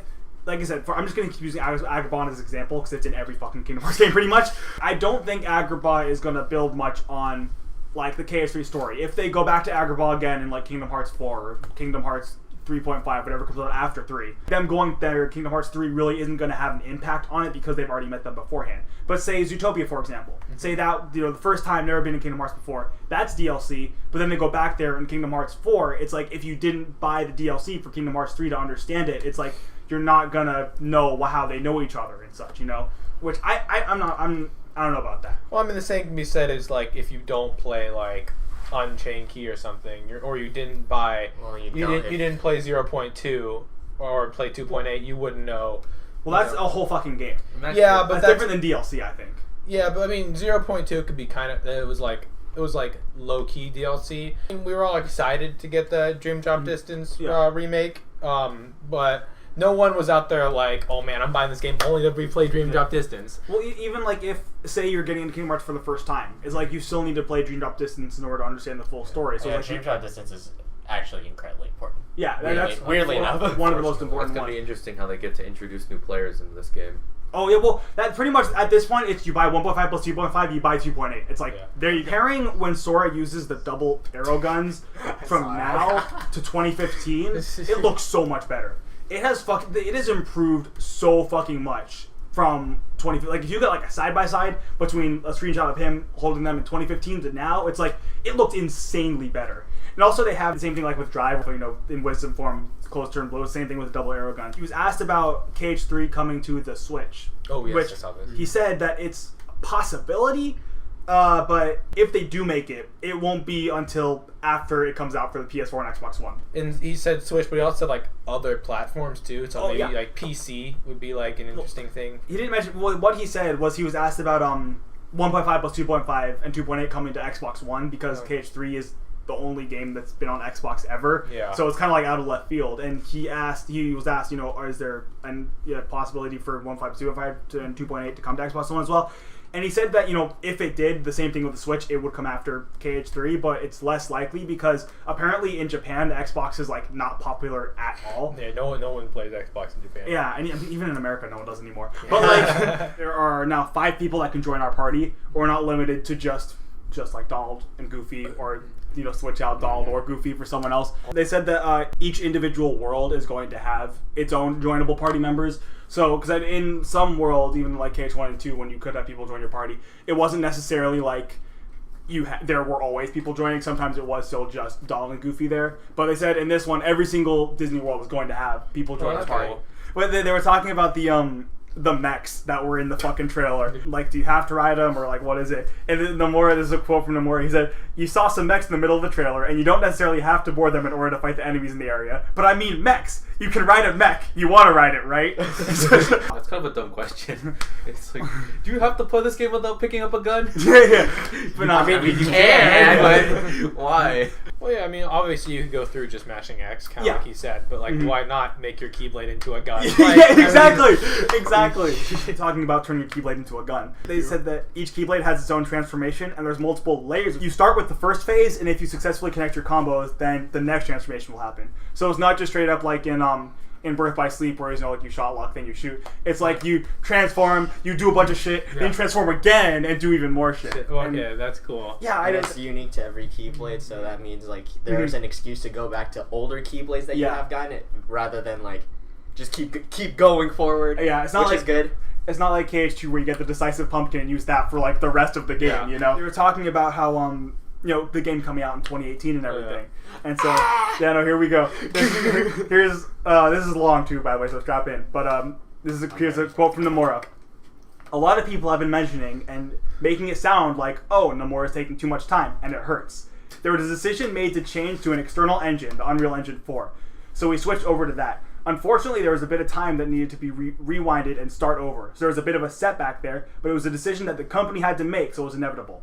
We had a plan of the period that it's going to take for us to create the content at the start of the project, and we laid out after such and such years. We would need to add more personal resources. We had submitted it to our headquarters and had it approved, but internal personnel is very limited, and there are various different projects that happen within our company. So unfortunately, timing did not work out. So we had to make do with the timing that was appropriate for the company. The company makes the decision, so unfortunately, sometimes it's out of my control. I wanted to emphasize that it wasn't a problem on our development teams. It just happened that way. And there were some decisions that the company had to make, and it just didn't work out for certain timing that we were hoping to hit. It's kind of out of my hands. I mean, yes, time has passed, but it's out of my hands. And so it just kind of goes back to like, we shit on Nomura like as a joke and everything, but like the man is trying his best. Like, leave the poor man alone. I mean, Nomura just straight up called out his bosses right there. Yeah. Like he he said straight it's up not was his like, fault. yeah, it's not me, it's them. Yeah. Like, I mean, I'd take some balls, but like, Yeah. No, and it's like, and it goes back to, we talked before about like the engine switch was obviously a big setback, and he specifically said there like one of the big reasons this game is taking so long is because we had to make an engine change, which was not our decision. We didn't want to. They told us to, and we didn't have a choice. Talking about Toy Story, he said that the KH2 development team has been planning for Toy Story, like for an actual world, since KH2, but they had to go through, he said, a number of negotiations for it to finally appear. And this is the first time Pixar's ever been in Kingdom Hearts, and they originally, back in like the concept phase, they wanted it in KH1. And they said they wanted a world for KH2, and I'm assuming that they wanted a world originally. But then they at least started work on like summons or something, because they had unfinished models for Woody and Buzz in the files for KH2. So they were working on that, but they weren't able to because, like I said, negotiating. Because it's Disney, although it's owns Pixar and everything, it's still different. Same thing with like Marvel and everything. Especially for KH3 of all games to like finally be the one to have Pixar. Somebody asked him just straight up like, okay, why are there so many zippers and belts in your designs? And this is a quote from Nomura. He said, "That was my preference back when I first designed the characters, so 15 years ago. At that time, people teased me about zippers and belts and whatnot, and I'm the type of person that if somebody eggs me on, I'm gonna do it more. Nowadays, I'm not as conscious about adding them in. I'm not the type of person that would shrink down when people tease me about it. I'm gonna fight back. I'm gonna go back and do it more. So if people egg me on saying, oh, Kingdom Hearts 3 is gonna get delayed, well, I might just delay it." And then he laughs. That explains a lot. Like, the game's been done forever, man. I just love how he just wants to spite everybody. I fucking love because everyone is always like, why do you have so many zippers and belts? The fact that he does it to spite people is the best fucking thing. I imagine originally he did this by like you said, but then he did it so often that it just became like that's what he said. Yeah, nature. Yeah, he just doesn't even think about it. But like, I just find it so like I am sure when he met like Xemnas and Ansem and the whole thing about bringing Roxas back and everything. There's a quote from him that brings to Sora's attention: "If a Heartless and Nobody can exist at the same time, can Sora and Roxas exist at the same time too?" I mean, they did.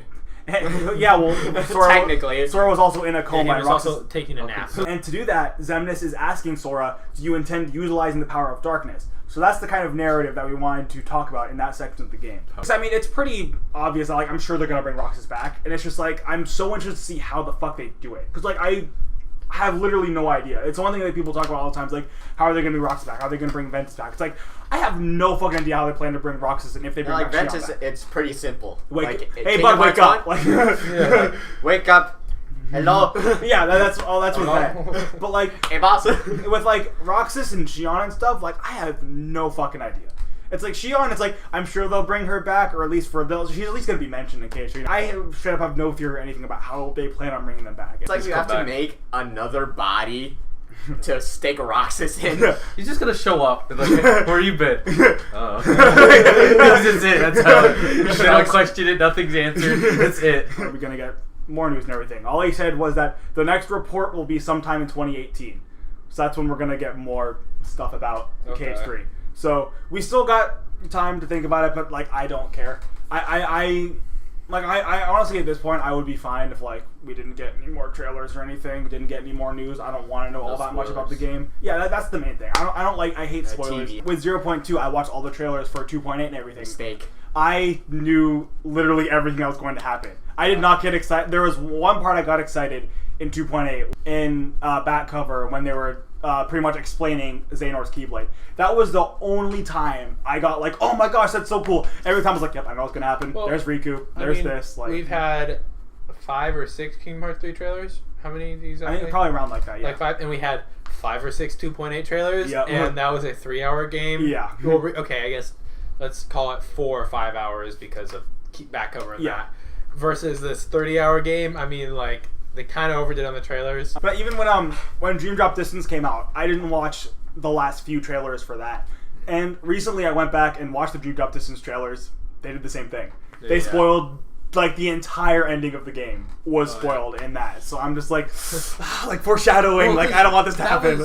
I didn't watch anything about that. I didn't even know that, Riku was a playable character. Yeah. And so seeing that was, like, really cool. Like, not knowing, I mean, obviously they can't hide that because it's 2/3. I don't expect them to hide that. Yeah, that's like 50% of the game. Yeah, I know. It's not like I see that and I'm like, oh, it's a spoiler. But not seeing it was, like, really cool. Yeah.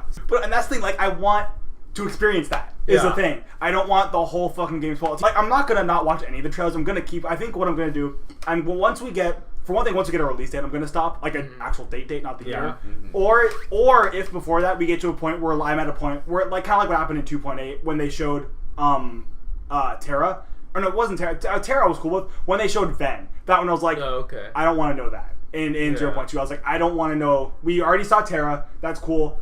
The other big reveal was Ven being there. I don't want to know that. If we get a point to like that in KH3, that's when I'm going to stop. Otherwise, if we don't get there once we get to release dates, the actual date, that's when I'm going to stop watching trailers and everything. And I'm going to kind of like disassociate from like learning stuff about it as much as I can, I'm totally fine with knowing what the worlds are. I mean, it would be cool not to know them, but if they literally just do like a little 1-minute trailer for every single world, or even give us a list. Like, at the end of the day, like, I understand they probably a list would be better because then you don't know what it's going to look like. Yeah, you get that anticipation. Like, ooh, let's see what it looks like. It's good. I mean, see Aladdin in HD. I mean, more realistically, there probably will be a trailer for every single one, or at least like a scissor reel for all the worlds so they can sell it. But like, I think I'd be okay with that. But like, to see story stuff is like I don't want to see anything in like Raiding Garden or anything. Assuming there's definitely. I'm sure that's coming back. But yeah. So like, just stick Disney/Pixar worlds now. That's cool to say. And then I'll be happy. Yeah, I'll be content. I agree. I mean, I know they're not going to do that. I said before how like the Big Hero 6 world, when they had the Big Hero 6 announcement, like they showed a picture and that was it. It was very clear that they were not very much in development of the thing. And they asked him about like how close Toy Story is in development from at this point. And he said that the Toy Story world's percentage of completeness and quality was high enough to be seen earlier. Based on our PR plans, it wasn't shown until now. When they announced the Big Hero 6 world, Nomura could only show one illustration because it was a somewhat sudden request, so this time Nomura wanted to show video. So it goes to kind of show how, like, he also doesn't really have control over what they show or when they show it. I imagine Disney was like, yo, we put Big Hero 6 in here, show it now. Yeah. He's like, here's the screenshot. Recently, there was an interview with Hashimoto where he was asked about Marvel, and he said that it's, quote, not on the agenda at the moment, but may be considered in the future. So, no Marvel in KH3. He was asked about, like, what's going to happen after Kingdom Hearts 3. And he pretty much said that, like, he has some plans in mind, but nothing he could even begin to talk about yet. So I think that something, like, after Kingdom Hearts 3 is always kind of, like, a fun discussion, but nothing that, like, even any of us could begin to even imagine, like, what would happen, because we don't know, who's gonna live, who's gonna die, what's gonna become of all the worlds. Like, we don't know what state everything is gonna be in after KH3. So it's like we could come up with a theory, but like that could just be completely thrown out the window with KH3. Because he's talked that you're still gonna play a Sora, correct? Well, not necessarily you're gonna play a Sora, but he said that Sora's gonna be still gonna be the main character. So I'm assuming it'll be kind of like now how like we have side games with everyone else. But the main one being, like, with the numbered ones being sort of all the goofy. Yeah, but it's nice to think that after Kingdom Hearts 3, we have a clean slate to work with. Yeah. I always talked about how, like, Kingdom Hearts 3, people said, like, oh, I wish Kingdom Hearts 3 was, like, a reboot, kind of. Or, like, the normie people have talked about it, I've heard. And it's like, well, I mean, Kingdom Hearts 3 is very much not a reboot, and it's very much a culmination of everything we've been waiting for. So to have him seem like they're going to wrap up most of the character stories, and then from there we can... I don't assume, but like I can very well see them not doing a reboot per se, maybe like a fresh start, like a universe reset, like when comics reset the universe a little bit, maybe not a full reset, but like there's characters still here. When he was asked about if they're going to be like how they're looking to incorporate more like Final Fantasy characters or other Square Enix characters, he said that he's not actively seeking to incorporate existing Final Fantasy / Square Enix characters, as they already have such a huge roster of originally KH characters already. So pretty much like especially, I don't know if he was specifically talking about Kingdom Hearts 3, but like it looks like we might not even get any new Final Fantasy characters in Kingdom Hearts 3, just because, like I said, we have such a huge roster of characters already to a point now where it's like there's not really a point in which I do kind of understand. It's like they'd be throwing them in just for the sake of throwing them in. And it's like on one hand, it's like I do just want them thrown in just because it'd be cool. But like I do understand to where it's like we have so many actual like main characters in Kingdom Hearts that are Kingdom Hearts characters. And it's like we have our homies at Hollow Bastion that are all the Final Fantasy characters, but it's like and a couple in Twilight Town, but it's like. At this point, it does seem like any more thrown in would just be kind of thrown in. At this point, we do have so many characters. I mean, the entire organization. We have, the entire other organization. We have, Ven, Terra, and Aqua. Jens. Jens is his character. I meant to Master Ericus. And we have He's dead now. He was there. And then we have just so many characters, and I think they have done a very good balance of. Almost like a third Disney, a third Kingdom Hearts, and a third Final Fantasy, and it's and now I'm ready for more Kingdom Hearts characters. When he was asked about where they are in development of Kingdom Hearts 3, the question of the hour, he just said that he can't give an exact percentage of how close they are to being done, but he is very confident in their release year. He's saying, "Listen, guys, it's not gonna get delayed. No one freak out. I'm very confident in this." So, like, I mean, that's good to hear. No, and it's like, because it really did bother me how right off the bat, when the release year came, everyone was like, well, it's going to get delayed. Contrary to popular belief, Kingdom Hearts 3 has not been delayed yet, And it's like... You can't delay it if you don't date it. Exactly, that's the thing. And people are just talking about how, like, oh, it's been delayed forever. It's like, no, Kingdom Hearts 3 has never been delayed. They've never given a release date. This is the first time they gave a release date. The only reason people think it's going to be delayed is because Kingdom Hearts 3, it's been taking a while to come out, and because Final Fantasy 15 got played. Final Fantasy 15 is a completely different team, and it was delayed for a stupid reason. And it's like... 2.8. Yeah, and 2.8 was delayed, but that was literally delayed because of Final Fantasy 15. It was all done. Yeah. It was just like, all right, release the copies, and they're like, wait, don't release the copies. Yeah, because if they released Final Fantasy 15 and 2.8 at the same time, it's like 2.8 I would have been the only person to buy it, So. Yeah, no, that makes sense from a business standpoint. Yeah. You don't want to release. I don't know why in the world I thought it'd be okay to take a sip of water while I was talking. I don't know what just went through my brain. I started a conversation and simultaneously grabbed my water.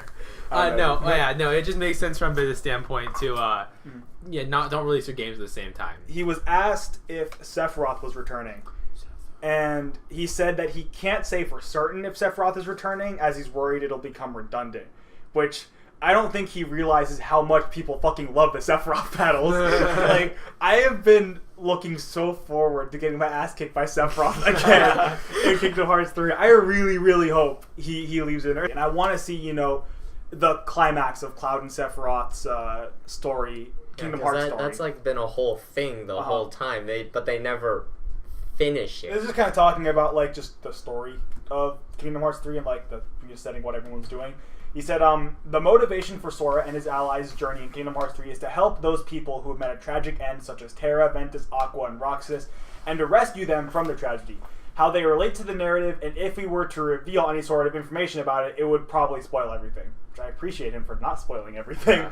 But so yeah, pretty much like, we kind of already knew that, we did already know this, but like pretty much Sora's trying to save everyone. Well, literally in the trailer he said, you're trying to bring Roxas back. Yeah. In 0.2... they pretty much said, like, all right, we got to get Terra, Ven, and Aqua back. And we've had synopsises where Sora, Donald, and Goofy are looking for the key to return hearts, which still has yet to be mentioned since then. I don't know if that's an idea they dropped or they just haven't talked about it again. Yeah.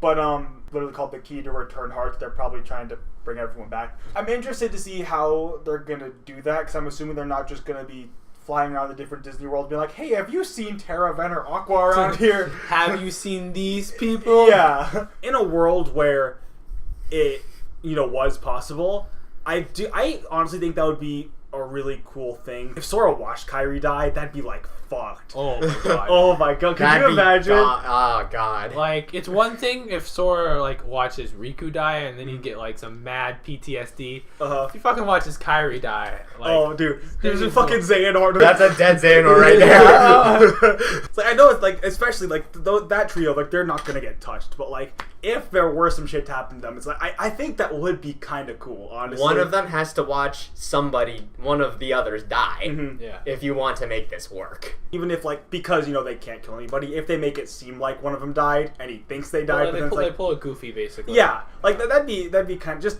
the actually it'd be like that feeling of seeing Goofy die, that when that happened. I also had the luxury of being 8 years old when I did it, and I was like, oh no! Same thing as Sora not knowing he's coming back and just losing his shit. We have a very, very special guest with us today, Toucan Rob. Hi, Disney fans. I found you through the Xemnas House tour, that was the first video I ever saw of yours. Before, there are some other questions I was gonna ask first, but I have to know, where the fuck did you come up with the idea for the Xemnas House tour? Where did that come from? To be honest, I don't know. I used to do a lot of really weird videos. I don't know, I guess ideas would just pop in my head and I'd be like, oh wow, that would be pretty cool. And I don't know, I found a good text-to-speech program and I don't really remember. That was 2 years ago. It just kind of happened. It did, it just kind of happened. I was going to ask where the interactive meme adventure came from as well, but I'm assuming, is that kind of the same thing as the Xemnas House tour where it just kind of came out of nowhere? Yeah, that one, I don't know, that was months in the making. That was a really big project for me back then because I knew I wanted to make some sort of interactive video series because in the past I had seen videos on YouTube that incorporated interactive stuff, but it's always videos that would link to other videos. But I wanted to see what could be done if you put all of the interactivity into one big video, and that's why the interactive meme adventures are half an hour long rather than a bunch of short videos. I know what you mean, how a lot of times, it'll be ooh, make this choice, and it'll go to a whole separate video, and there'll be a 100 video playlist, whereas yours was really nice to where it was breaks the immersion. Yeah, exactly. Yes. Whereas yours was nice, you just click on it, and then it just quickly goes to another part of the video, and it just keeps going. It was really nice. Yeah, so I guess it was kind of a mix of that, me liking Kingdom Hearts, and also memes. And that's those three things kind of came together. These three ingredients formed the chemical X. Yeah. One thing I love about it is how obviously they're fucking stupid, but when you no, but I mean they actually gets into kind of the deep Kingdom Hearts stuff. There was in the I think it was the first one when there's the whole conversation between Ericus and I think it was Ericus and Xehanort, where it's just I felt like I was just watching Kingdom Hearts or something, where they're having an actual genuine conversation. And I forgot that I was watching the stupid ass interactive meme adventure. Yeah. I like how there's I don't know how the fuck you did it, but you managed to actually make it, obviously stupid and funny, but also have a genuinely good story. It's I don't know, man, but they're fucking awesome. So. Yeah, you gotta have a good mix of memes and actual genuine, serious plot stuff. Exactly, yeah. And dialogue. I think you really hit the nail on the head for that. And also, so you've done a bit of music stuff on your channel as well. You've mixed some songs together and done some piano covers and stuff like that. So what instruments do you play? Is it just the piano? I do play piano, so I'd say that's probably my main instrument. I also play trombone.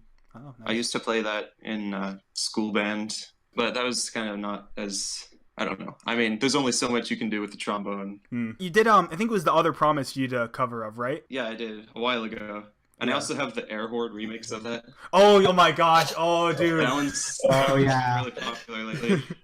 Yeah, you did a couple of air horn remixes, didn't you? Yeah, I've done I did Dearly Beloved and The Other Promise and Vector to the Heavens. What are some of your favorite tracks in the Kingdom Hearts series? Oh man, that's such a tough question. There's just so many. Well, I like Darkness of the Unknown. That's always a good one. Rage Awakens. Haven't heard that one enough, right? Every fucking PS3 trailer. Yeah. I don't know. Most of them are really good. I can't wait to hear the ones in KH3. I know, right? Oh, you did the cover of the new one. What is it called? The Auto something. The automaton. Yeah.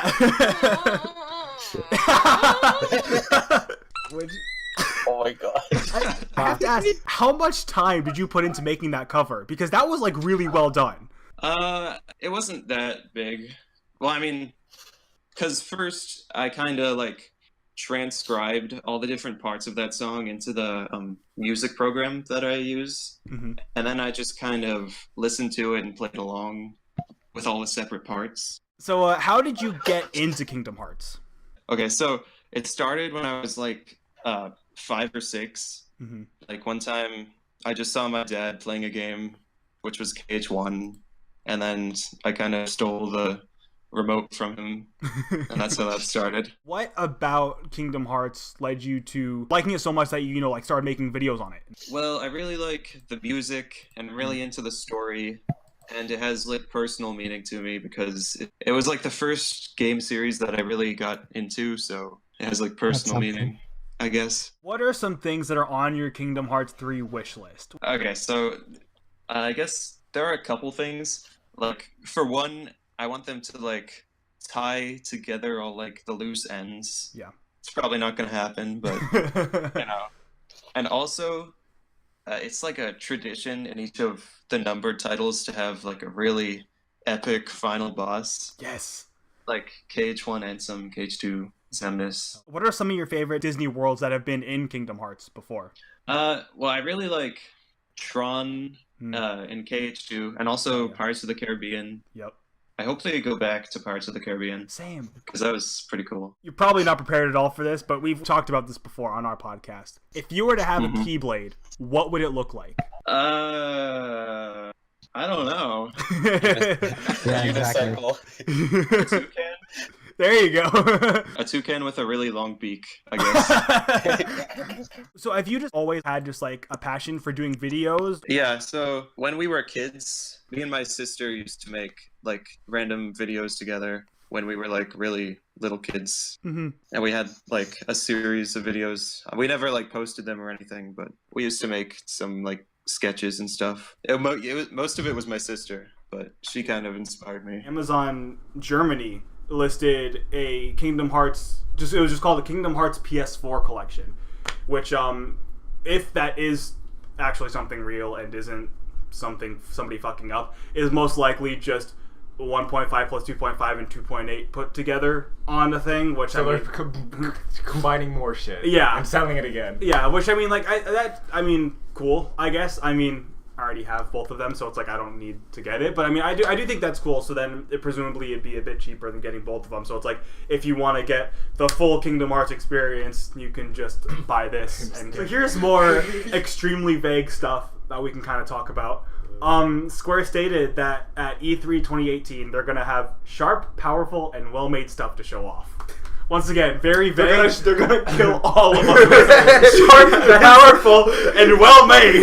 That's something you say when you're about to stab somebody. Because there's nothing to fucking talk about this week. I don't know any other game. We have nothing else to talk about. Any games you guys been playing that have been good?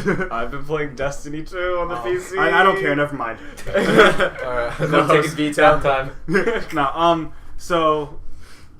God damn it. Alright. See? So Dante's going to sleep. See? Right, look at the camera. There. Just sleep like that. Because of Dante's. So the only other Kingdom Hearts thing I have to talk about is they said that they're not ruling out, Square Enix in general are not ruling out anything on the Switch. So this could, obviously mean, the first thing everyone thinks about, Kingdom Hearts 3 on the Switch. I think that it's going to be one of those things where if it does come to the Switch, it'll be after it comes out on the Xbox and PS4. I think that is their plan. Or that would No, be you their stay plan. asleep. I just heard X-Bone. Jesus Christ. Stop. Do I fit your fetish now? Cease. Christ. Cease. Why did you bring that, for fuck's sake? Because I knew he was going to talk about Destiny. Here's Kei Matsuda, who's the president of Square Enix. So he said that development efforts for major titles are underway at both our overseas and domestic studios. We will be announcing the release dates of those titles between the end of fiscal year 2018 and E3. He didn't specifically say Kingdom Hearts 3 or Final Fantasy 7, but I feel like if they're talking about major titles, you kind of assume Kingdom Hearts 3 and Final Fantasy 7. We will have their release date between fiscal year 2018, so between March 2018 and E3, which is June. So between March and June of next year, presumably, we don't know if 100% sure, major titles could mean fucking, like, Tomb Raider or something, I don't know. But presumably, we might know the release date of Kingdom Hearts 3 and release year, I'm assuming, of Final Fantasy 7 between March and E3. I'd imagine that's something they want to do at E3. Yeah. Like, put, flash a cool new trailer and then flash the release date. Mm-hmm.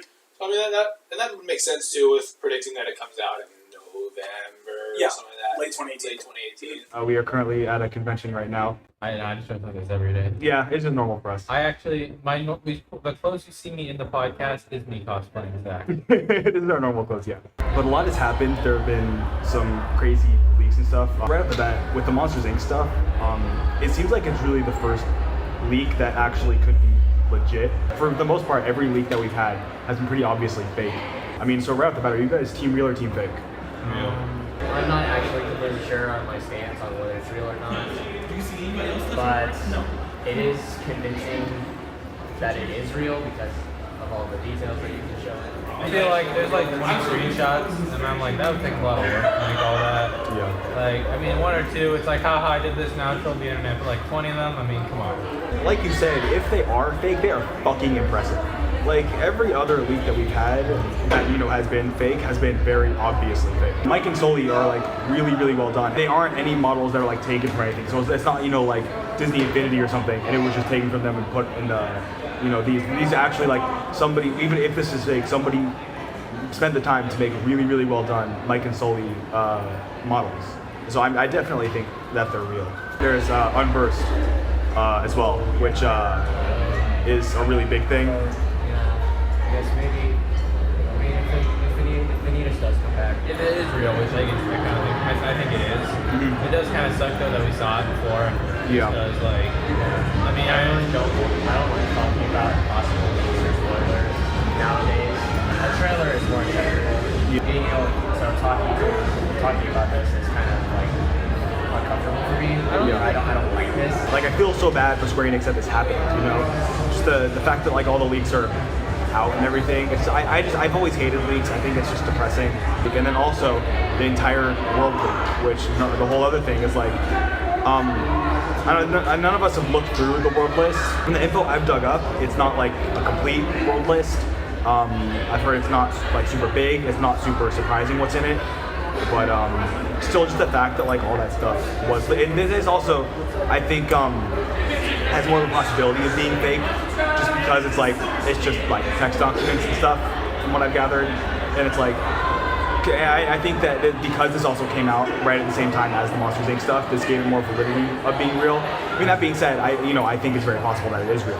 Like I said, I feel so bad for Square Enix because like it sucks that they spend so much time on this, and then they're probably planning on doing like a big reveal and everything for the world and everything, but then it's just leaked through some dude on the internet, and now everyone knows about Monsters Inc. and most people know about whatever the other stuff in the world list. And it sucks. It kind of ended off on a happier note. It's 2018. It's the year that Kingdom Hearts 3 is coming out. Well, and it sounds far away. I mean, it kind of is, but now every time I think back, I'm like, man, 2017 flew by. Exactly. And I presume we're going to be playing Kingdom Hearts 3 in 9-10 months is what I'm expecting. Yeah. September, no, probably November or something like that. Mm-hmm. So to know that in a blink of an eye we will have Kingdom Hearts 3. Exactly. That's crazy. Think there'll be a Kingdom Hearts 4? I'm sure. Yeah. If it's successful. Which you probably won't be alive. Well, my thing too is that so this is Kingdom Hearts 3. It's like the end. Yeah. It's basically the end of the saga, even though it's 8, 9 games. Yeah. But like, you think they'll continue on? Like, will they continue on the story of Sora, Riku, and Kairi? Or They've said that Sora's still going to be the main character. oh, have they? Okay. Oh, that's right. We'll start off with the Monsters Inc. trailer. First thing we got is our boy Marluxia / Lorium came back. He mentioned that like he's working for the true organization, and I think a lot of people kind of took that as like Marluxia is doing his own thing, but like to me it kind of seemed like he was talking about the new organization, you know, that's what Xehanort's working for. Yeah, Xehanort clan. Yeah, the 13 Secrets of Darkness. Yeah. Yeah. Does it mean Larxene might come back? Yeah, I'm sure she will. You got it. I 100% think we're going to see everybody from the whether they are in the 13 Secrets of Darkness or not. I 100% think we're going to see all the original organizations. Even if it's for like a hot minute. Yeah. So, Monsters Inc. is real. That's cool. Mm-hmm. Monsters Inc. isn't like my favorite movie of all time, but it is a really good movie. So, and it looks like it's gonna be cool in the Kingdom. Oh yeah, Hearts it looks like, really it looks cool. really good. Mm-hmm. Really cool. Yeah, I'm excited for. I really like their design, which Sora's design that we saw in the leaks were all like what he was in the dry form that we saw in the trailer. Yeah. Which I do like his normal design better, so I think it's cool. The red and the black looks really cool. Yeah. I like that. I like all their designs. I know people are always joking about Goofy and stuff, but you know, he looks like somebody from Monsters Inc. Yeah. We also saw that Flow Motion is coming back on the rails and on the poles as well. Yeah, they upgrade the buzzsaw, I noticed. Really spinny. Yeah. I'd be interested if it's locked behind a move set or certain combos. Oh, that'd be kind of cool. Like, you can't just like go up to a wall and like in- bounce off it. But if you're going into either a dry form and you're like Speaking of that, in Dream Drop Distance, there was an entire section dedicated to your flow motion moves like buzzsaw and all that stuff. But like, you never unlocked new moves, so maybe that was unfinished or just kind of stuck it there. Yeah. Or it's like if you're like in like an aerial combo and then you get like an action command, like you push onto a wall or something, go into a flow motion, warp strike onto something, and then you continue. Something like like the triangle, you know. You hit triangle and then do a flow motion. And that'd be cool. That'd be kind of cool. I'd be down for that. We got an aerial summon. Yeah. Water aerial. Hopefully that means she doesn't have a world. I hope so. At least the summon looked really cool. It like did. The water going around and then Ariel jumping over. But when I saw her, I was no. Half a second, but then I realized like, okay, it's a summon. That's like number 1 in Kingdom Hearts 3 on my wish list. Is no Atlantica. It's not even something I want in the game. It's something I don't want in the game. No fucking Atlantica. They're excited about no Atlantica. Was it confirmed?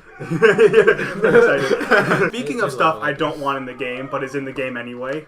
Dream Eaters. It looked like they were summoned though. I hope so. I think they were summoned. Have Unverse now. I mean, we saw it in the leak, but you know now it's official. Yeah. Unverse are coming back because our boy Vanitas is coming back. I have some opinions about the fact that we just saw Vanitas in here. He was just there. Well, because here's my thing, right? Is that I think I know what you're saying, and if it is, I 100% agree with you. Okay, it's one thing to see Vanitas, which is even that if seeing him in a trailer is just like that's kind of cool. It's another thing that we saw him with Sora in Monsters Inc. World. So now it's like, great, I know what's going to happen at the end or in the middle of Monsters Inc. World. Exactly.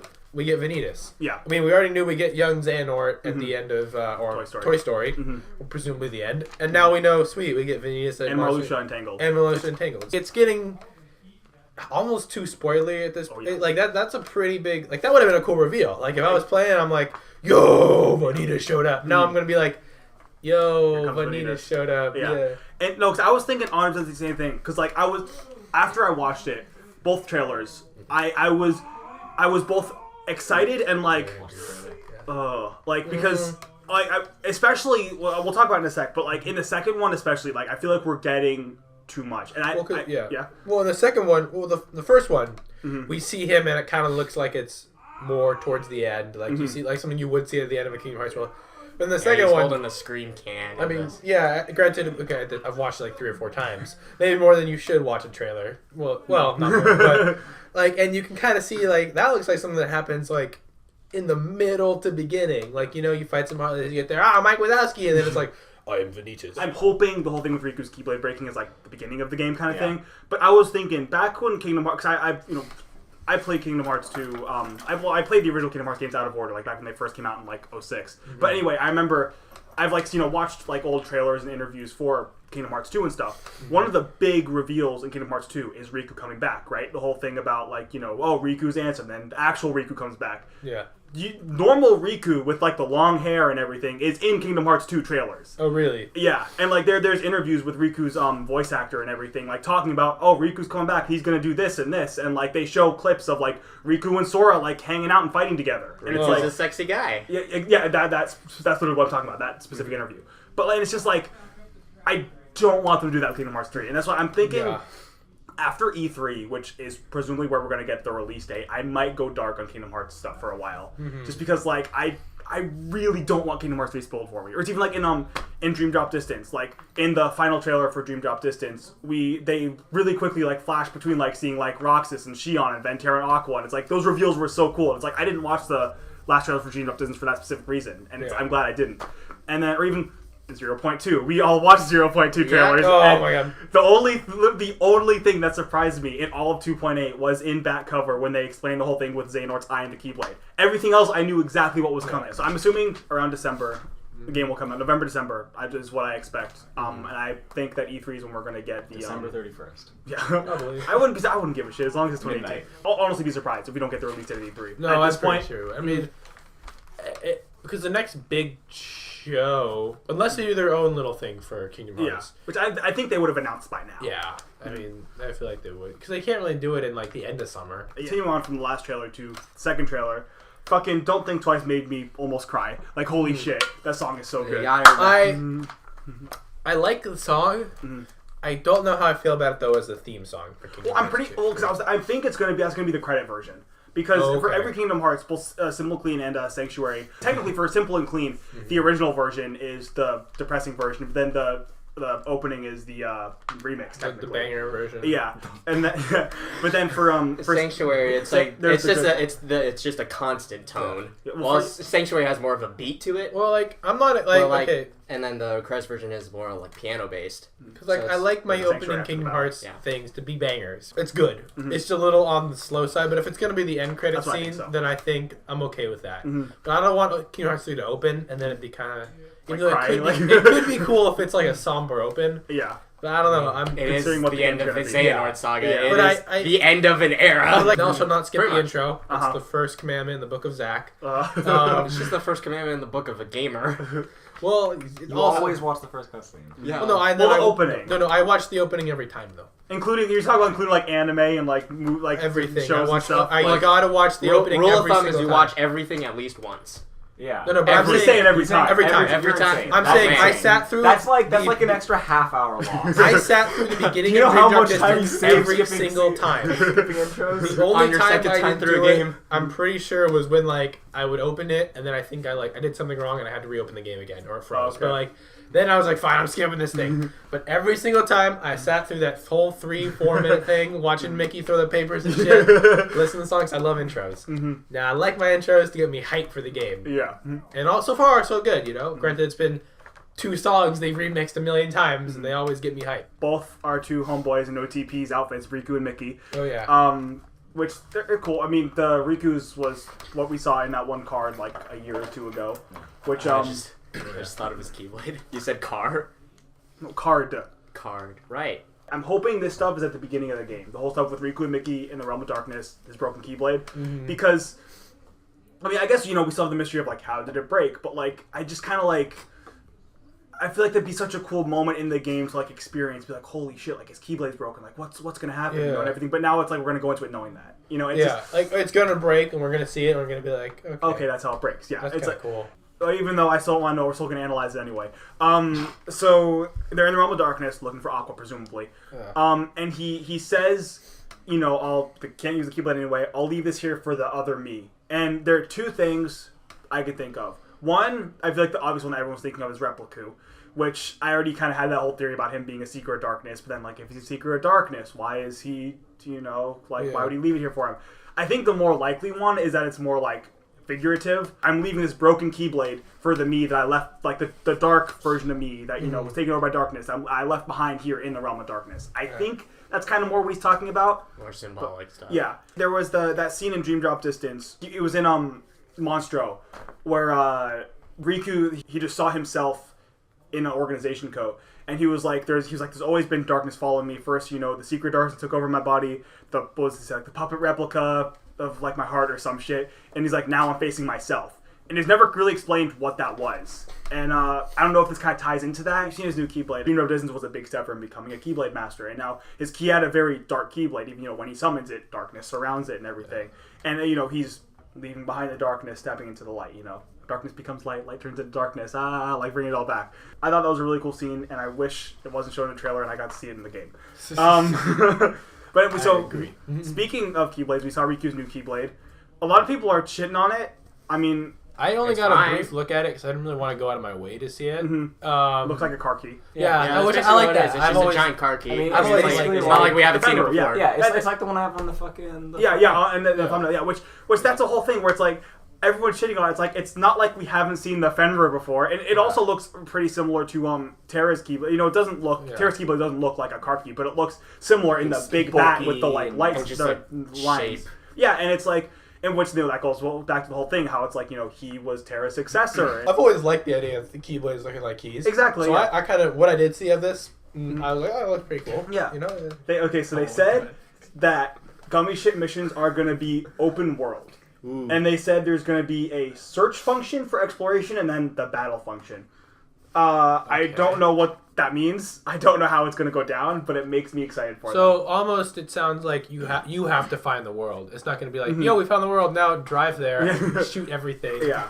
In Birth by Sleep and Dream Drop Distance, the worlds didn't feel disconnected. It was more just like, all right, I finished with this world, I'm at this world. Whereas in 1 and 2, the worlds actually felt like there was distance between them with the Gummy Ship missions. It was like, all right, I actually have to like go over here and now go, through all this shit to get to the next world. It actually made it feel like there's, and especially if it's going to be open world, if, assuming that's what they mean, assuming this wasn't lost in translation and they didn't say, like, oh, I didn't mean open world, I meant extremely linear, like, there was like a making of Kingdom Hearts 3 video, which we didn't get to see, but someone took a screenshot of the Tangled world. It looked very lively, I would say. Saw that. Yeah, because there was NPCs like fucking everywhere, and there was like shops and shit, and it makes me excited because there's that famous screenshot of the Aladdin. That's why I come down here. The action, the people, and it's just like completely empty. That's always thrown me off about Kingdom Hearts is the fact there's no NPCs and what should be. That was mostly the system. And just like Sora's just like run down the street and then he like bumps into like that one person. Yeah. Like, Twilight Town did a pretty good job in Kingdom Hearts 2, I would say, and Traverse Town in Kingdom Hearts 1 as well. For the Disney worlds, it was just the main characters and completely empty. Yeah. It was a while ago. We didn't get a chance to talk about this. The most important piece of news that's ever come out of Kingdom Hearts. We saw Pence in a trailer. Yeah. We saw there was the trailer that had the mini games and shit, which I mean that's featuring like the classic like shorts and stuff, the Disney shorts. I thought that was cool because I'm a fan of those like old like Disney shorts. There was the Kingdom Hearts 3 premiere event, which we didn't even get a chance to like talk about this at all. There was an event where Square Enix invited a bunch of people from the community to go and not us to play Kingdom Hearts 3. Major Kingdom Hearts number one Kingdom Hearts podcast. But the thing in the California Bay Area. In the sports and I would bet that we are the number one podcast in the California Bay Area. Jokes aside, I do think it is really cool that Square was like acknowledging the community. The reason that they did this was to actually get feedback from the community. I've been a little bit dark on following this. Like, we haven't followed it extensively. For me, at least, I would like scroll through Twitter and see what people say, but like I didn't watch a single video. I pretty much all, from what I heard, the game was really good, but not perfect. But the stuff that isn't perfect can be improved upon. I didn't look into what was not perfect. I didn't look into what was good. That's all I really know about. I watched a couple videos. I stayed away from Toy Story because that was like, that was like the big thing that I kind of liked. But as far as Mount Olympus, I watched a decent amount of that. To see like the boss fight was all that they showed. And I listened to some people's. You can talk a little bit about it, assuming it's not like big spoiler. You can talk a little bit about it. No. So from what I saw, it's obviously the game's beautiful. One thing I was listening about is like the combat too. So this is kind of just rehashing. And he said it wasn't, it wasn't perfect. Because obviously I think one of his things like Kingdom Hearts 2, probably the best feeling combat of any. Yeah, that's the closer it is to Kingdom Hearts 2, the better. But it also incorporates elements obviously of Dream Drop Distance and Birth by Sleep into it.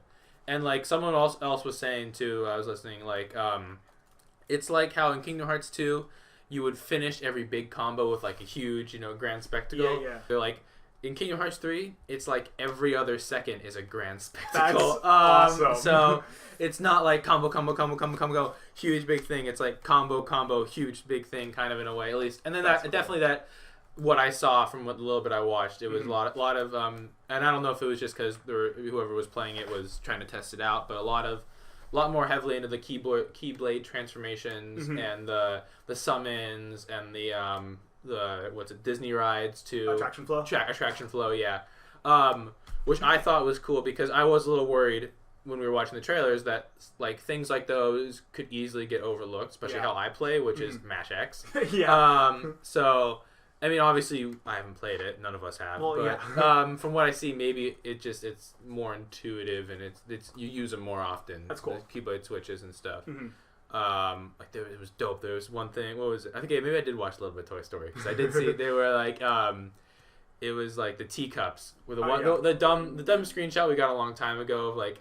You guys gonna get a trailer, but here's Sora shooting a water gun. The water gun, yeah. They showed that, but it was actually like Sora using the water gun, cool. and it was like, oh, it's kind of cool because you get like an actual like turret right there. The one thing I want is like I want options. Well, it very much seems that way because it's like you could do the normal combos and then do a summon, or you could do a Keyblade transformation, or you can go into the attraction flows. Yeah. And then of course there is my favorite flow motion, which apparently is gonna be really toned down. That's good. I did listen to something. No more dash strike. Yeah, no. It's gonna be So from what I think it was Nomura who said this. I don't have any sources for it. Let me give my bibliography really quick here. No link dump. No, yeah. Talking out of our ass. Yeah, just kind of this. Maybe I made this up, you know. Who knows? But apparently, flow motion is significantly less. And there's only one strike, like one like flow motion thing. Attack. Yeah. That's really good. I think it was the dive one. The one where he like jumps off and is like. I think it was that one, or is the one where he jumps off and is like does like the fucking Grand Log on. I think it might have been that. I don't know exactly. I forgot. They said the name of it, and I was like, oh wait, I understand that one, but I totally forgot. But there's only big thing, only one, which I'm happy about. Yeah, I realized we just kind of overlooked. We should probably talk a little bit about why we're staying away from stuff. We've experienced it for so long that something this big that has always been like the like in your head's the pinnacle. It's just such a huge experience that you want to get the fullest out of it and like just experience everything. And once you finish it, obviously you go back and like look stuff up. When I started playing, all the games were One Chain Memories and 2, and I've always kind of stayed away from like. I've watched some, like always. I know I always watched the first couple, but the closer it gets, the more I stay away from stuff. But for 2.8, when that one, we had the podcast going, and so we were very, very extensive on looking into every little detail that came out, watched every single trailer, every single analysis. And then by the time the 2.8 came out, I imagine the same for you guys. For me, I felt a bit disappointed because I knew everything that was going to happen. It wasn't a new experience. It was like, all right, cool. I've seen the whole fucking game, but now I get to play. It was almost felt like I'd watched the whole thing. You get to put on the cat ears. Honestly, that was, and it wasn't. It was a really good game. And if I didn't watch trailers, I wouldn't be disappointed. That was the only reason I was, because I already knew everything's going to happen. It wasn't a new experience. Any big thing that would have made me go, oh my gosh, that's so cool, was revealed in the trailer. And Kingdom Hearts, just in general, even when we said before that 2.8 3-hour game doesn't need 50 trailers. And even Kingdom Hearts 3 is presumably going to be a big ass game, but even so, they always, if you look at trailers for Dream Drop Distance, they show the very end of the game in the trailers and everything. I didn't watch that trailer, thank God, before the game came out. But it's if I had seen that wouldn't. I remember sitting there playing that game, and I was like, "Oh my gosh, it's Roxas and everything." It's I want to feel that in Kingdom Hearts 3, and if I closely follow the trailers and all that stuff, I'm not going to get that experience. After the release date comes out, that's when I'm going to be done. I'm going to be completely going dark, not following anything, not looking at anything, and just completely experiencing Kingdom Hearts 3. He's going into his hyperbolic chamber. Just Kingdom Hearts 3. Another big thing that everyone saw was the Wreck-It Ralph summon. Presumably that means there's not going to be a world. If there is, cool, because I imagine they would announce the world first before the summon if they were going to have a world. So just because there's summon in it, you think there's not going to be a world? I think they would have announced the world first before the summon. I mean, just logistic. That sounds like one of the. I mean, obviously it could be. I mean, we fucking I mean, saying that there might not be abilities. Period. That not even in like, his review, like stacking.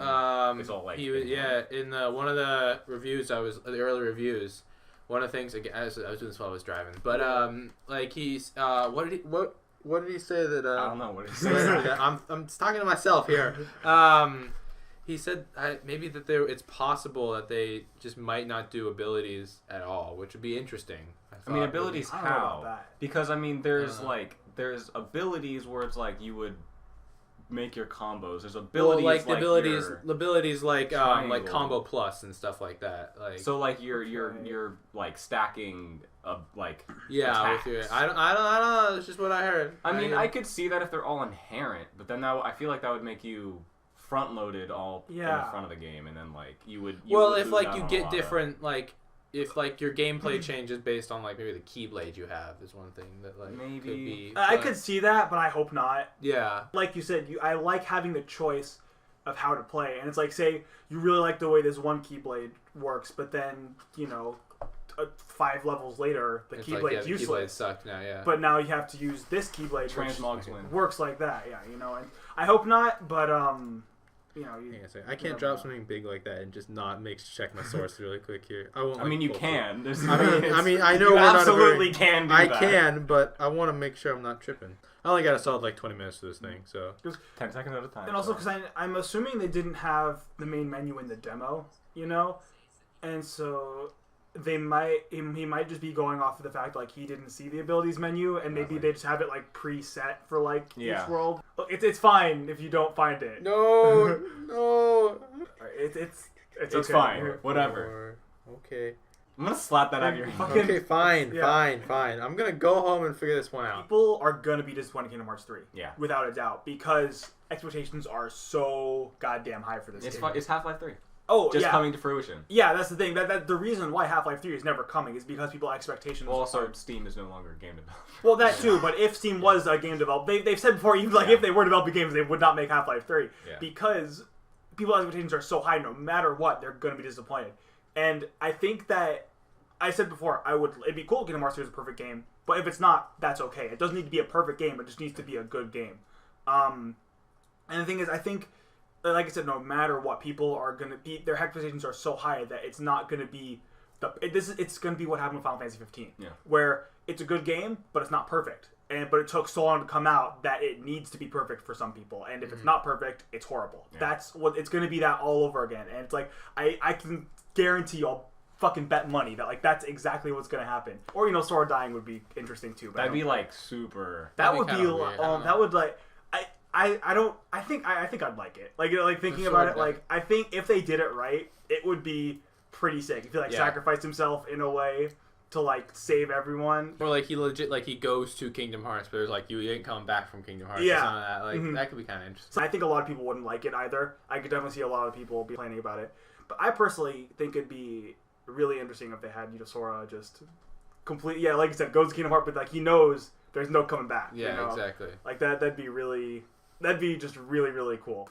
Next month, confirmed, we're getting the release date. That's exciting. KH3. June 11th is when Square Enix's press conference is going to be for E3. Yeah. I imagine that's when we're going to get it. Yeah.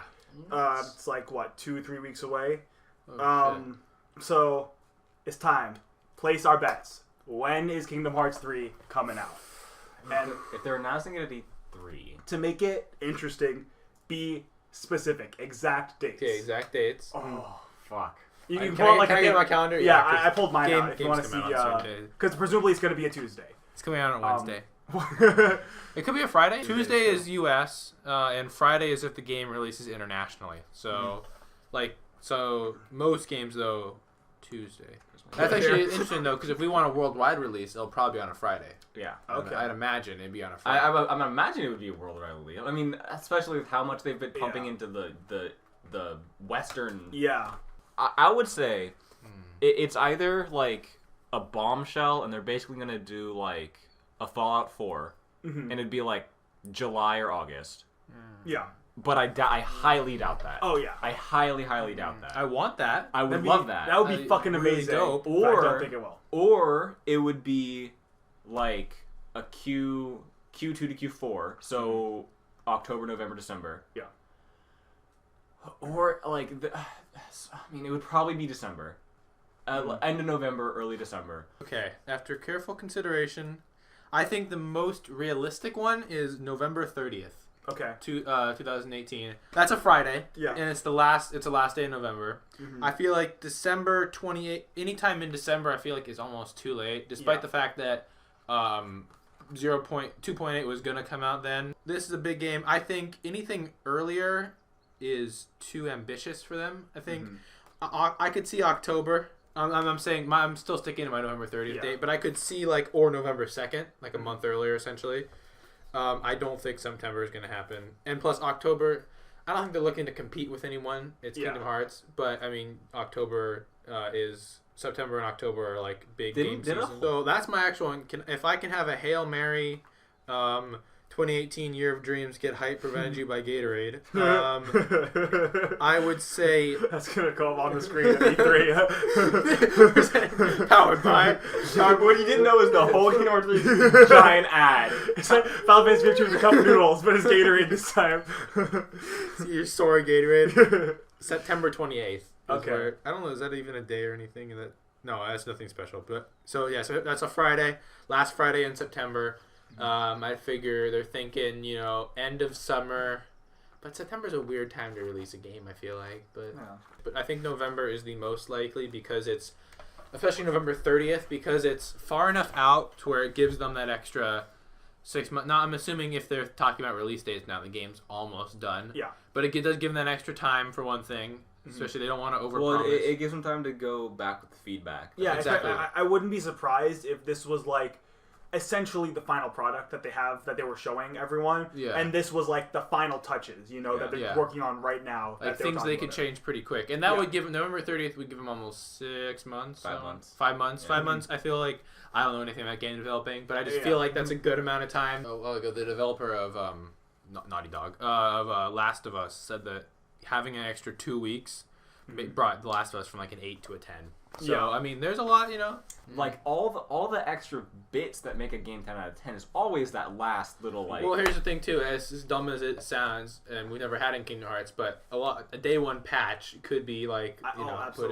into. Let's Final Fantasy 15. The big ass 8 gig day one patch. Yeah. So which they delayed the game because they didn't want a day one patch, and they had an 8 gig day one patch. I could see them doing a patch for KH3. I could see a day one patch for KH3. I think they will. I almost want a patch. Honestly, as much as I wouldn't say I want a patch, but I mean, if they need it, I'll take it. Yeah, I'm assuming they're gonna need it, considering they've been working on this game. And not that they've been through production hell, but they had to go through some changes that were beyond their control. And so since they are clearly they're not just releasing it digitally. How long does production time take for something like that? You do need. I think I've heard you do need about a month. So I mean, ship them out and everything. I mean, that takes out Fallout 4 style, because otherwise they'd have a week for changes. Right now, they have to start it. Yeah. And then. Yeah, I was thinking if they were to put a bombshell of it soon, I think the soonest would be September. Yeah. I think that would be the absolute. I don't know what date.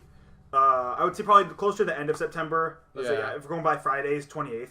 That was my Year of Dreams get September. Yeah, because I don't think, especially since the premiere event just happened, and that was made so they could put in some tweaks. Okay, let's just assume they're going to put in a day one patch. That means that they can work on it until release day. Yeah. I mean, obviously, we're talking out of our ass here because we don't know anything. I don't know shit about game development. I'm just trying to see, I'm just trying to tackle it from as many angles as possible. Yeah, no, but I don't think. Obviously, I would love August. I mean, August would be dope. I want June 12th. Comes out tomorrow. Kingdom Hearts 3 is released right now. It's released yesterday. You have to go back in time to get it. No, but I think September is the earliest as you can. Time machine. Go back. It's the only way you can play Kingdom Hearts. You can't just go to the store and get it. You have to go back. It was only in there for one day. It's only on June 10th, and they didn't tell anyone. People thought it was like a display case, but it was the actual game. It's so fucking funny. They sold like 0 copies. We are now bankrupt because we only sold it on one day. The moral why? My date, which I didn't think about the whole Friday thing, because, if it was on a Tuesday, November 13th was my guess, because it's the 13th. Yeah. And they would absolutely pull some shit like that and try to put it on 13th, but if they're going to be worldwide release, which I both hope and think it'll be worldwide, I would say either the 16th or 30th. Yeah. And, obviously Christmas sales and everything. I mean, November 30th definitely does seem late, but I still think... it's possible. I think they want the time. Yeah. And I think with a game like Kingdom Hearts 3, you don't want to put a release date and then... You don't want to delay it, obviously. No one ever wants to delay their game, but I think this one... You're looking at all the hype surrounding it, which they obviously know all about. Oh, yeah. And they obviously what happened with Final Fantasy 15, where they had to delay it. I think if you're at Square Enix, you're thinking, okay... I don't want to do that. Yeah, we don't want this again. I mean, I'm sure it didn't hurt sales at all, but it just for goodwill purposes. Yeah. I think I'm hoping they'd want as much time as possible, and I want them to have as much time as possible too. Yeah. So, final bets. I might change mine slightly. Hang on. So you went September 28th? That was my year of dreams get hyped, right. but I don't think that's my. I think my date. I'm gonna move it up a week. I'm calling it right here. My final date is November 23rd. November 23rd. Yeah. All right. That's late in November, but that's Black Friday. Ooh. Never mind. My date's not November 23rd. Yeah, that's. Has games ever released on a Black No. Friday? I don't think so. I mean, I'm sure something has, but it's like nothing that like. Well, you have to consider though. I mean, this is a Japanese developer, so they're not necessarily thinking of U.S. I mean, they got. Well, they're gonna put it into consideration. They probably are, especially, but they don't care as much. Yeah. But still, if we're gonna and also so I guess we should be thinking about like. Japanese yeah. Do we think it's going to be worldwide, or do we think it's going to be Japanese? I think it's going to be worldwide. I mean, with how much attention they've given the Western audience. Yeah. If they don't do it worldwide, it's a huge disservice. Oh yeah, I think it's very much going to be worldwide. So never mind, not changing that date. Did not realize that was Black Friday. I'm going to stick to November 30th then. Okay. I think I would. I mean, I know you were saying the week earlier. 16th. I mean. I think that's very possible too, but that's gonna be so hard to get though. You think so? For like 4 weeks in a row, because it's gonna be release week, then it's gonna be Black Friday week, then it's gonna be December, then it's gonna be like the first and 2 weeks of December, which is all shopping week. Yeah. And then the last 2 weeks are basically getting ready for Christmas. So that thing's gonna be gone. I mean, I think they'd want that. Yeah, but no, I realize, but it's like that's a good thing. I think it's a good thing for sales. Yeah. But is it a good thing for the actual quantity? With digital because sales, they can only push out so many. Well, yeah, but they're going to push out as many as possible, and as long as their sales are doing good, they don't give a fuck. Yeah. Like I don't think games don't care about us. Like, I mean, shoot, they probably want high supply and demand. Exactly. Yeah. I'm saying 30th for sake of being different too, because I think your date could very much happen. But I'm going to say 30th. Okay. So Okay, lock in my answer. November 16th. November 30th. Final answer. November 30th.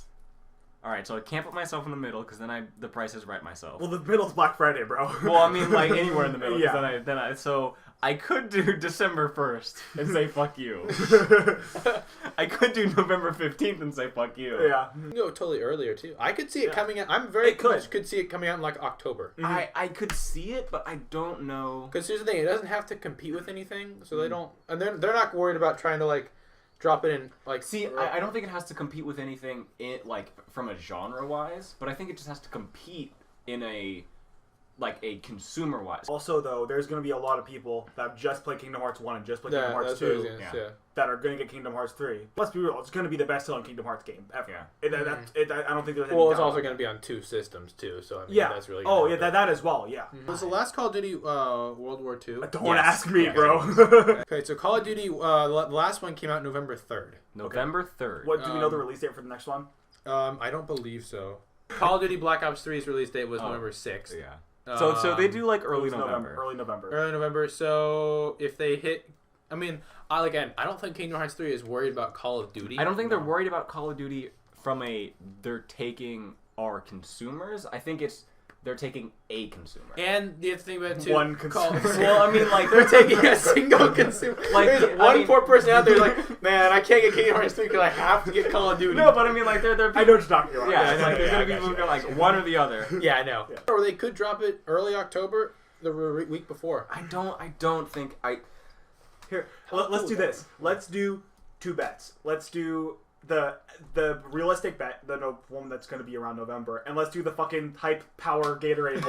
Year of Dreams get hyped. Gatorade. Partially to say fuck you. Partially to say fuck you. Partially just for my own amusement. I'm gonna say December 1st. Okay. It's a Saturday. Okay, but if I'm closer, I win. Okay, so your final answer locked in. Wait, December 1st? okay, Robert, you could have said December 4th, and you got the same effect. Yeah. I mean, look. Okay, fine. December 1st. Oh, December 1st. No, actually, no. I'll legitimately go early. I'll go like. And you can't if you can double down on one of ours too. I mean, I'll go 26 because I mean, if we double down, there's no fun. Okay. I'll do the 26th of October. Okay, that Monday. No, that's a Friday. Oh, October. Yeah. Okay, Friday. Okay. As your lockdown, like your for sure one. Okay, it's like a bit of an early release. It gets ahead of everything. I could see that. Okay, so let's call. Okay, so we have our official answer and the Gatorade answer. The Gatorade answer. So your official answer is November 16th. Mine's November 30th, and yours is 26th. October 26th. October 26th. Okay. I think we're really solid there. Oh yeah. Now Year of Dreams get hyped. Gatorade answer. Mine, September 28th. September 28th. Yeah. I'm gonna, for the sake of being different, I'm gonna say October 16th. That is a Tuesday. That's like a week before my actual answer. I'm gonna say this is like a. I'm gonna say that just for the sake of throwing something out on a Tuesday, maybe they don't do an international release. Yeah, fair enough. Okay. And then it's we still get it super early, but it's not internationally. Okay. Can I get 365 guesses? Yes, but they're all one day. I want to say something like really, really soon though. Can I change my Gatorade answer? I'm gonna change my Gatorade answer. So I very much don't think it's gonna come out on a Tuesday. Yeah. I'm sticking with that whole Friday thing. I'm gonna go super, just kind of ballsy and say August 31st. August, okay. August, yeah. Okay. Last day, literally the last day of August.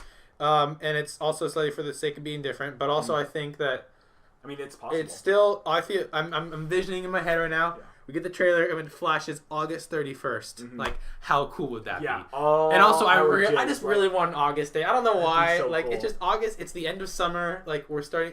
Kicking it off August 31st. It would be in front of everything that is big. Yeah. Instead of going after. Now, I still think my realistic answer is August 31st because I think they'd rather go after, so it gives me more time. Yeah. But I think if they wanted to beat the rush and they wanted to get King, obviously maybe they want to make the fans happy and give an earlier release date.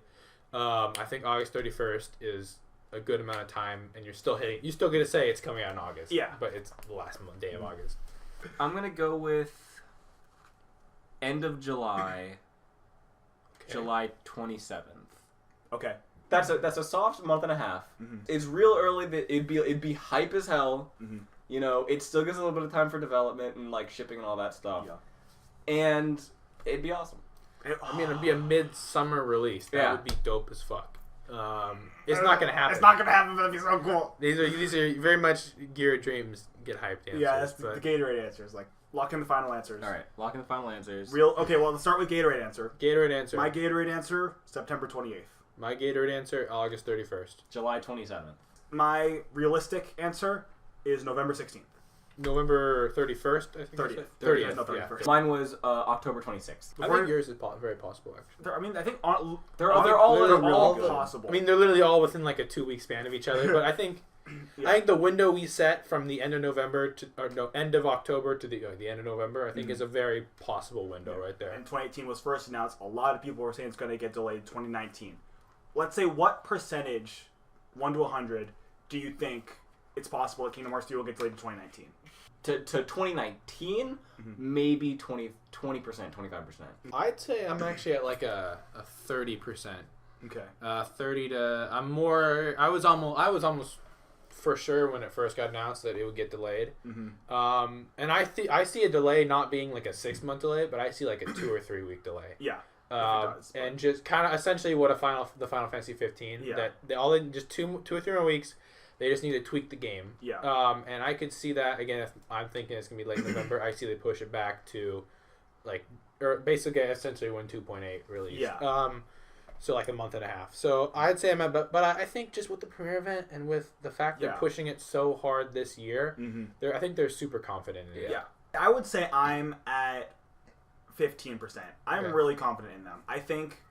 Like you said, because of the premiere event, and because like Nomura even said at the premiere event, he's confident in 2018. He said that like a week ago. Yeah. You know, and you know it's I think, you know, obviously it's possible for it to get delayed, but for it to get delayed that much, I don't think so. That's why I think a small delay is possible. I don't think a big delay is gonna happen. Neither do I. Or 2018. We were fucking talking about this like 3 years ago. I know. Walk home from school. Right? Like, dude. Oh man. In 7 months, at least, we are going to be playing Kingdom Hearts 3. Like, that is just...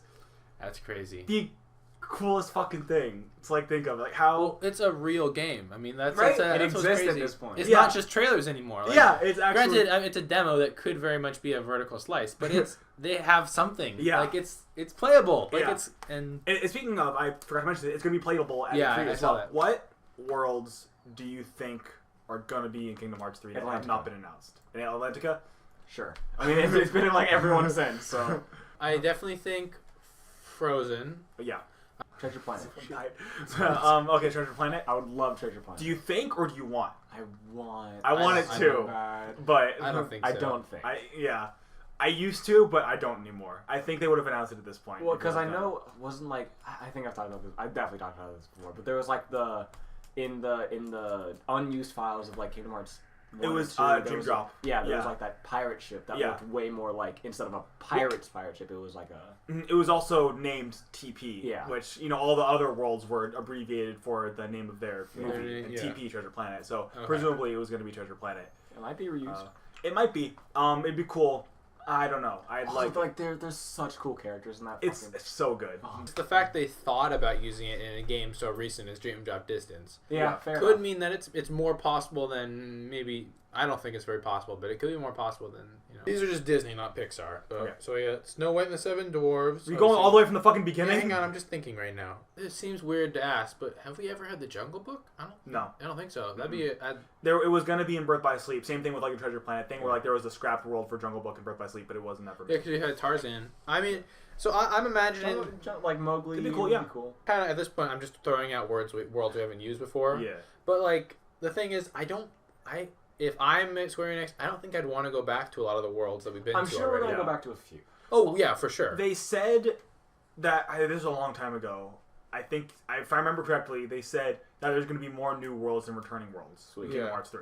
And we've used a lot of worlds already. Ooh. Give it to me. The Emperor's New Groove. I've said that before. I want that so bad. So I don't think it will, but I want that. But I mean, those bad. comedies could mix so well. It would work so well. It'd be so great. Man. Fucking Sora and Cusco would just go back and forth so well. It would be so hilarious. I don't think they will, but I want it so fucking bad. It'd be interesting if they did Finding Nemo as a water world. I mean, I don't know. I don't want no more water. I mean, I don't want any more water. Finding Nemo seems so hard to do, because I mean, Yeah. there's no real antagonist in the movie other than the ocean. Yeah, scuba diver. I mean, the scuba diver, but that, I mean, even Yeah. that, I know what that was it's a joke. There's Yeah. no antagonist or like villain. Mm-hmm. I mean, maybe the Darla, girl. but, like, yeah. Huh. I mean, I'm pretty sure Darla's not going to show up at the bottom of the ocean and go, fishy, fishy, fishy. If we had a Ratatouille world, that'd be kind of cool. We haven't had any Pixar. Oh, yeah, that's right. That's Pixar. Ratatouille would be dope. Pirates of the Caribbean would be cool to go back to. I would love to go back to that. Yeah. I wish we were meeting here under better circumstances. Yeah. I know there were 2 trailers came out. I haven't watched either of them. I'm not going to watch either of them. he has, but we're not going to talk about it. I feel really dumb. Man, those Gatorade predictions, it's like, you could tell how hyped we were. We were hyped. I kind of think E3 as a whole for Square was kind of or not for Square, for Kingdom Hearts. Well, Square's presentation sucked. But for Kingdom Hearts was just handled really bad. As someone who watched it all. Yeah. I didn't watch all the press conferences. I watched all the press conferences except for Xboxes, where Kingdom Hearts was at. I just think the way they handled Kingdom Hearts was not ideal. And the fact they literally had a Kingdom Hearts 3 trailer at 3 different press conferences made it really kind of, and each one was kind of the same. They just added more stuff on. Yeah. Made it really, like, I would have rather had like one. I'd rather like have Kingdom Hearts just be at Square's or just be at PlayStation, and maybe show us. Well, the good trailer. Because quite frankly, the two before, the one I didn't watch the one at Xbox, or I did actually. I watched it, and the one at Square's kind of sucked. I mean, they were just aight. Yeah. And then the one at PlayStation was also it was good. But I mean, and it has cool stuff, but that's beside the point. It's just the way I feel like, I don't know. And then I would have liked, I don't. Maybe they are doing something like this. I haven't actually looked. But just like them talk about Kingdom Hearts 3, kind of like how now we Smash to announce, and now they're playing Smash. They're talking about it. I don't know. Well, because I know it is playable at E3. Is it? Yeah. Before I completely went dark, I saw notifications on for the Kingdom Hearts channel, so I did see the Frozen World. I didn't watch the trailer, but I saw that was announced, and then I got in my recommended feed, even on my new channel where I stay away from Kingdom Hearts, the trailer for the other world came up, and I think I saw what it was. I saw the release date.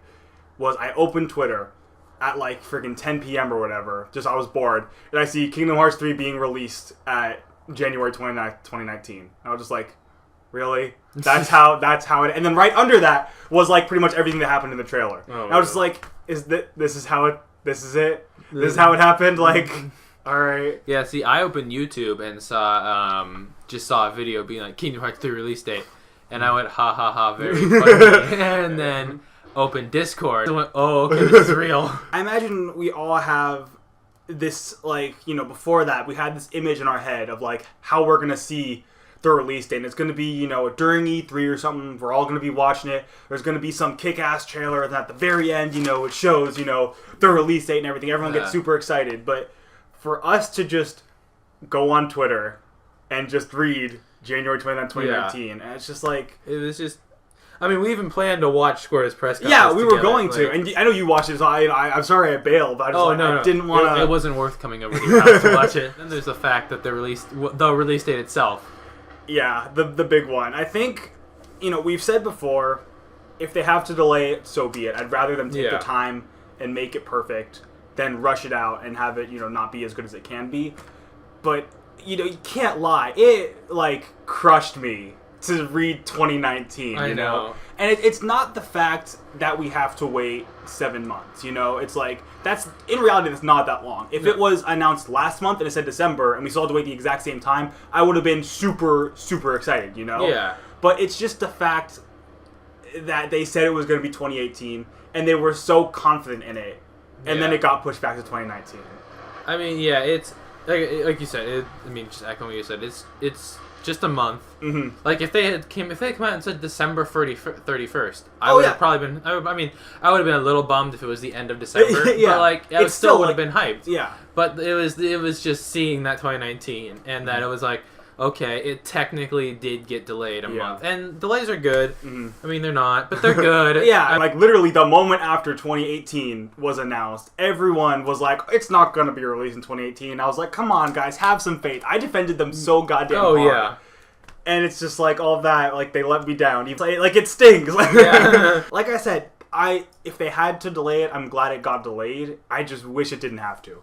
Yeah, in a year when we've hopefully all beaten Kingdom Hearts 3 multiple times for some of us. Yeah, we're not gonna remember this. Oh, I mean, we're gonna remember it. We're gonna remember. We're not gonna care. Oh yeah, because by that once it comes out, think about the delay that happened for 2.8. Oh yeah, it's like I say every now that was one of the first things I thought of when the delay happened. Yeah. But it's like that feels so like far away, like that happened so long ago. You know. And it's like to think that, one day that's going to be the same for this shit, like for Kingdom Hearts 3. Just have to focus more on the fact that, 230 days until Kingdom Hearts 3. That's the cool thing. It's so cool to think that like I remember those days when it was just like so far away. It was like a legend that like it's not real. It's not actually going to happen. There was like 2 trailers out for it. They were both like super early in development. It didn't look that great.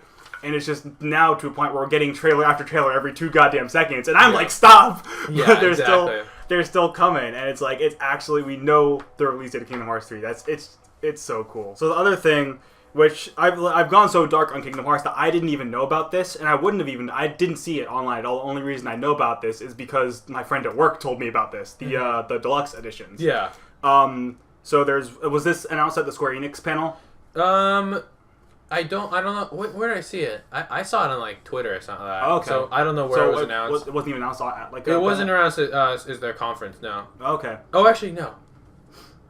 No, it wasn't. No, because at Sony's conference they announced a dope PS4 Pro. Okay. And then they announced that they're bundling for $90. They're gonna be bundling 1.5, 2.5, and 2.8 together. Okay. Yeah, that's pretty kinda cool. I didn't know about that. That's. Oh yeah, but that's totally a different thing. They didn't announce the deluxe edition, Okay, so I don't know where it was. That's cool. So it's like the entire series, and like, is it on one game, or is it like just like you buy the 2 things together and it's $90? I honestly, I don't know. Okay. They just said that they'll be bundling it together, and they're releasing it, and then on the Kingdom Hearts 3 release date, they're releasing this kind of cool PS4 Pro. Which, like a Kingdom Hearts themed PS4. Yeah, Kingdom Hearts themed. There's the PS4 Pro. There's the bundle. And then there's a deluxe edition. Was there anything else announced that like I didn't see? I do not believe so. No. So just deluxe edition, which comes with the steel book, the art book, and the pin.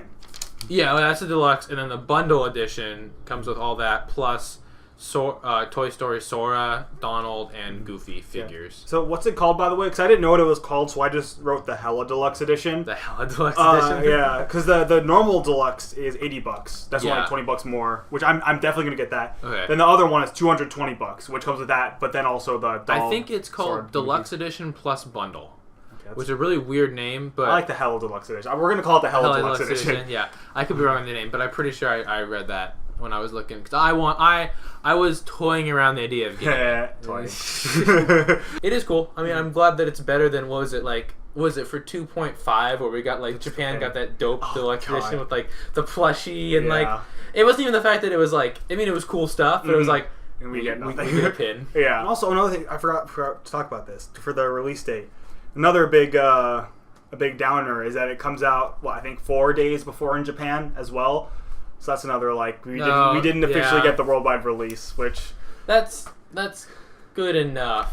Yeah, I mean it's nice that I think it's 4 days. It's not a full week. I know that. Yeah. But it's still because I know 2.8 was 2 weeks I think before it came out in Japan. That was a rough 2 weeks. That was difficult to well, especially if it's 2.8, which can be beat in 3 hours. Exactly. Yeah. It's ooh wow, yeah, that one's 4 days. I mean, it's good enough, I guess. And it's gonna fly by. It really is just gonna absolutely fly by. And one day we're gonna record a podcast. We're gonna play Kingdom Hearts 3 in a week. The fact that we're this close, I never thought we'd make it this far. I genuinely thought we'd just be 40 years old, still waiting for Kingdom Hearts 3. Oh my god, yeah. In less than a year, we'll probably be doing a review for Kingdom Hearts 3.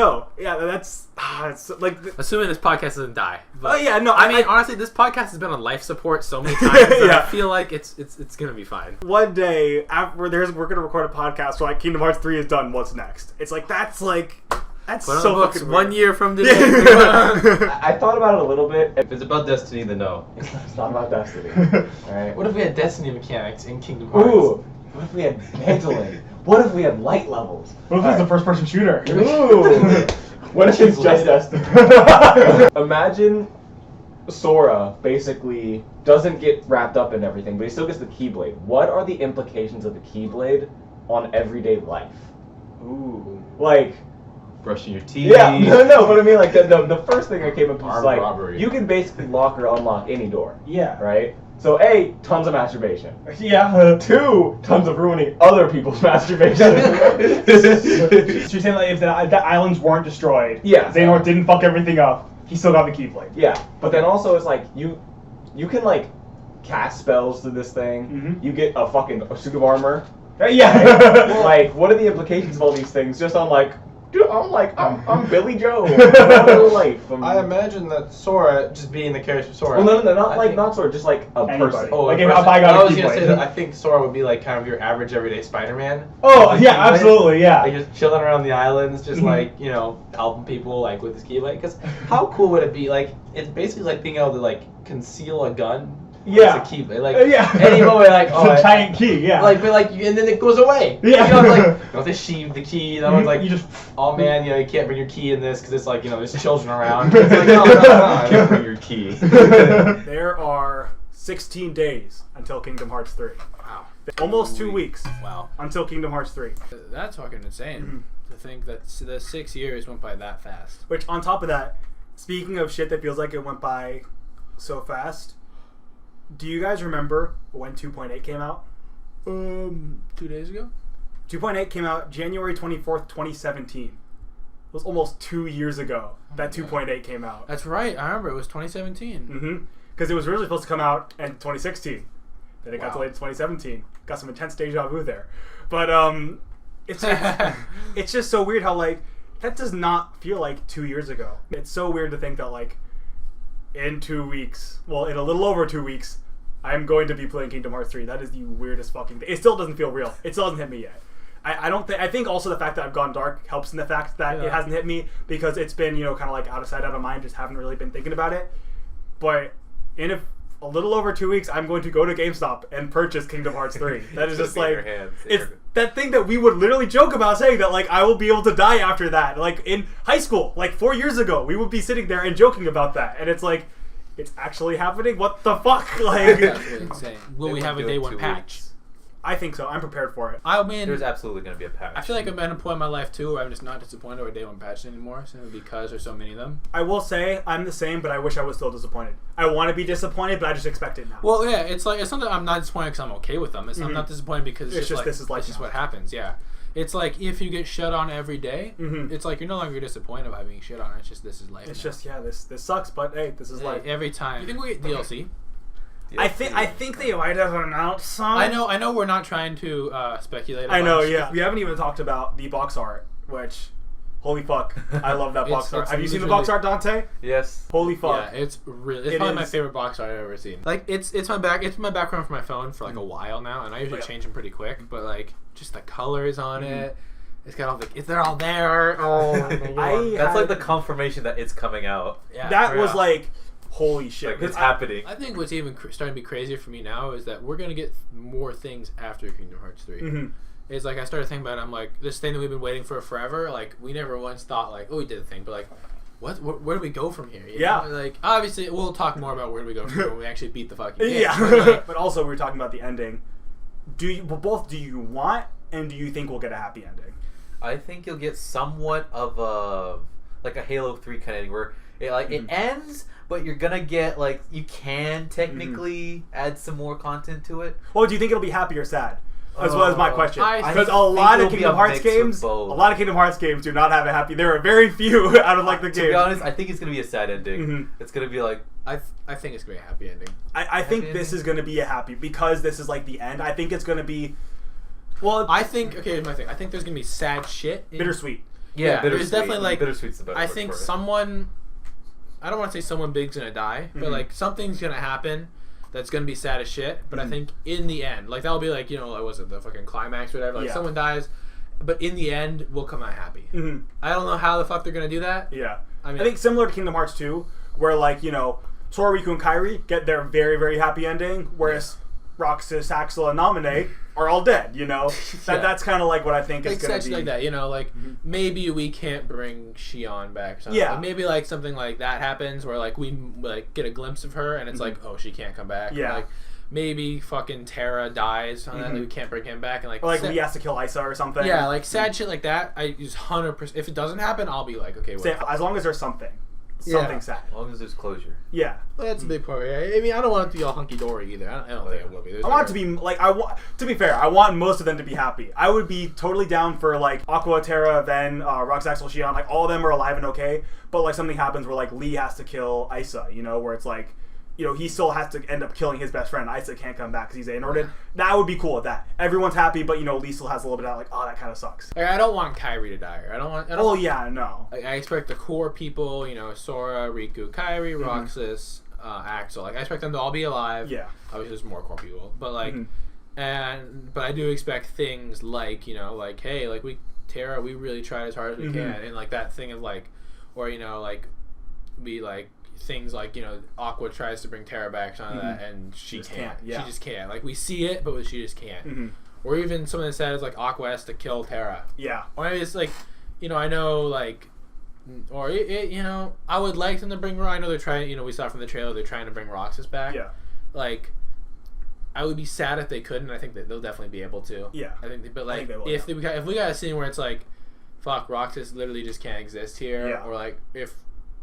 Hell, even say if like Roxas dies, like even if he like just straight up like he came back, but he just like died, like he not even like going back to Sora, he just straight up died. Like straight up, like Xehanort just straight up kills Roxas. Yeah, and that's like the thing where it goes like, oh shit. Yeah, like that would be pretty cool if like they have like they kill off a character and that's like, okay, shit is going down, like it, like this is it, like we. I'd be okay if like it's Roxas or like because like obviously Roxas is like a huge means a lot to me, like, but like. I just feel like he'd be the perfect character because he's in that sweet spot of like he means a lot to everyone, but also like he doesn't mean he's not like in the core. He's in the core. He's not Sora, Riku, and Kairi. Yeah, he's not Sora, Riku, and Kairi. I wouldn't want Axel to die just because he's died like 5 times already. Yeah, or Lee. I'm sorry, like and I wouldn't want like I mean, I guess Namine's already died too. Like, except for Roxas, Nox didn't know. I don't know. I just feel like Roxas would be the perfect character. He's been through so much shit, and I feel like that would be such like a tragic thing for him to like finally come back and finally be his own person and then just die. Yeah, that would just be like, oh. That would be that, but also it would hit you, and then if that's the thing that makes them go and they defeat Xehanort, and then everyone's happy, then that'd be like, I'm sad as shit, but like we did it, but Roxas didn't make it. Yeah, and like that would be the perfect like bittersweet ending where it's like everyone came out happy, we're all chilling back on the island. Yeah, but like Roxas isn't here. Like, yeah, something like that I think would be really cool. That'd be really dope, And I think that I'm kind of the same as you were. Like, I would love for like mostly like 99% happy, but there's a little bit of like, oh man, couldn't save like this one person. Yeah, exactly. But also it comes down to like I never think they would, but like if they like killed off Sora or something, that would be. I honestly wouldn't hate that. I if they did it right, where like Sora sacrifices himself to like save Xehanort or like to kill Xehanort, I wouldn't hate that. If it was done perfectly. I have to put it in the water. He's stuck in the kayak. Yeah. Like take it's that kind of thing. That kind of thing. It's like oof. I think that would be such just like a punch to the gut where like Sora he did it, but it literally cost him his life. I think a lot of people. I think a lot of people wouldn't like it. I think like I said, if done right, I think I would. I would prefer like a happier thing. Yeah. But if it did happen, I wouldn't be mad. I'd be sad. I wouldn't be mad. But to be fair, I think there is like a 0% chance of that happening. I literally wouldn't. They're not gonna kill. I think one thing that we should talk about, which I think, at least, like I said, I've been going dark. I don't know if people have been talking about it. I have a feeling people aren't though. But I think it should be said to, as a wise man once said, curb your enthusiasm, because Kingdom Hearts 3 gonna be, I think, a great game. Not the second coming of Jesus. No. Yeah, I think we're speaking about it, even myself, and most people are expecting a 10. When I think it's very possible we get an 8. I think it's going to be a fucking great game. Yeah. But the thing is, people have been waiting for this game so long that if it's anything other than perfect, they're going to be mad. Yeah, and I think it's going to have problems. Oh yeah, no, that's my thing. I think it's going to be a fucking great game. I think a lot of people are going to love it, but I don't think it's going to be a 10, so people are going to be mad. That's because true. It's been so long for this game. I don't think there's a world where it gets a 10. No. Yeah. I don't think there's a world. I think it's if it gets a 9. Again, I don't like I use. To be fair though, Kingdom Hearts 2 did get pretty close to like 9s and 10s across the board. Oh really? But I think the same thing. Kingdom Hearts 2 came out in 2002, or Kingdom Hearts 1 came out in 2002. 2 came out in 2006. That's what 1, 2, 3, 4 years in between. Kingdom Hearts 2 came out in 2006. Yeah. Kingdom Hearts 3 came out in 2019. And we're in a different games industry now. Yeah. it's no longer, you know, there's more, you know, the pushes towards more like multiplayer and like big open world games, and where you were going to get a very story driven linear game. Not to say that can't exist in this world. Yeah, that's not all what I'm saying. I'm just saying like the industry is in a different place, and it's gonna be interesting to see how it, you know, and also, you know, how if more of a casual kind of fan will take it versus people who have a podcast about it. But It's kind of the dilemma that Half-Life 3 had, where it'll never live up to the hype that people made for it. So Valve decided never just to make it. Which makes sense. Yeah, well, but that's a perfect Nomura is going to take that leap of faith and actually finish the fucking game. I think that people have put it in their heads that Kingdom Hearts 3 is just like going to be the perfect game, the game to end all games. I don't think so. I think it's going to be a great game. I think it's going to be fucking awesome. But I don't, like for me, my favorite game of all time is Kingdom Hearts 2. I think it's going to say Kingdom Hearts 2 is here. 3 is going to be here. Really? You think it's been below Kingdom Hearts 2? I think so. Because Kingdom Hearts 2 is such a great, perfect game. No, to be fair, 2 also isn't perfect. 2 has Atlantica. 2 has a few things that I think could be better. But I think that Kingdom Hearts 3 is going to be great, but I don't think it's going to be able to reach 3. And I think because of that, people are going to be mad. But I think that we should expect great, but not 2. I thought Kingdom Hearts fans were just wanted the game just to come out. Well, they do, but I think the thing is, people are going to be disappointed. Yeah. I haven't heard that many people saying anything about, like, this game better be good, but you already know. It's kind of you can just sense that it's the similar thing happened to Final Fantasy 15. That game also took 10 years to come out. And when it did, a lot of people were disappointed because it wasn't perfect. I hope people understand that, like, this game's going to be great, not going to be, you know, greatest game of all time. I hope people understand that, but I don't know if they will. But I think a big thing we're going to hear in reviews, again, talking out of my ass here, is that gameplay's fun. We're going to hear, I'm sure, but we're also going to hear stories confusing as all hell, and that, like, probably, I'm sure there's going to be some sort of low point in the game, too, and that will get dinged. In a way, this entire podcast was built upon waiting for Kingdom Hearts 3. And the fact that, like, we are there is just like, what the fuck, you know? It's crazy, yeah. With that, I guess... So we're gonna. Let's wrap up. Are we gonna wrap up? This is the last Sea Salt podcast we're gonna record. Well, we're in a world where Kingdom Hearts 3 is not coming out. It's so weird to think that.